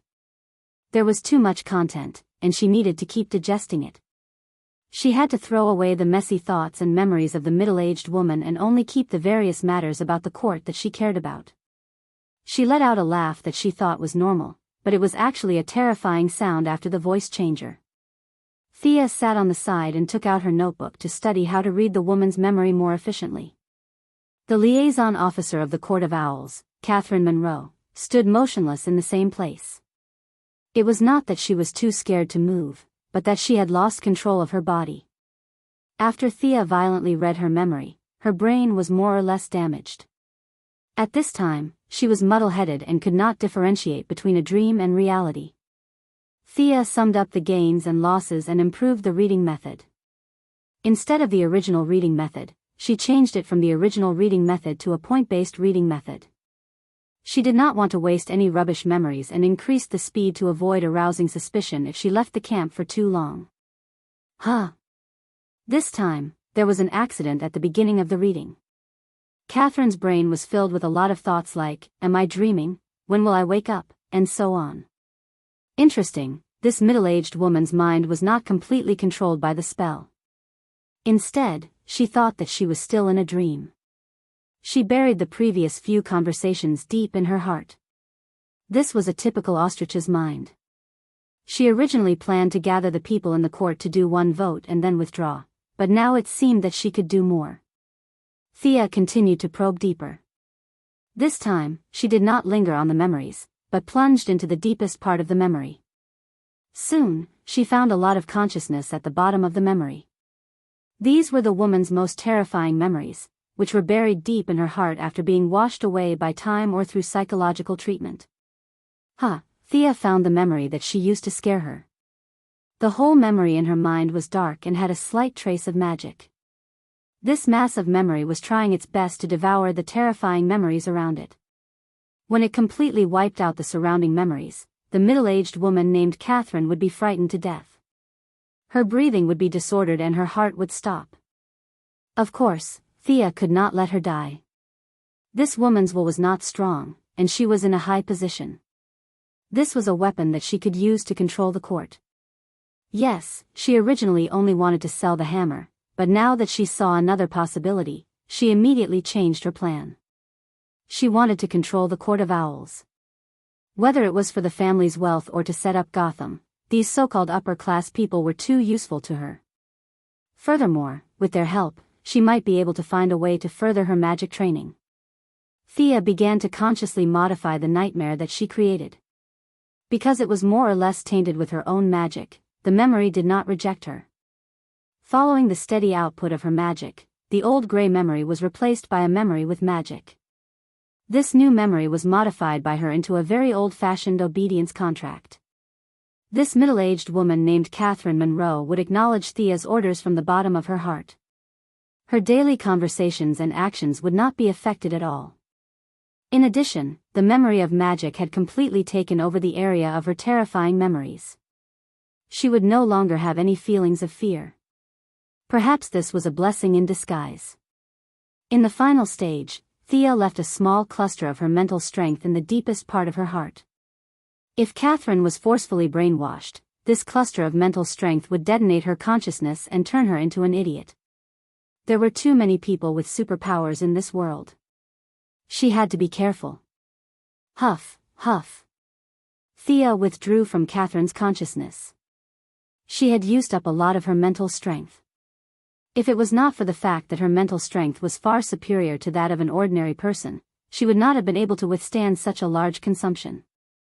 After dispersing the black fog, she wanted to see the effect. She snapped her fingers. The woman named Catherine instantly regained control of her body. When she saw Thea's true face, the shock on her face slowly turned into excitement, and finally into ecstasy. "Thea, when did you come? Let me get you something to eat. Do you have something for me to do? Tell me." Chapter 130. Catherine's enthusiasm was too much for Thea to handle. After experimenting with a few small commands, the results were pretty good. Thea didn't have the bad taste of making a master-servant contract. It wasn't nice to be called master by an old woman kneeling on the ground and calling her master. If it was a 16-year-old girl, she might have considered it. She chose the friendly contract, which had a lower psychological resistance. Modern people had a high resistance to master-servant contracts, especially in a place like America, where freedom was everywhere. If she forced herself to accept it, the psychological trauma would be projected into her daily life, and she would be exposed. This wouldn't be beneficial to her future plans. The friendly contract would preserve all her thinking abilities. Other than ordering her to die, all other orders would be carried out. Even if it was a special person who was good at hypnosis, they wouldn't be able to discover the problem without a large-scale memory search. Over the next 2 days, Sia repeated the same trick and brainwashed another important figure in the Owl Court. It was the current patriarch of the Falcone family, the head of the city's criminal family, Luigi Falcone. His brother, Mario Falcone, died at the hands of Gordon Sr. many years ago. Before he took over the family's affairs, he was secretly delighted. Every day, he would clamor for Gordon Sr. to pay with blood. He had repeated these words over and over for 20 years, to the point that even he himself believed it. Catherine used the excuse of discussing future matters to bring Luigi to her residence. Thea couldn't be bothered to enter the dream and slowly corrupt him. She directly hit the back of his neck and knocked him out. She took her time to do it. Thea's preparation didn't go to waste. Luigi, who had been in the underworld for many years, had a stronger psychological resistance than Catherine. However, after 2 days of hard work, she finally took in the representative of the black family in the court. Looking at the bald old man with age spots all over his face lowering his head in front of her, Sia felt a sense of accomplishment. Catherine Monroe represented the old nobility of Gotham and was the founder of the city.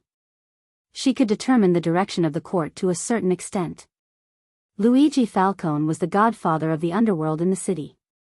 He had great influence over the other major crime families. The two of them represented the radical and conservative factions in the court. Thea did not intend for them to work together. She wanted to maintain the status quo.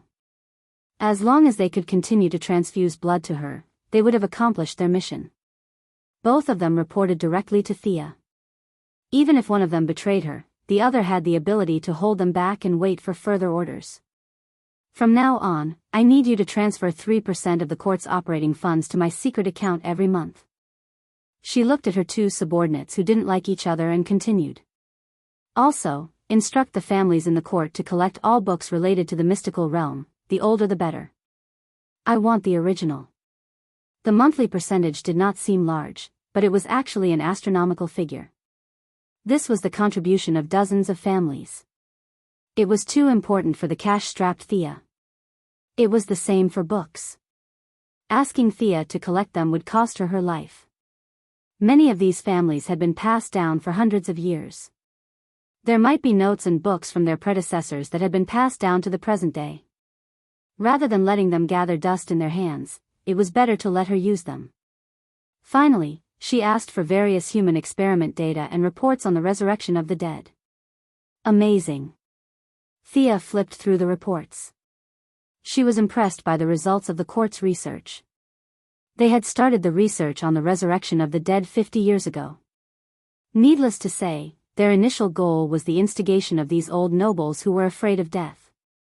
But it was only 20 years ago that they began to show results. They used a few animal cells with strong self-healing abilities to create a brand new substance. Then, they used the principle of nuclear radiation to implant it into the DNA sequence of the dead. Then, they used electric shock, fire, and freezing to activate the self-healing ability of the cells and resurrected the dead. But this seemingly good experiment result was not optimistic in actual clinical practice. Several court leaders who had reached the end of their lifespans had accepted this experiment, but without exception, they all failed. Through constant comparison, the conclusion was that natural deaths were ineffective, and only unnatural deaths had a certain effect.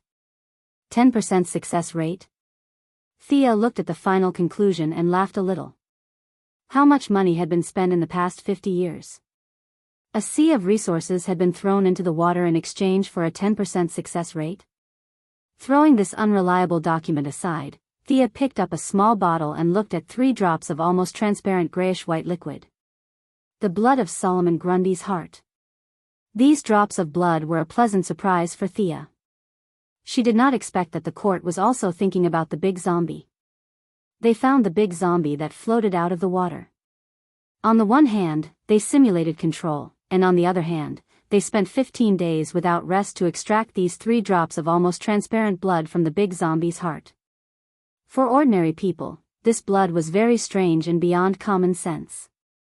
But for Thea, who walked the path of the supernatural, it could only be described as shocking. The power in these drops of blood was too strong. Just by sensing it a little, Thea almost got hurt. Gray, decayed, and had a strong corrosive power. This was definitely not the power of justice. Thea was a little relieved that she could not absorb this thing. Her instincts told her that if she absorbed it, she would turn into a zombie at the very least, or die at the very least.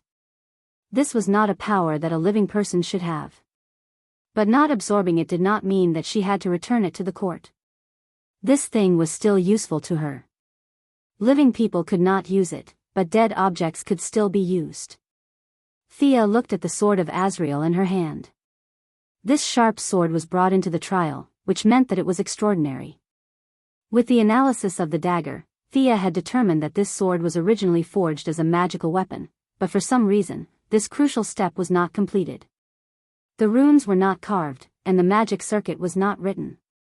Originally, this sword could only be a half-finished product, but now it seemed that she could complete the last step with Grundy's blood. But this required a lot of time and knowledge. Thea's time in Gotham was getting shorter and shorter, so the matter of magical weapons could only be left for the future. She ordered her subordinates to hide as much as possible. If Batman wanted to run for the position of chief of the Gotham police station, she would fully support him and drag him to all kinds of fundraising dinners in the upper class. The court's main task was to take over the black areas in the city, whether it was the territory of the Penguins or the Scarecrows. Of course, the court could not appoint the person in charge. The court still maintained its usual style of remote control, neither too close nor too far away. At the same time, Thea thought about it and did not stop them from persisting with the resurrection experiment. After so many years of research, there was finally some progress, so they could continue with their research. Chapter 131. After successfully dealing with Arkham and rescuing a large number of citizens, Batman's recent days were generally quite pleasant. Catwoman's jealousy was broken by Old Master Bruce's persistent pestering, and the two of them returned to their former intimacy. As Gotham's security improved, the training of the two disciples was gradually scheduled. Once Batman became serious, Barbara would find it difficult to handle. She had to go to school during the day, and form a team to fight criminals at night. The rest of her time was spent on training, and she didn't even have time to do the things she loved with Robin. However, every time she wanted to give up, she would see Thea's smile at the right time. Her unyielding personality made her grit her teeth and persevere. Thea would train with them in her spare time while building the mechanical arm. With her own fighting ability, she could even hold on for a long time against Batman. Fighting Barbara and Robin was even easier. Even if the two of them came at her together, she would be able to take them down with some effort. Batman had been thinking about Thea's suggestion to make him a bureau chief. He had repeatedly considered it and sought the opinions of a few parties.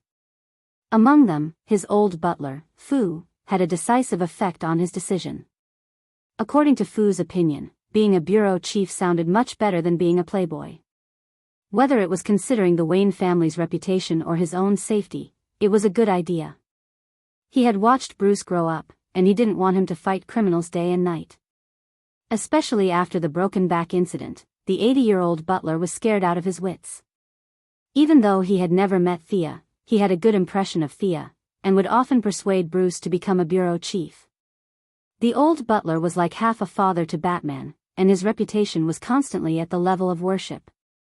Listening to his repeated persuasion, he couldn't help but be moved. Old Commissioner Gordon also supported this idea. He was nearing his 60s, and the Gotham Police Department's situation was not good, but it was not too bad either. If Bruce could take over his position, he would be able to rest in peace even if he died immediately. With the two most important elders in his life supporting this plan, he really could not think of a reason to reject it. However, out of caution, he did not go straight to the point. Instead, he tried to submit the application for the position of president of the Gotham Police Officers Guild. There were all kinds of unions in America, such as the Actors Guild and the Directors Guild. There were all kinds of unions that one could think of. The police union was purely a decoration, and no one had paid attention to it for so many years. Master Bruce had originally planned to test the waters and wait for a few days to see the reactions of various sectors. However, the next day, the overwhelming reports from various media outlets scared him to death. As the head of the police department, Chief Gordon secretly opened the back door and released some information among the police. Then, Thea remotely controlled the members of the Owl Court and used her connections to help him. Prodigal son joins Gotham Police Force. This was the front page of the Gotham Times. Tomorrow's star prepares to join the police force, looks like a clear stream in the police force. The Gotham Evening News also did a full-page report. The Gotham Morning News even did a special segment. At 6 in the morning, they stopped Lucius Fox, who was about to go to work. The black man did not know what was going on. He was confused by all the questions and could only choose to praise Bruce. In an instant, Bruce Wayne's image changed from a playboy to Gotham's savior. After these reports were broadcasted, the old man was stunned. Do I have such a high reputation? Could it be an enemy's trick? However, when he saw Lucius talking on the screen, it did not seem like it. He then asked for Catwoman's opinion. Go, why not? Catwoman also had some expectations for him to become the bureau chief. Those damn cops had caught her for 20 years. Now that she had become the bureau chief's wife, wouldn't they be pissed to death? Even Robin and Barbara agreed. Robin was determined to be a police officer. Now that his teacher had entered the police force, it was definitely a good thing. Barbara had been trained too harshly by him. If he could let her rest for a few days, she would want him to be the Secretary General of the United Nations, much less the bureau chief. Bruce asked around and found that everyone in his circle was in favor of him becoming the bureau chief. No one was against it. Only then did he, who was in the late stages of paranoia, completely relax. If there was no conspiracy, then he would go. After confirming that he had indeed submitted the application to the city government for the position of bureau chief, Thea heaved a sigh of relief. No matter how well the Owl Court hid, there would always be traces. Now that she had found something for Batman, whose IQ was off the charts, to do, it would be much easier for her to transfer resources from Gotham. She instructed Catherine and Louis to mobilize all kinds of police, political, and business resources to be sure to delay Batman so that he would not pay attention to the various capital flows in the city. From officially entering the eyes of the public to sitting on the bureau chief's throne, it was estimated that she could divert his attention for at least 2 years. During this period, Thea could get a steady stream of materials from Gotham and Wayne Enterprises. Yes, dozens of families in the Owl Court actually controlled Wayne Enterprises. If you add in the shares in Thea's hands, there would be no friends. But these controlled shares could not be seen. The Owl Court had been resisting Bruce's entry into the board of directors for more than 20 years, but both sides were still restrained. This opposition was only maintained at the normal business level. Thea was of course not interested in controlling Wayne Enterprises. Her goal was to become stronger. Although it could not be seen, Wayne Enterprises' various technologies and advanced equipment were at her disposal.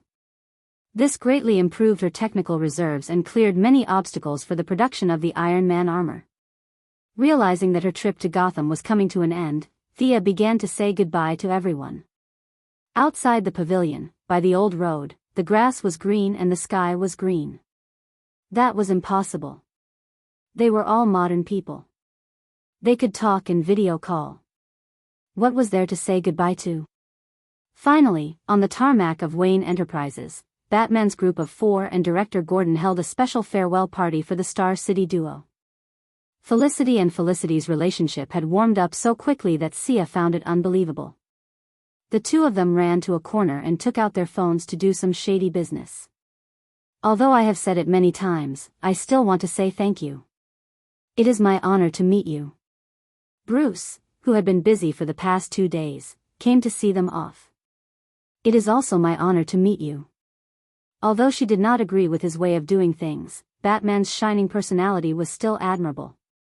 The two shook hands, and Thea talked with Director Gordon for a while. To be honest, the two had more dealings with each other than the others.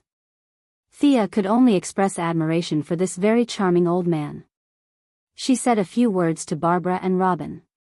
It was not a life and death parting. They could still meet in the future. Everyone, take care. The two got into the helicopter, and Thea waved to them from the cockpit. The helicopter slowly rose to the sky and flew in the direction of Star City. Chapter 132. When Thea returned to Star City, she was dragged away by Moira, who had been anxiously waiting for her for 3 days. Moira had entered the preparation stage for the election. In order to win the approval of the voters, she had to play the role of a low-income person, or rather, she could not be a billionaire. She had to transfer the assets under her name and donate them to society. Only a fool would do that. The general rule of the game was to hand over the inheritance to the children. Although it was a bit like taking off one's pants to fart, almost all the candidates appeared to be poor. Each of them talked about how miserable they were in the TV debate. There were even some who moved from the rich district to the slums in order to gain the name of being close to the people. Moira's bottom line was not that low. She did not intend to give up her family's mansion to live in a low-rent house. However, the family's assets still had to be transferred.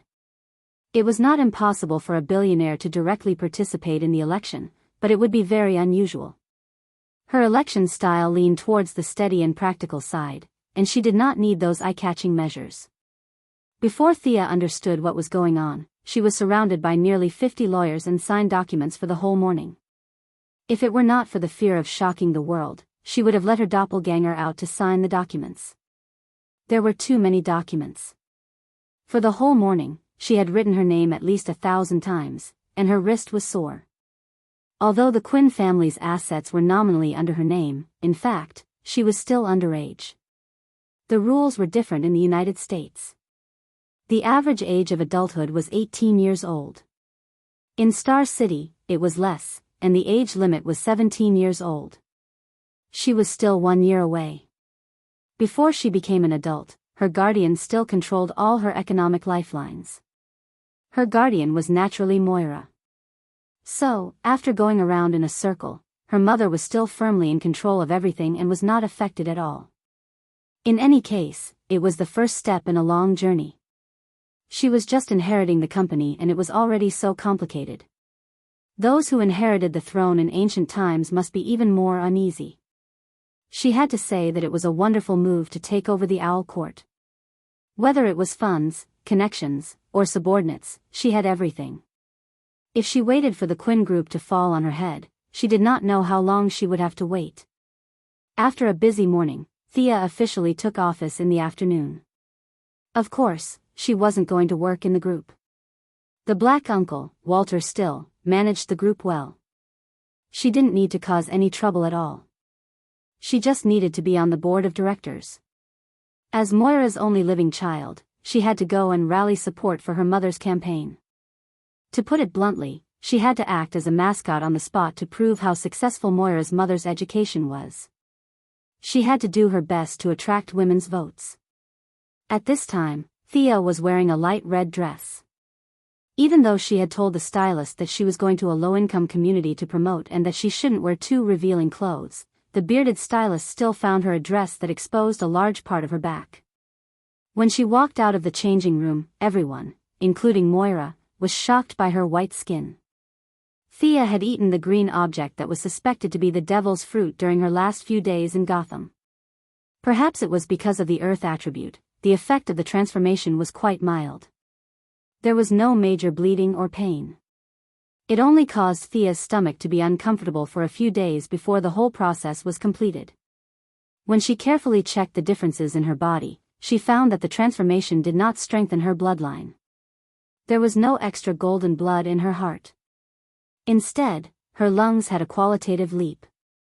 Her intuition told her that her hematopoietic function had been greatly strengthened.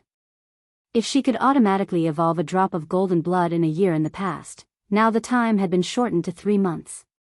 At the same time, her resistance to toxins had also been strengthened. From the outside, her whole body looked more beautiful and the lines were softer. The muscles that had gradually become visible during her training were also hidden. Her skin was so bright that even if she didn't deliberately dress up, she would still make the women around her feel sad. As a mother, Moira was not worried that her daughter would steal the limelight. She was only worried that her daughter would become more outstanding and no one would be worthy of her. Previously, Thea had sent a lot of photos to Moira in Gotham. In fact, they were all taken at Bruce's private beach. Felicity had forcibly photoshopped them into Malibu Beach. At first, Moira just casually flipped through the photos, but as she looked, she found a familiar figure. Bruce Wayne. As the biggest playboy in the United States, she had naturally seen him before. Seeing that the two obviously knew each other in the photos, Moira couldn't help but wonder if her daughter had been deceived. Was it because she had been too strict with her daughter that she had been blinded by the playboy who spent a lot of money? There were a lot of thoughts, but in the end, the only thought left was that the two of them were actually quite compatible. Bruce was a little older, but he was rich. As long as they got a marriage certificate, they could get a divorce. To be honest, in the whole of Europe and America, there were not many people who could match Thea in terms of social status. Those who were rich were older, and those who were not worthy of her. Moira was worried sick for her daughter. She secretly ordered her subordinates to investigate all the habits of Master Bruce in Gotham. However, Master's concealment skills were maxed out. Even with so many villains, they still could not find him, let alone Moira's subordinates. In addition, Gotham was in a state of chaos.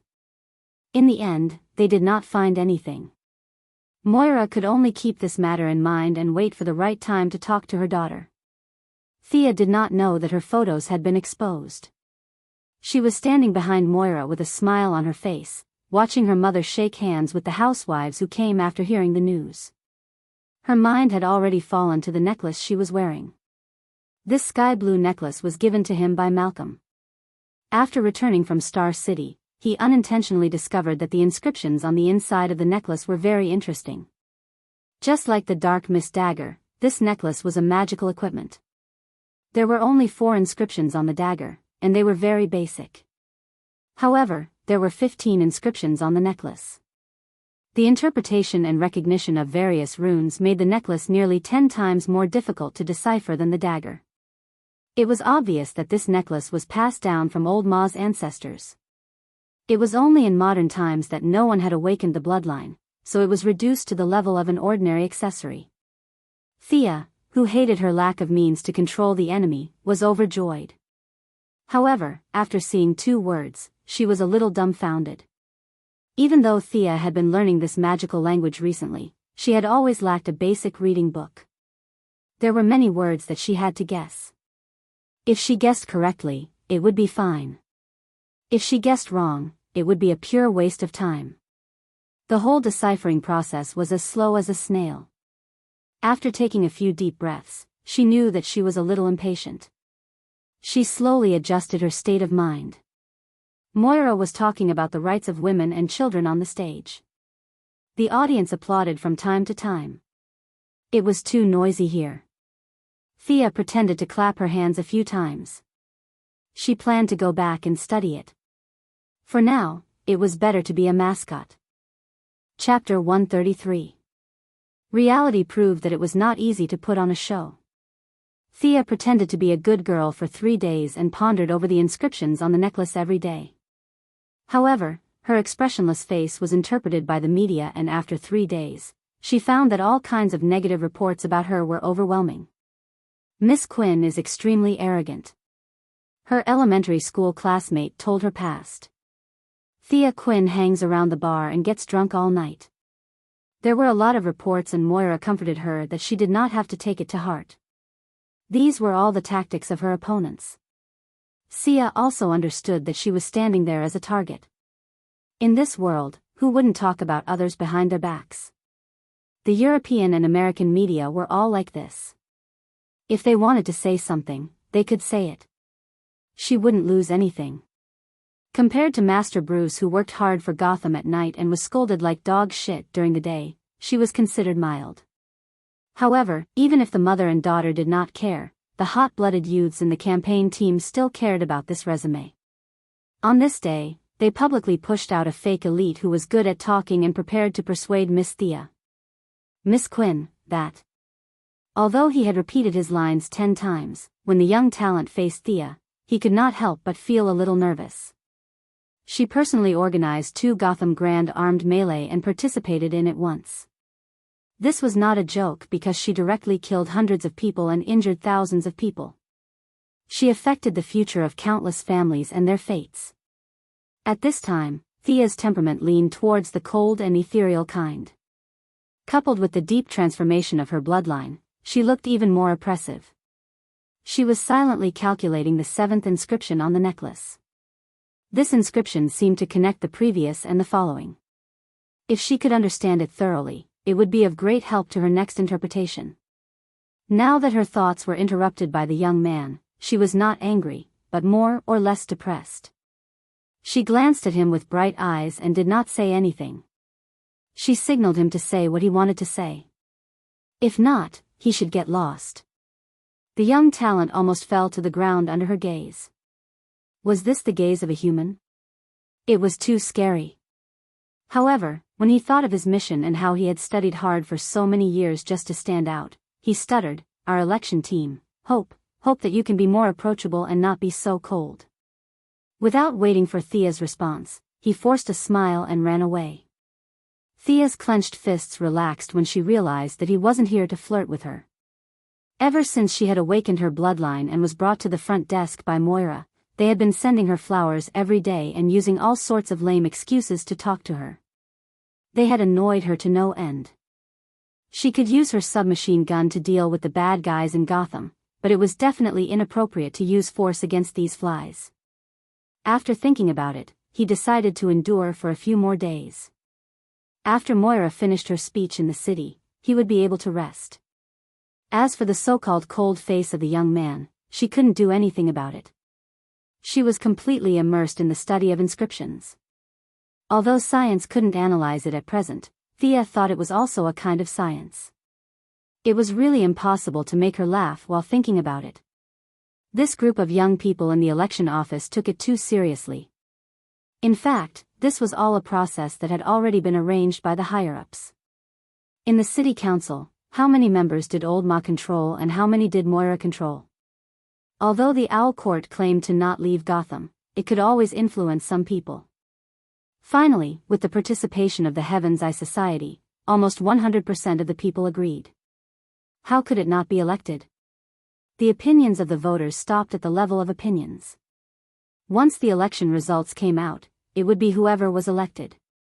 Things like calling a deer a horse happened every day in reality. Shaking her head, she collected her messy thoughts and continued to concentrate on her research. Thea, you can take the car back yourself. I have to attend a banquet later.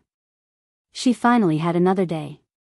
Before getting into the car, Moira knew that she didn't like all kinds of social activities, so she gave her a day off and let her have fun. Thea was also disgusted with eating with those big-bellied successful people. They were a group of vermin with so much fat that even her arrows couldn't penetrate them. Knowing that she didn't have to suffer, she happily hugged her mother. She declined the bodyguards following. This kind of bodyguard looked tall and strong, but she could beat 10 of them with her bare hands. If she carried a weapon and used all her magic power, no matter how many people came, they would all die.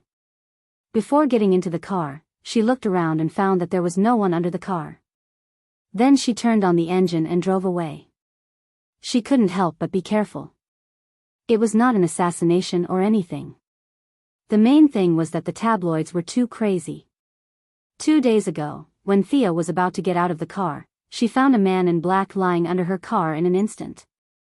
At first, she thought it was a scammer. In fact, she found out that it was a paparazzi from a gossip magazine.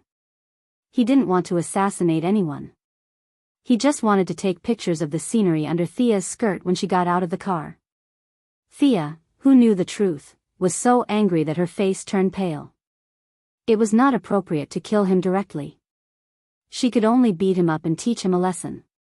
For a tabloid with a total of 2 or 3 employees, no matter how powerful Malcolm was, no matter how many claws the Court of Owls had, it was useless. He was not afraid of death at all. People were not afraid of death, but they were willing to die for the sake of sales.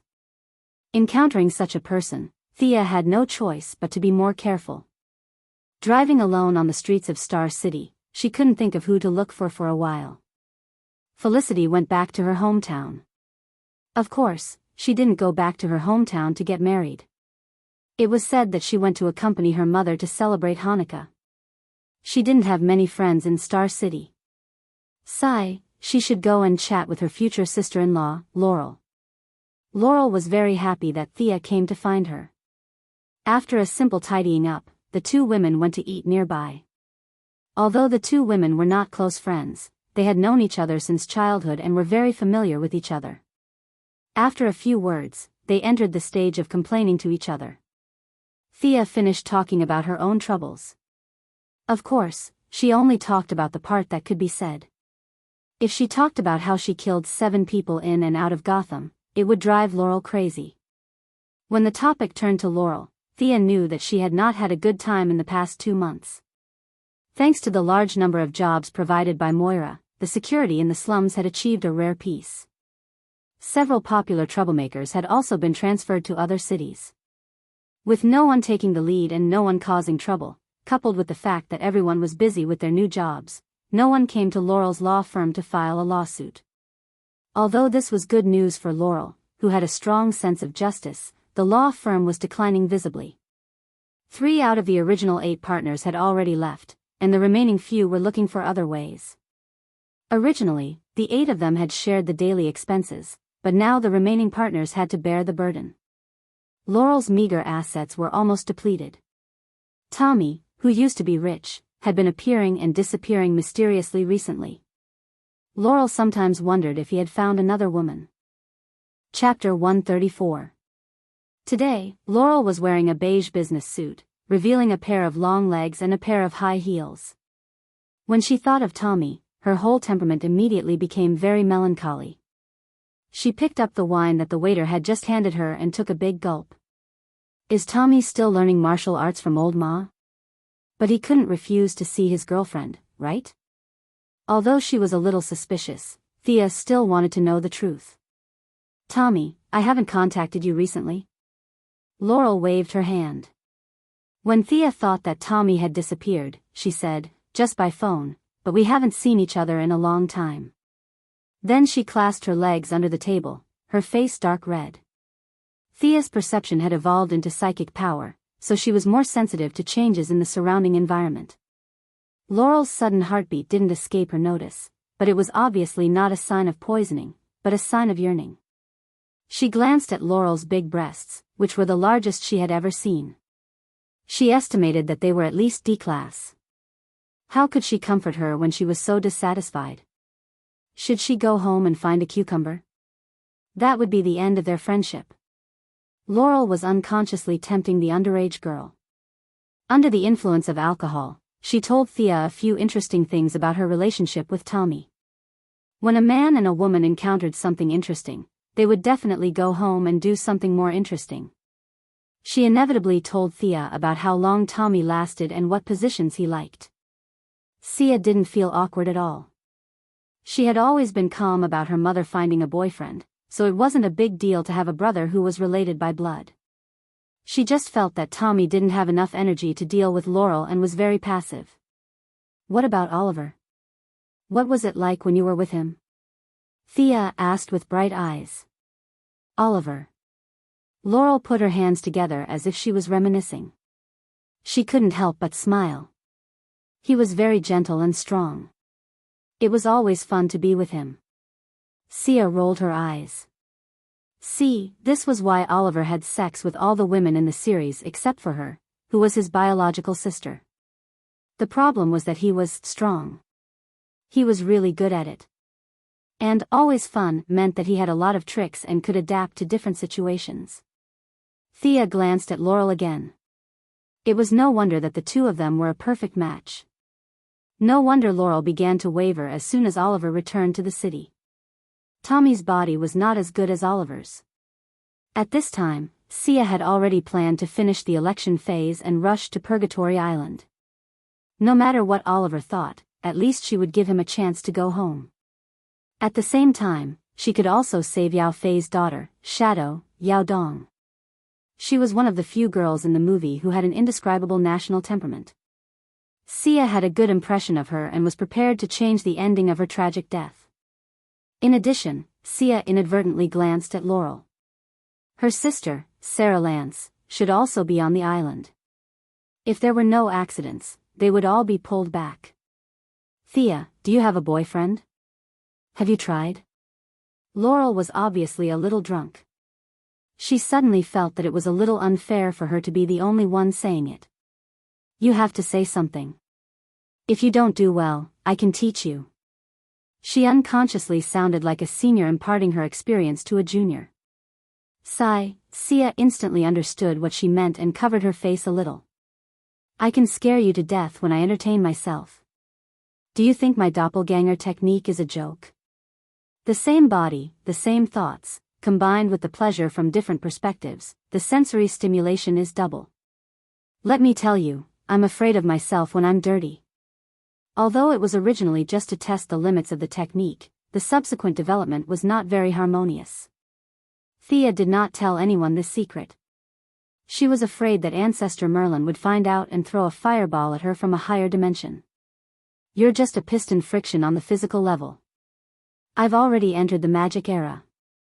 As long as my magic power is further strengthened in the future, 2 or even 3 doppelgangers will not be a problem. Laurel can't fight Sarah and Oliver plus Tommy, right? Thea felt that her thoughts were unrestrained and had almost run to Mars. She quickly calmed herself down. I'm definitely not that dirty. This is the after effect of blood purification. Yes, that's right. She was about to make up a fake boyfriend to deal with Laurel. Bang! Bang!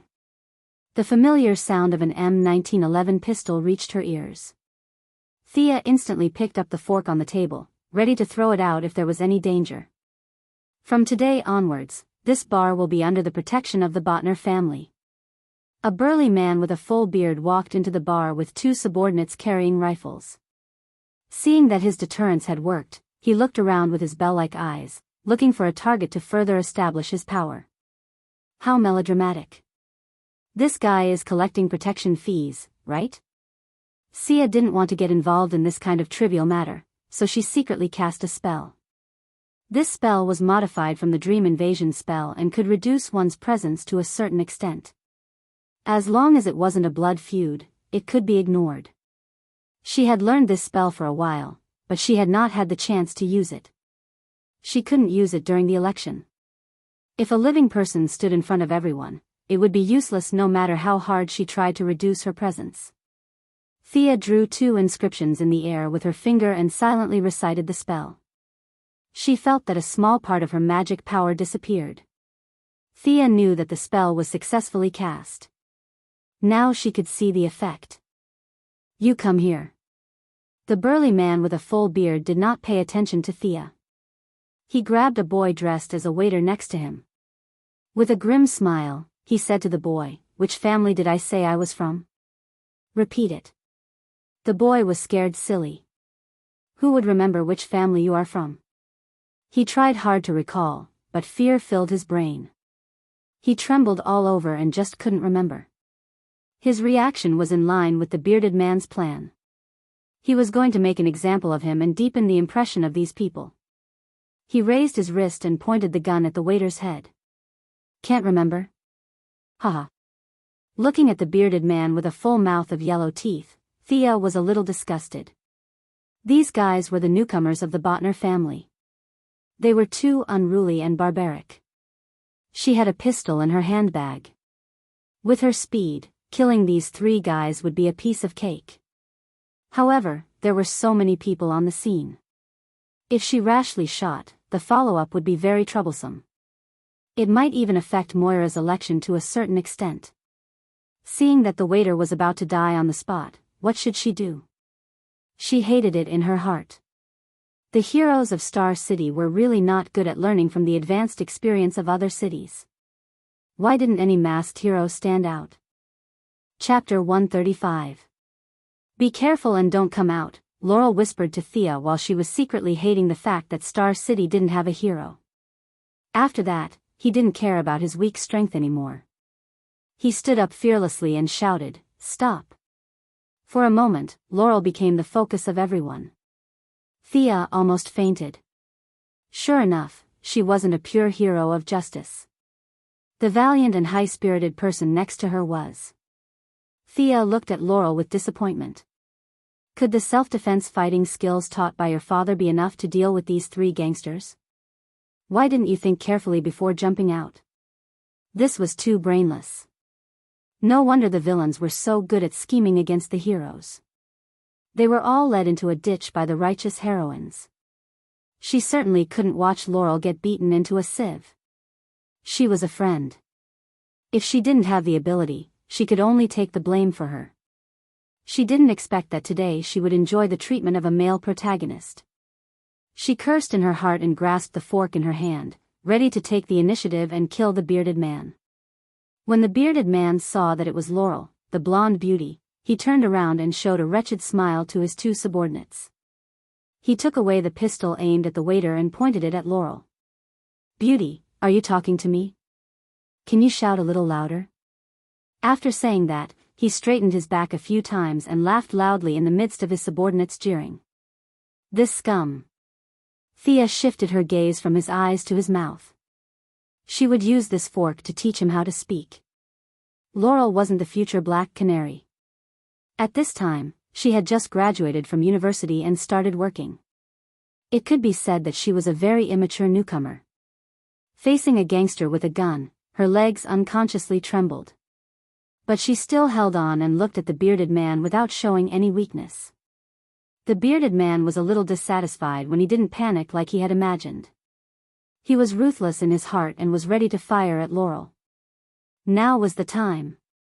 Thea was ready to strike, but just as the fork was about to leave her hand, her powerful spiritual power sensed the abnormality, and she couldn't help but withdraw it. A dark black arrow pierced into the bearded man's shoulder. The shot that was originally aimed at Laurel was unexpectedly off target. Who was it? Nowadays, other than her, there were other people who used bows and arrows. Sia hurriedly looked in the direction where the arrow had come from. She almost bit her tongue when she saw it. The newcomer was of medium build. He was dressed in black and wore a black hat that covered most of his face.